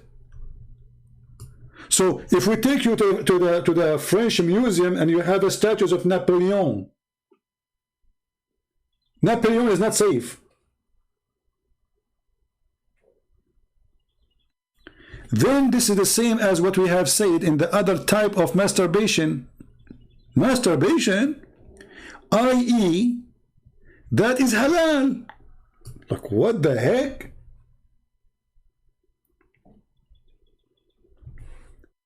So now, brother, we made the women wear burqa, and now we direct our interest to watermelon. Because they are not wearing burqa, brother. Let us see what is object around us, and they are not wearing burqa. And let us do sex with them. This is Islam. And look here, the Shia, they are asking serious questions. So the Shia, the Muslim Sunni, they make fun of the Muslim Shia because they do muta. But muta is in the Quran, chapter 4, verse 24. So here they're asking a question. Muta, in the other hand, is an open license. They are saying to the Muslim Sunni, this is what you say about us. It's an open license for sexual pleasure with many women, as one can financially afford. It's true. The women who engaged in the muta are hired women. Thus, it can be performed with all women irrespective of their age, character, conduct, or religion. It required no witnesses, nor there is any obligation to the man provide food and shelter to the woman. And now he's asking, now the Muslim, this guy is a Shia doctor. He said, it seemed that Nasibi, this is how they call the Muslim Sunni. Logic having sex with as many women as one afford is utterly immoral. But having sex with as many watermelon as one can afford is not.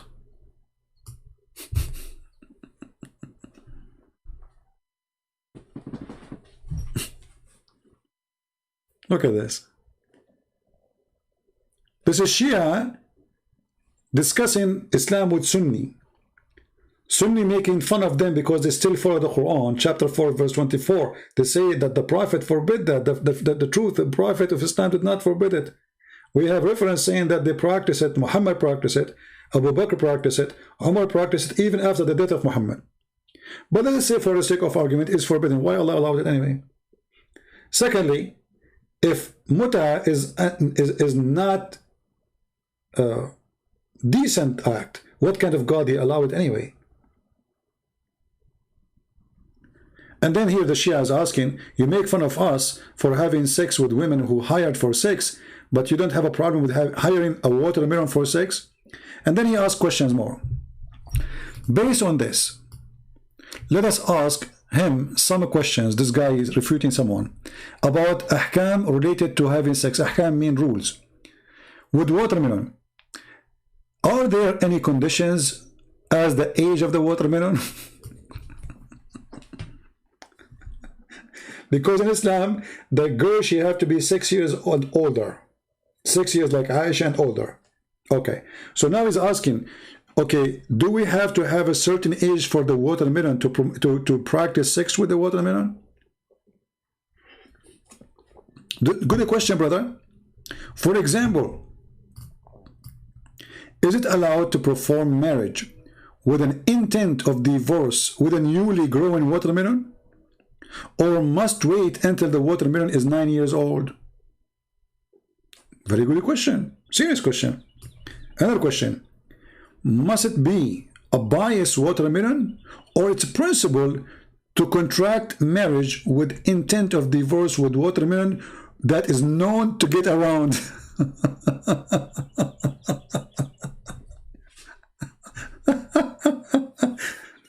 This is a whole watermelon. You know, she go around like, you know, come on. So should we go like have sex with the good watermelon, or like a watermelon was used by someone else before us? This is religion.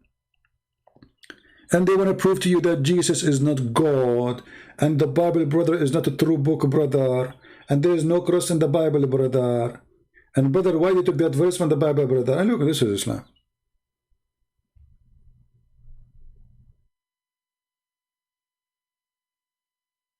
This is Islam.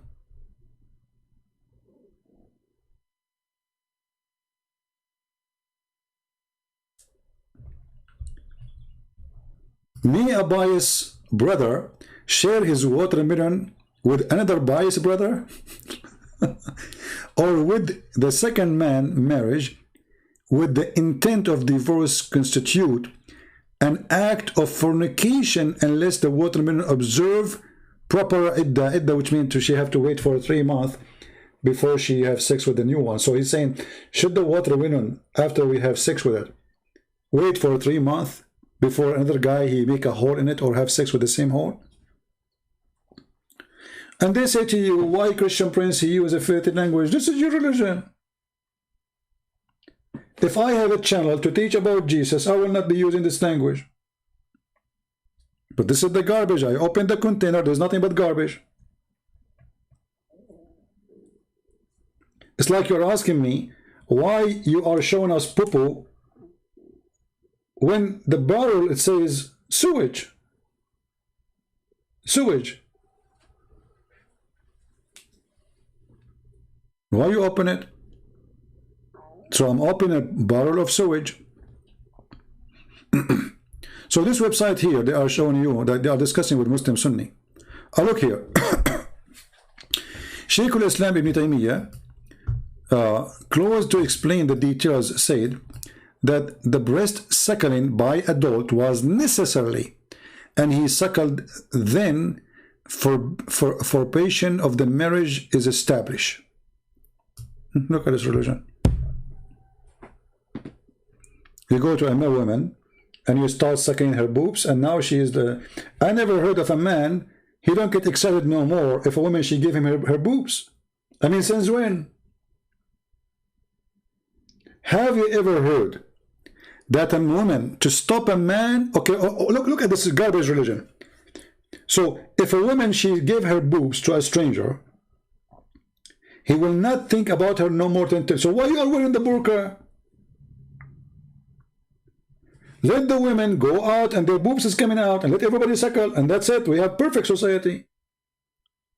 I mean, do you see the stupidity? In one hand, they say the women, she have to wear a burqa. And the other hand, they say a woman, she have to suckle a strange man. So why we need the burqa? Let those women walk in the street with top, naked top. And their boobs is coming like boing, boing, boing.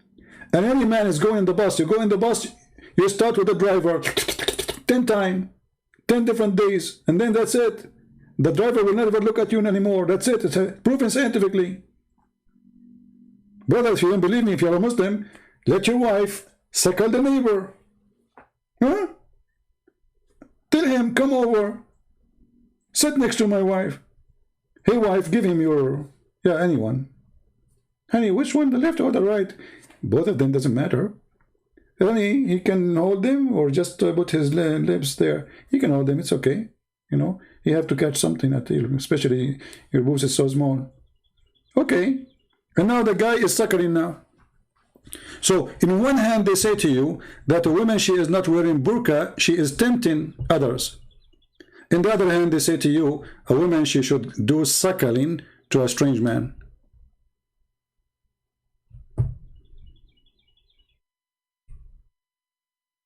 A person asking me, I want to donate, I don't have a credit card. My friend, don't ask me those questions. You can ask the admins. Thank you very much. As you see, we have a topic.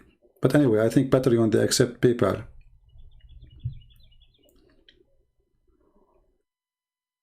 Focus with me, guys. Don't ask me questions that have nothing to do with my topic. And if you have a question about donation, you can ask the admins.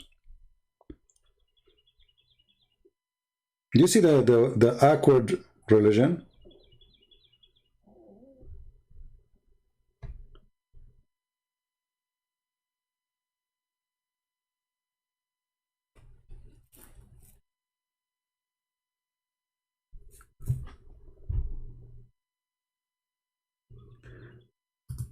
The breast suckering by adult forbids marriage. No, actually, I can show you. It says you can still have sex. Oh, you can marry her, but you can have sex with her? That's weird. Even if he's an old man.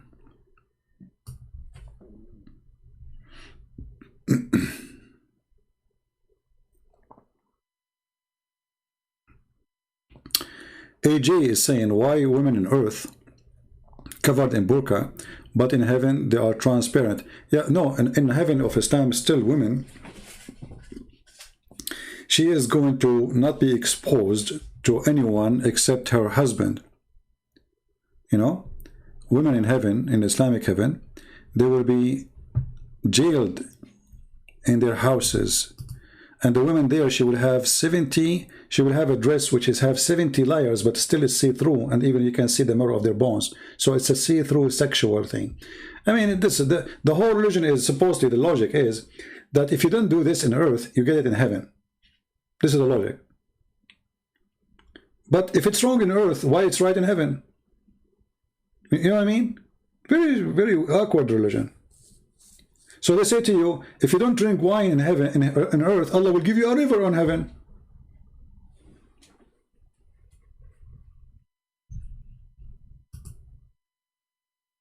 A river of wine in heaven? Because I don't drink wine on earth? Where is the logic in that? So is wine is good or bad? If it's bad, it should be bad here and bad there. Why need wine in heaven anyway?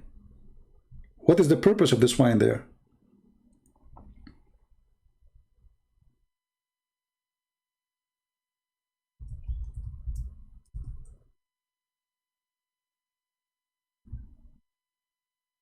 Do we have any Muslim want to say anything?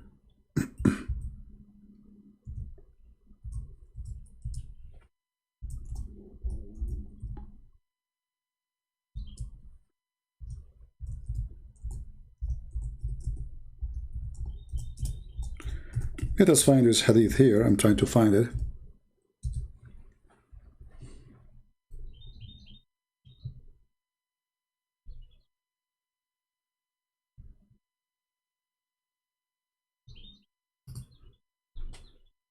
Even the birds are laughing at what we are saying. You know, if those birds, they knew what we are talking about, honestly, they will never come to my backyard.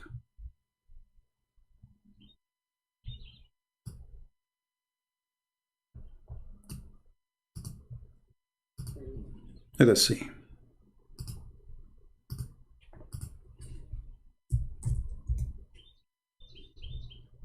Read with me and laugh.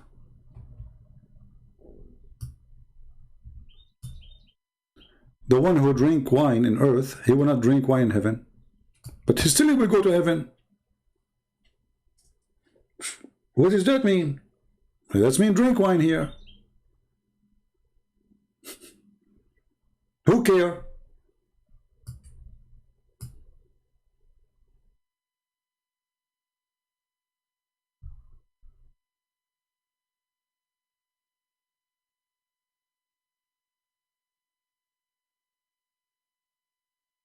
You see it?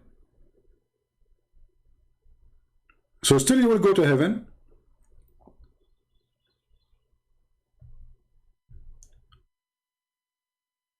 But you will not have wine there because you're drunk in this earth.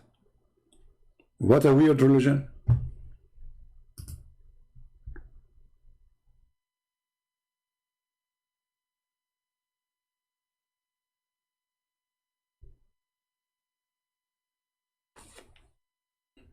Come on, do we have any Muslim want to say anything?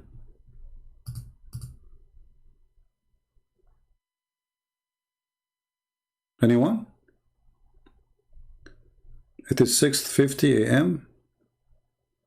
The birds are singing. Or the bird in your country, they sing at 6:50.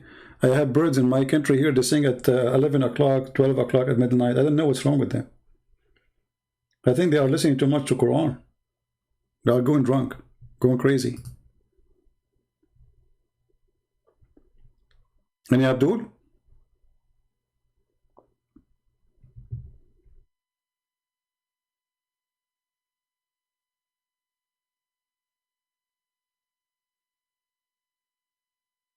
Anyone?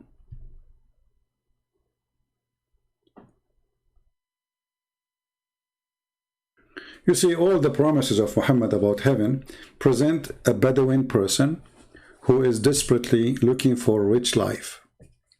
This is why Muhammad, he promised them. Let me find you another hadith.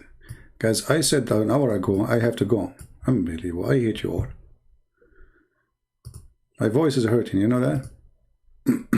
And I have a lot of work to do, actually.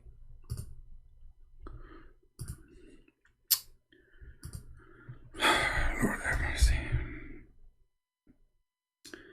Which hadith I want to show you?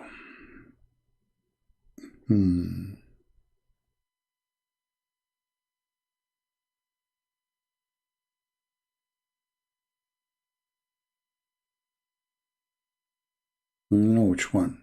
Let me think.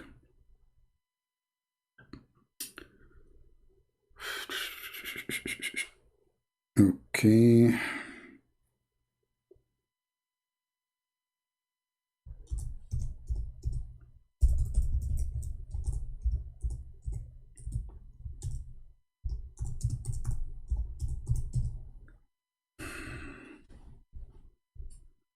This one does not have translation. Why? Let me see why. There's no translation, look. Jami' al-Tirmidhi, chapter of description of paradise, and translation is gone. We have the Arabic. Okay.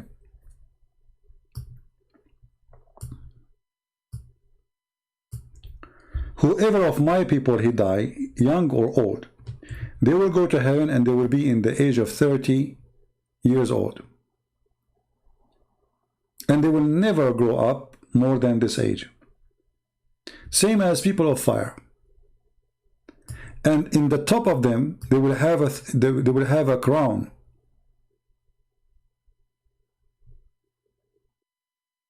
And the lowest pearl of it, or ruby of it, will be enlightening the east and the west. So now you are in heaven and you are 30 years old. Different hadith, Muhammad says 33 because he's an idiot. He keeps saying different story. And now you have a ruby in the top of your head. And each one of the rubies is enough to lighten the earth from all direction. Yeah, we cannot find the hadith translated, sadly. They don't want you to see the stupidity. In this one here, same. The lowest reward of a person go to heaven, he will have 80,000 little boys as servants and 72 women. This is the lowest. This is why many people, they have misunderstanding saying that the Prophet of Islam teach them to have 72 wives. That's not true. This is the lowest reward. This is for the bad Muslim. And those are the one who enter at the end. The heaven of Islam is 100 floor. So the higher the floor, the higher the reward. This is the floor number 1.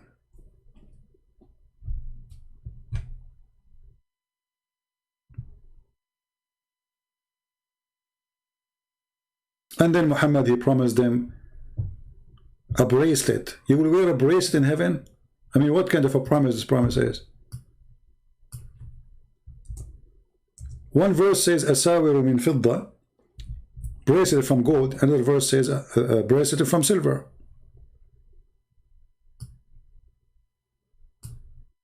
Look at this. Chapter 18. So now you are in heaven, and you have a garden, rivers flow underneath of you, which is milk and wine and honey. And you will be wearing a bracelet made of gold. I mean, what kind of God he promised me bracelet of gold? What does that mean exactly? What is the value of gold in heaven? And you will wear a stubrak. You see the translation that says a green silk. The fact this is not what it says. Stubrak is a name of a brand, was exist famous brand made by the Persian, the kuffar. So imagine Allah promising the Muslim Gucci at that time. It's like Gucci now. You say like, I bought Gucci, so supposedly very expensive. Only rich people, they want to have it. So Muhammad is promising you that you will wear the most expensive Persian silk, coming from Persia, which is made of green. This is a promise for the poor Bedouin who never have such a thing. Bracelet, gold, couch, chair, pillows, all those things is not for the normal person in Arabia. Those are Bedouin. They sleep in the floor. They have no luxury life. So Muhammad is trying to tempt them that you will be reclining, brother. Look. You will recline on top of the couch. It doesn't say thrones. This is a lie. Translation is false. You will be reclining on a couch. What kind of God does God promise me recline on a sofa? What is this? This is God promise now. This is heaven.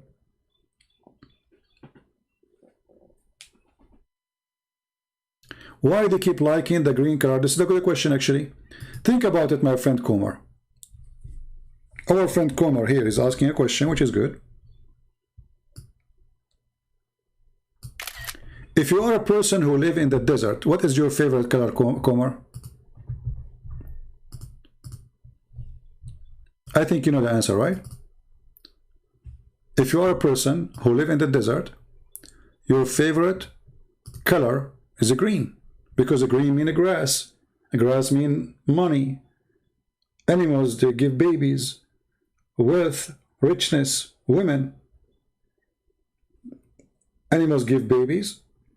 Man have more animals. Now he's rich. He can go and get married or even buy slaves. So the green color is made specifically for people who live in the desert, for they are desperately dying for it, literally. You will see, if Muhammad, he made a promise for heaven for people who live in Norway, he will not promise them a green. He will promise them sun, hot. But he is talking to people who live in the desert. And those people, they are desperate for the green. So now you are in heaven and everybody wearing green, as if you are in a surgery room.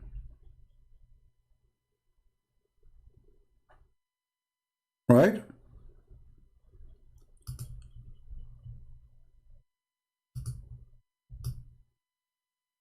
The desert suffers from two things.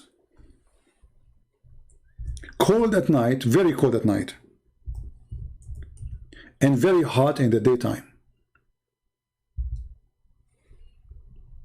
So if you go to chapter 76, verse number 13, you will see he's promising them, you will be in the garden, reclining over your couch, and there will be neither the sun, heat, neither the extreme cold of the desert. You see it? This is again a promise of people who they are living in heaven or in the desert. Those are desert people who they are suffering from the cold of the desert. I don't know if you've been ever in the desert. Many people think that desert is warm. The desert at night is extremely, I mean, the cold there go through your bones. Very extreme, powerful cold, because it's a dry, there's no humidity, and nothing to prevent it. No trees, nothing. And no cloud. You see, always the most harsh nights in the winter is when the sky without cloud. Why? Because the cloud preserve heat between the sky or the cloud and the earth. But when there's no cloud in the sky, that night will be extremely cold. So Muhammad, he is speaking to the Bedouin Arab, who they are desperately hating the sun for being so aggressive in the daytime and hating the cold for its aggressive at nighttime.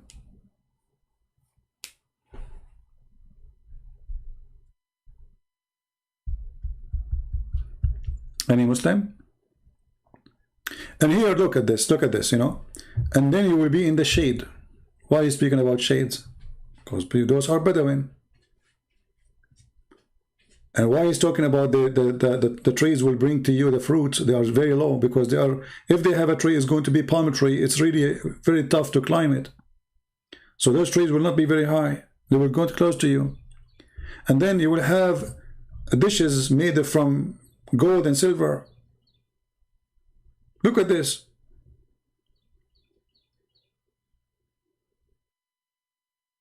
And then what the Arab like to drink? The Arab, they drink all the drink they have, even with wine, they mix it with ginger.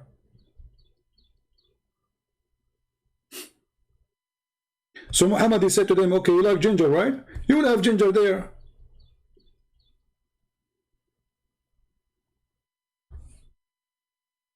Wine mixed with ginger. Do you see it? This is the drink of Allah. But you will notice why Muhammad, he used that. You see, Muhammad, he don't choose the words really. It is the words who choose Muhammad. To explain to you. If you read in Arabic, if you know Arabic, you will see that Muhammad, he is doing like a rap. It's very broken rap. So he have to end the word in a certain way to make it fit. So here he says, kafura, sa'ira, kafura. He repeat again the same word. Tafjira, mustatira, asira. Okay, so he have to continue. Shakura. So he is not choosing really a word makes sense. He is choosing a word fit in the rap. That's why it looks stupid and funny. Matira, surura. I mean, already you said sarura. Harira, zamharira, tazlila. He's trying to, you know, when he was not able to find the correct word, so he says something close. So tadlila, he ended with the alif a, but he should end it with the ra and alif. Qawarira, taqdira, zanjabila, la, ra. So because he have to keep let's say the tone, he look for words fit with it, and because he is not making sense anyway, none of those make sense. Look at this. ويطوف عليهم ولدان مخلدون إذا رأيتهم حسبتهم لؤلؤا منثورا لؤلؤ منثورا. And what is this? Let us read. And around them will be youth, little kids.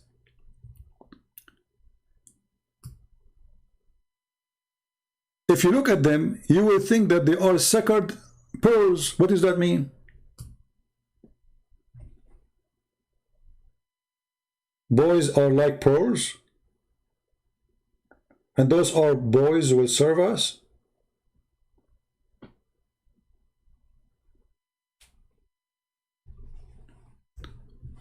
Perfect speech, he's saying, how desperate are you? My friend, I don't know how desperate I am. Do you like to call me and tell me how I am desperate? Because, you know, I need your help. These days I'm drinking camel urine for this purpose. Listen, huh? I mean, how desperate you is coming here, you, and telling to me how desperate you, and yet you don't dare to call me you. So you are desperate to answer me, but you do not know what to say. So you come to me with the word desperate. Let us talk about desperate. Was Muhammad desperate when he tried to jump from the top of the high mountains, killing himself many times? He was desperate, or he was happy?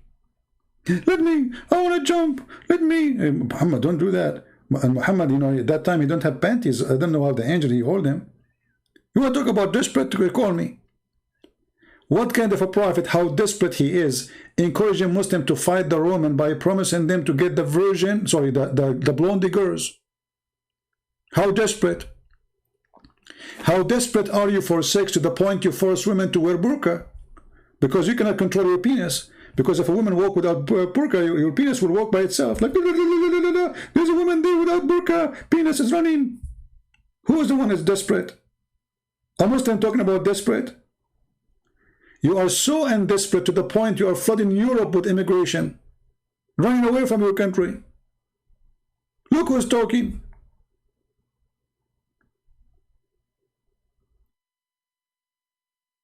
Is that why when you walk with your wife, you walk in the front and your wife, she is in the back?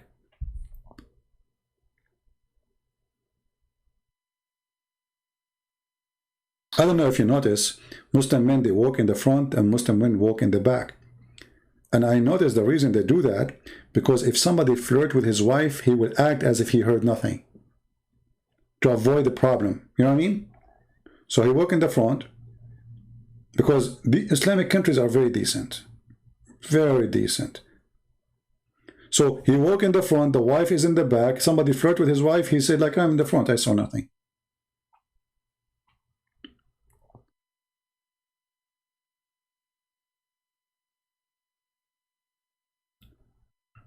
Do we have any Muslim who is not desperate? Because look like I'm desperate, what I can do.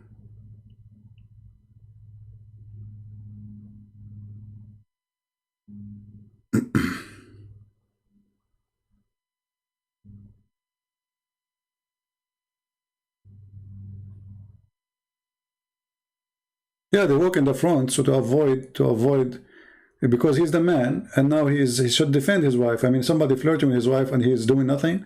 So what do? He walk in the front. He act like he's a donkey. He heard nothing. He saw nothing.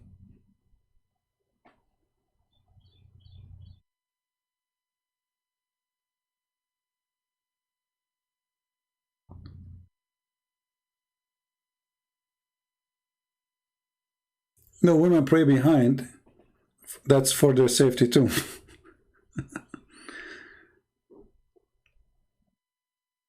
Have you ever considered to use a Telegram? Why I want to use it? You can use it. You can download my videos and post them there, playing them, you know. You can use TikTok, you can use whatever you want. For me, I deliver to you what I can do. Here we go. I'm here for how long? 4 hours and 29 minutes. And honestly, I say to myself, I should stop coming for, like, maybe make it once a week. And then I get tempted, even though that's, I think I should put I got an idea. I should put a burqa over my computer. Now I know why I keep coming and making videos.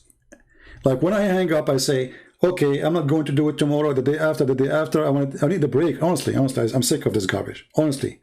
People, maybe you do not know, I really hate. This is the most ugly topic for me to talk about. I hate it. Text me, Abdul, text me. Are you texting me? Text me in Paltalk so I can call you, Your Majesty. I don't see your text. So I said to myself, I'm not going to go tomorrow. My voice is gone.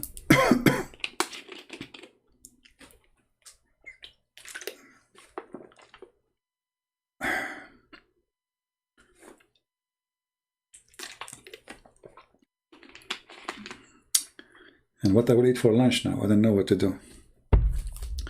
So I go, and then second day I look at the computer. I say, no, don't go.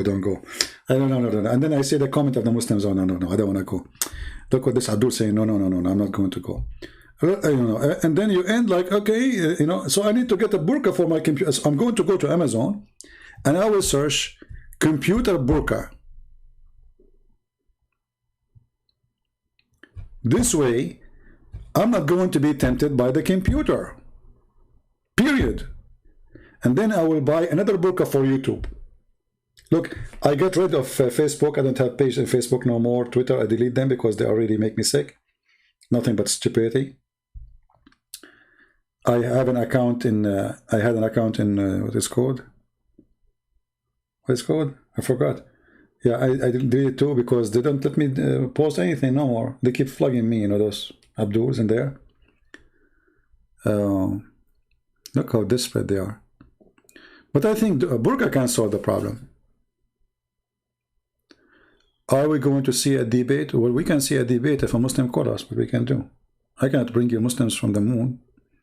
Because until now, they are taking pictures, selfies with the split of the moon. Remember, the moon is split. Yeah, there's a picture by NASA, brother. The moon is split, brother. It's true. When, what's his name? Apostate prophet, he asked in his video, why nobody witnessed the split of the moon? A smart Muslim, he said, because it was happened for a few seconds.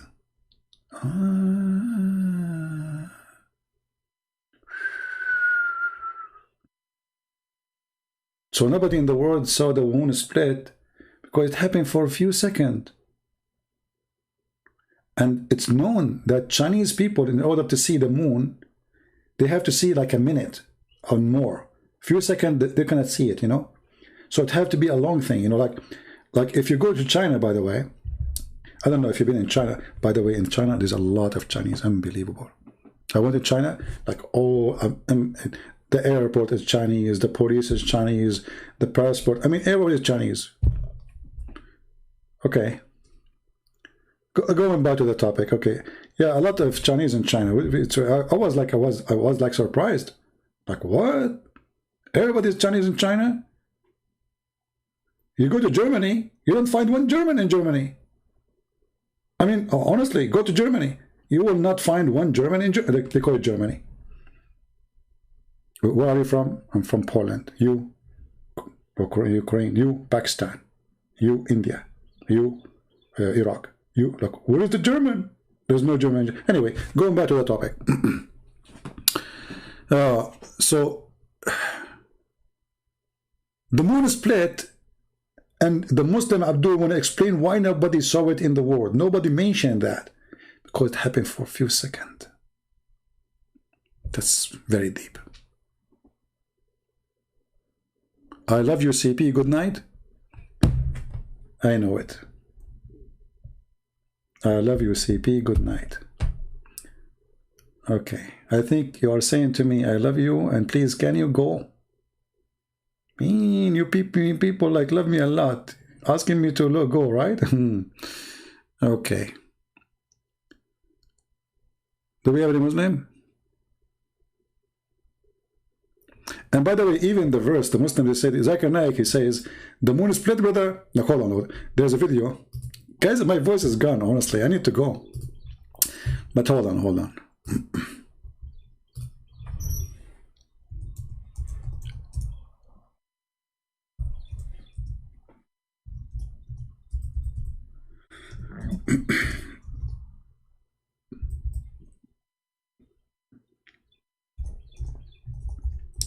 I'm trying to remember the name of the video.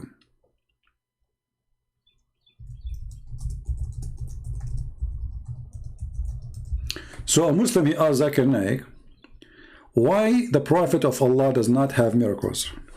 I found the video, hold on.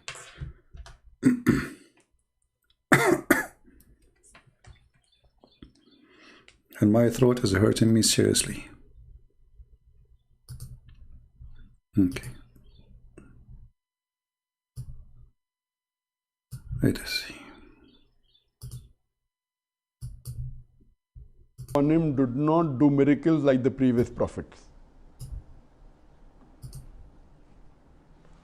To say that Prophet Muhammad, peace be upon him, did not do miracles is totally wrong. Absolutely. There are various miracles that the Prophet did. For example, the Prophet, he split the moon. But the Prophet, he split the moon. Where it says that? Muslims, I'm willing to shave my 28 long beard, 28 foot. If you can show me where it says that the Prophet, he split the moon.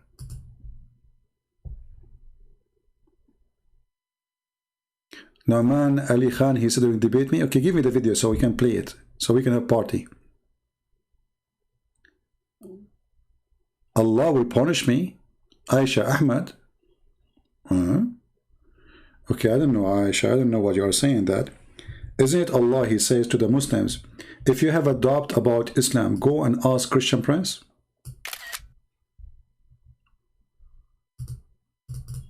So why Allah, he wants you to ask me about Islam, and then you are saying to me, stop?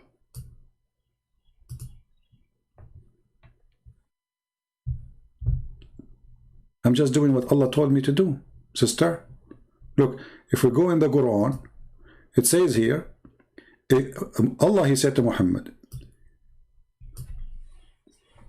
if you have a doubt about what is given to you, go and ask Christian Prince. Let me show you the verses in the front of you. Chapter 10, verse number 94.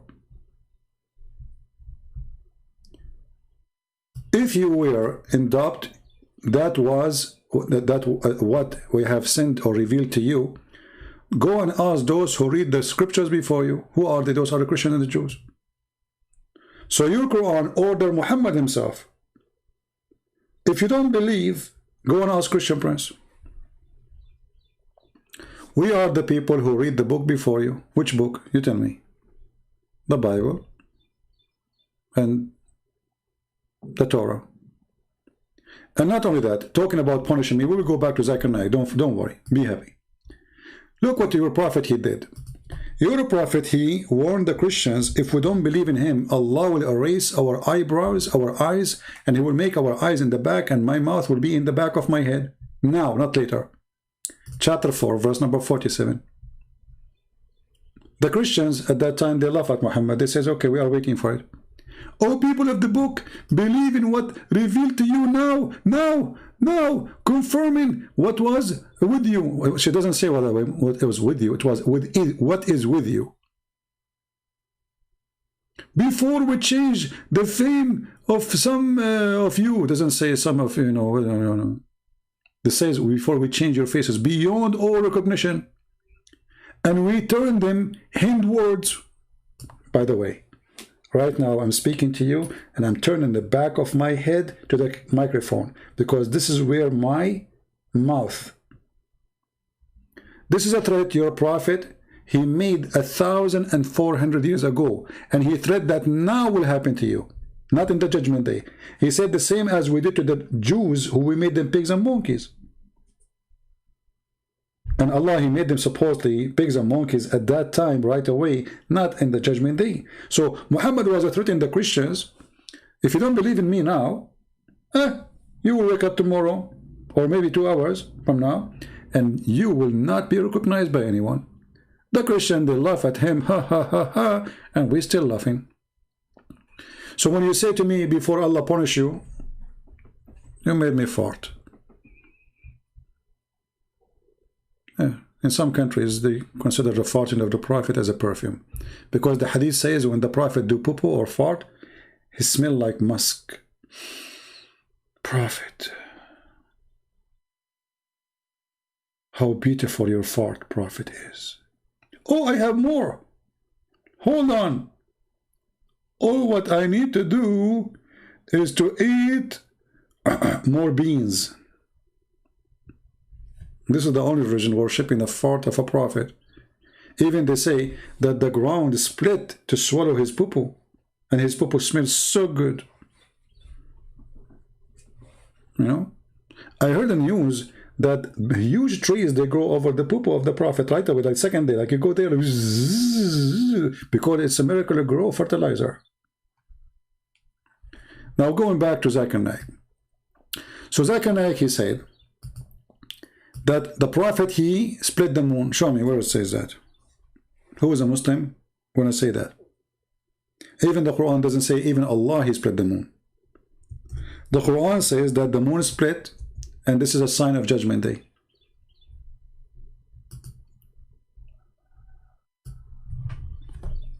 In fact, this is a proof that Muhammad is a false prophet, because he prophesied.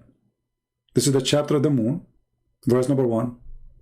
Muhammad, he says that the moon is split asunder, and the judgment day is sight, not only near. اقتربت الساعة. So Muhammad made a false prophecies 1400 years ago that Judgment Day is almost there. And here we go, started, the moon split. So the stupid Muhammad, he saw an eclipse.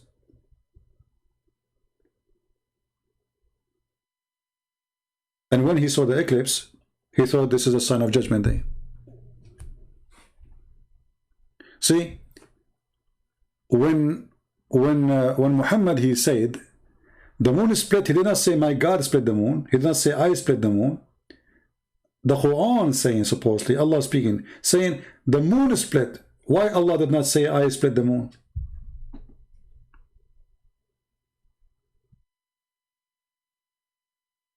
The indication in the chat, in the text there, that it's not Allah who split the moon. Allah is telling you what happened to the moon. The moon is split, Judgment Day is coming. Who split the moon?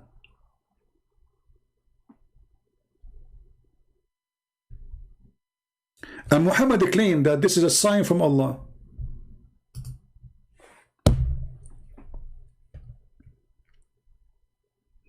But hold on. If we go and search in the Quran, we will find in different place, Muhammad, he said that Allah said, Allah refrained from sending miracles.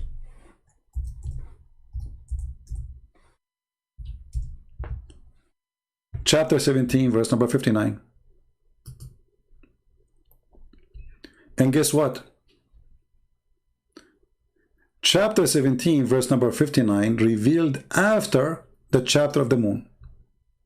So how Allah says we refrain from sending signs if he already did one?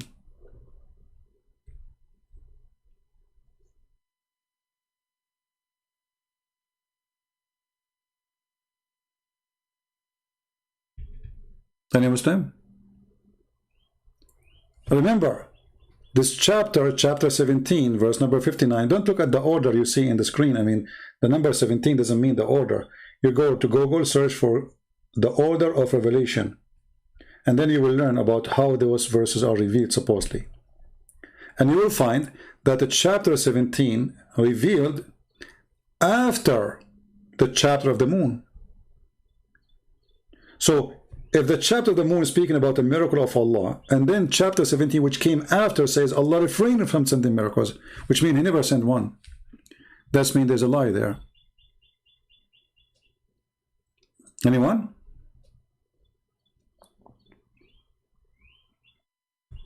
Any Muhammadan? And why Allah here refrained from sending miracles? Because former generation, they don't believe in them. But this is not true. All the Christians believe in every single miracle happened by Christ or by the prophets before him. And this is not an excuse. Don't Allah knows that there's people who will not believe in Jesus? So why he gave him miracles anyway? And why he will not give to Muhammad?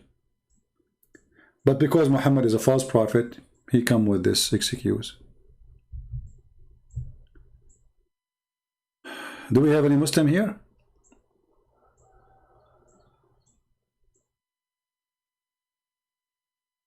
All right. Well, we are here for many hours, almost 5 hours. It's already 4 hours and 45 minutes. So guys, I apologize really. My back hurts from sitting long, and I better go and do a little walk, because it's not good to stay for as many hours as we did. And I apologize really. I didn't intend to make it so long. I will try my best in the future to make it short. I don't know how short, what short mean. But I think what I will do, I will set an alarm, and then I will promise myself that when the alarm ring, or the bell of Allah ring, man, I just saw a butterfly. I never saw such a thing before. Wow. So beautiful. Amazingly.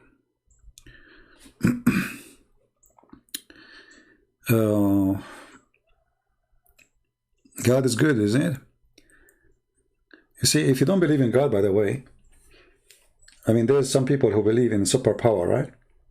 But you need to know that superpower will not make such a beauty. I mean, nature is a power, yeah, powerful. Wind is powerful. Sun is powerful.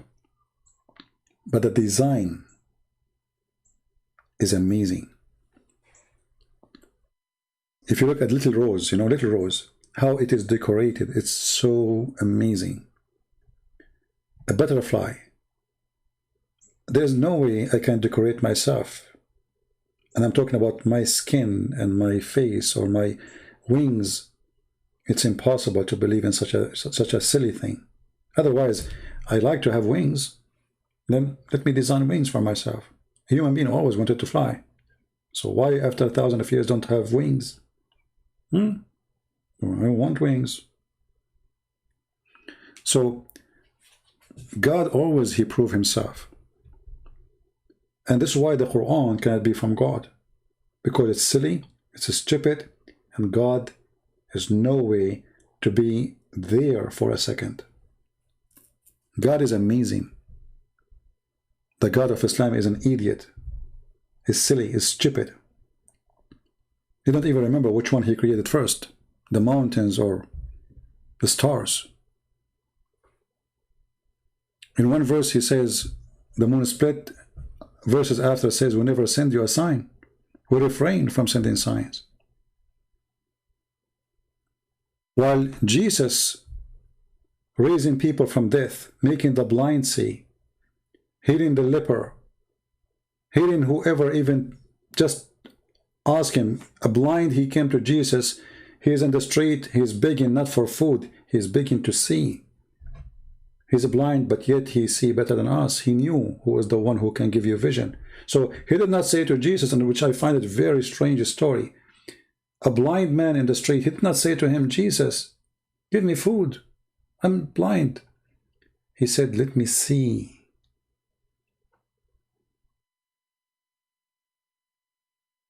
Isn't it amazing? This blind man have a very strong vision. He knew exactly who to ask. He knew exactly he's talking to who, but he's blind.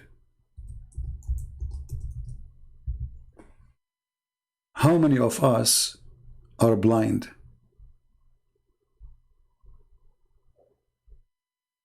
Yet we have eyes.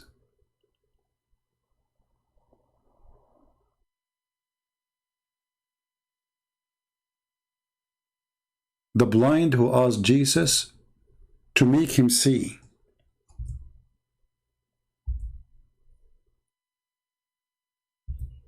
Is no blind. Those who have eyes are the blind.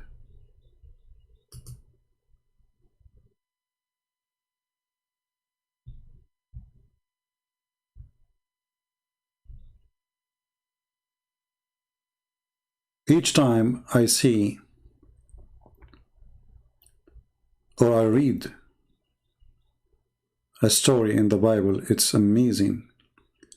And when it's come to Jesus, it is beyond amazing.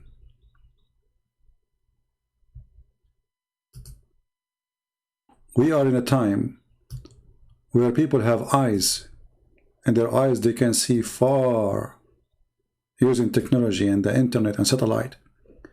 But they are still so blind.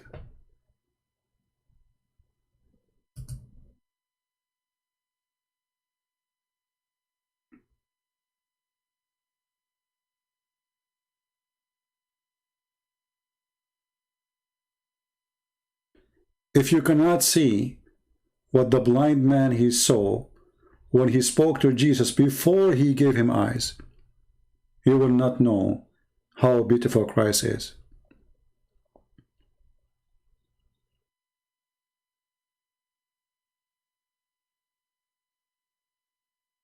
The blind is not someone who don't have eyes.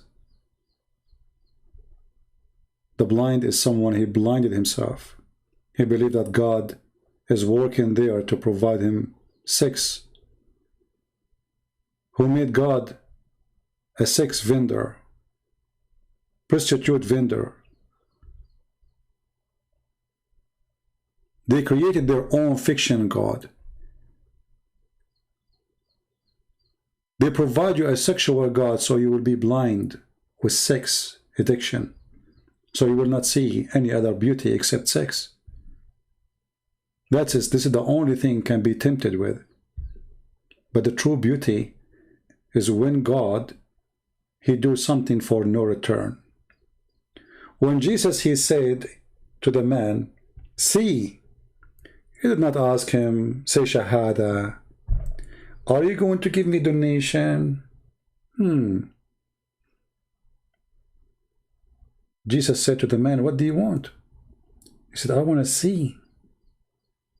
Very straightforward conversation.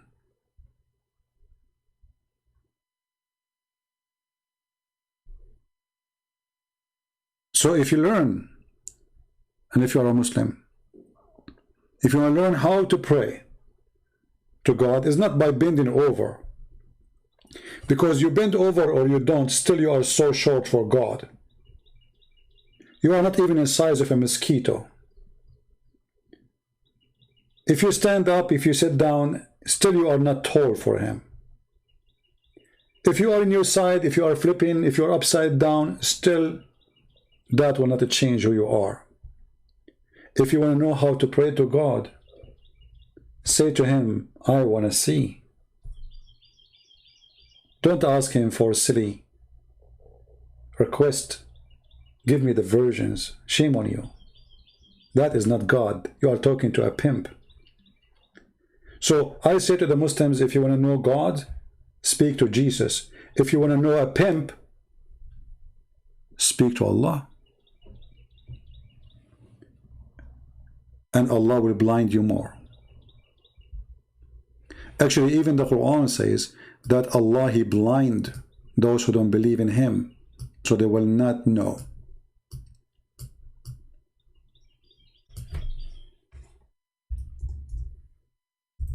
So they will not see. So they will not hear. And if Allah is the one who sealed our heart and our eyes, and then Allah is going to punish us for our heart and eyes are sealed. So who is this Allah? While Jesus making the blind see, Allah, he make you blind. The Quran says so.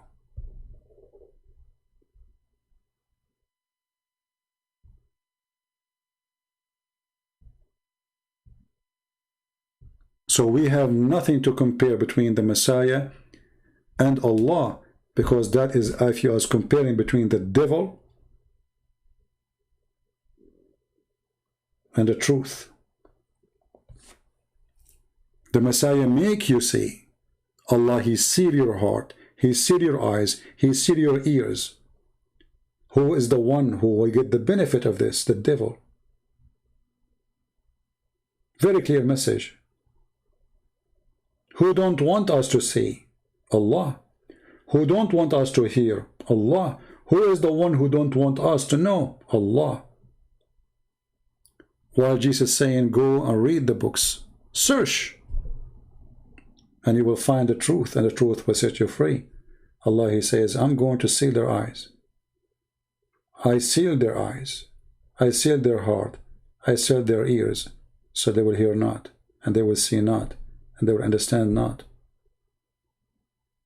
Totally the opposite direction of Jesus' message. Jesus says, I came for the sick, not for the healthy. Allah says, I will make you sick if you were healthy. Totally the opposite. So I want to say thank you all for being here. Today is Wednesday. I will do my best not to come tomorrow and the day after, but you never know. Don't take what I say for granted, because I don't have a burqa yet for my computer to forbid myself being tempted by the computer and come back. So I want to say thank you all for being here.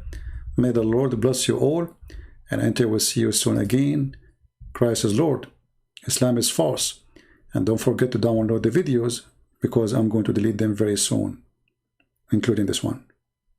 This one may be by tomorrow. The others, I will delete them immediately. Thank you. God bless you. and take care.